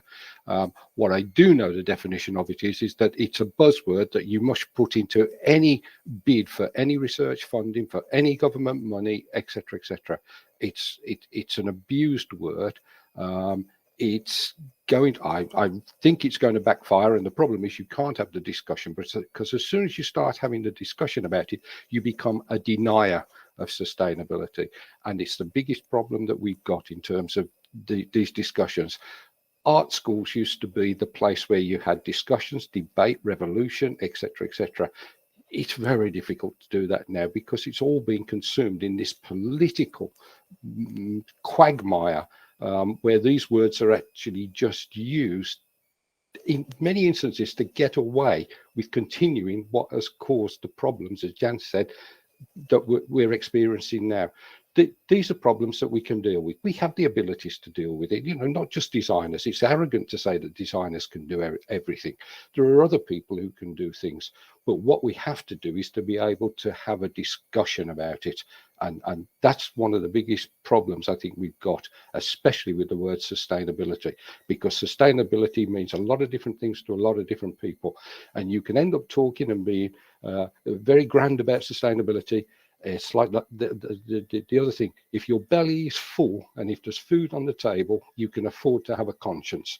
And this is the issue with sustainability. It means totally different things to different people. For some people, sustainability at the moment is keeping a job. I mean, that's incredibly important. Sustainability is staying alive at the moment. It's incredibly important. But it's been consumed into this whole narrative, which is to do with concepts which are helping a lot of corporate organizations to actually achieve money and achieve profit. So it's become as much a bastardized word as designer was in the 1980s, when it was designer this and designer that. And it becomes a word that's used for other purposes, same as innovation was used. You could not possibly read a paragraph from anybody without the word innovation being in it at a point, or without creativity or creative being in it. And we've had control over some of those words for a long time, and we've let it slip, the same as we've let design's thinking slip out of the landscape of design as a practice, as a job, as something that we actually do. Those are the issues that I worry about sustainability. We can't talk about it.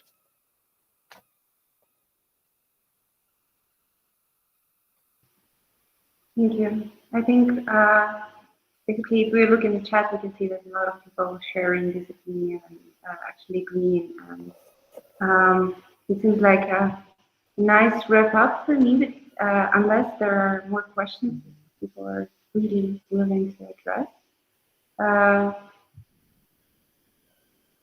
I can see that probably no questions in the chat as well.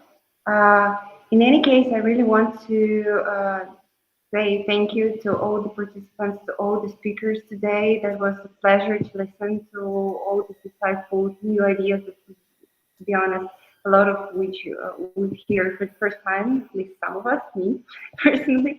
And I think we took quite a lot of new attitudes coming from a very different background, from a very different places on the planet. I also wanted to thank all the people participating in the chat. There are quite a few active participants, as listeners and visitors of the conference themselves. I just want to say once again, thank you to all of you, also to present once again as Director of School of Visual Communications, who probably will say the last words for this conference and who was in charge of arranging all this thing.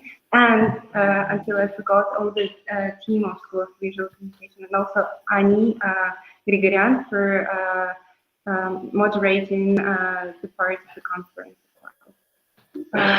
Thank you once again. I'm done. Is that it? Yes, thank you for your presentation. Thank you for your time. Keep in touch. Do not say goodbye. See you soon. Let's work together. Bye. Thank you. Everybody. Bye. Oh, pleasure. Pleasure. Bye. Bye.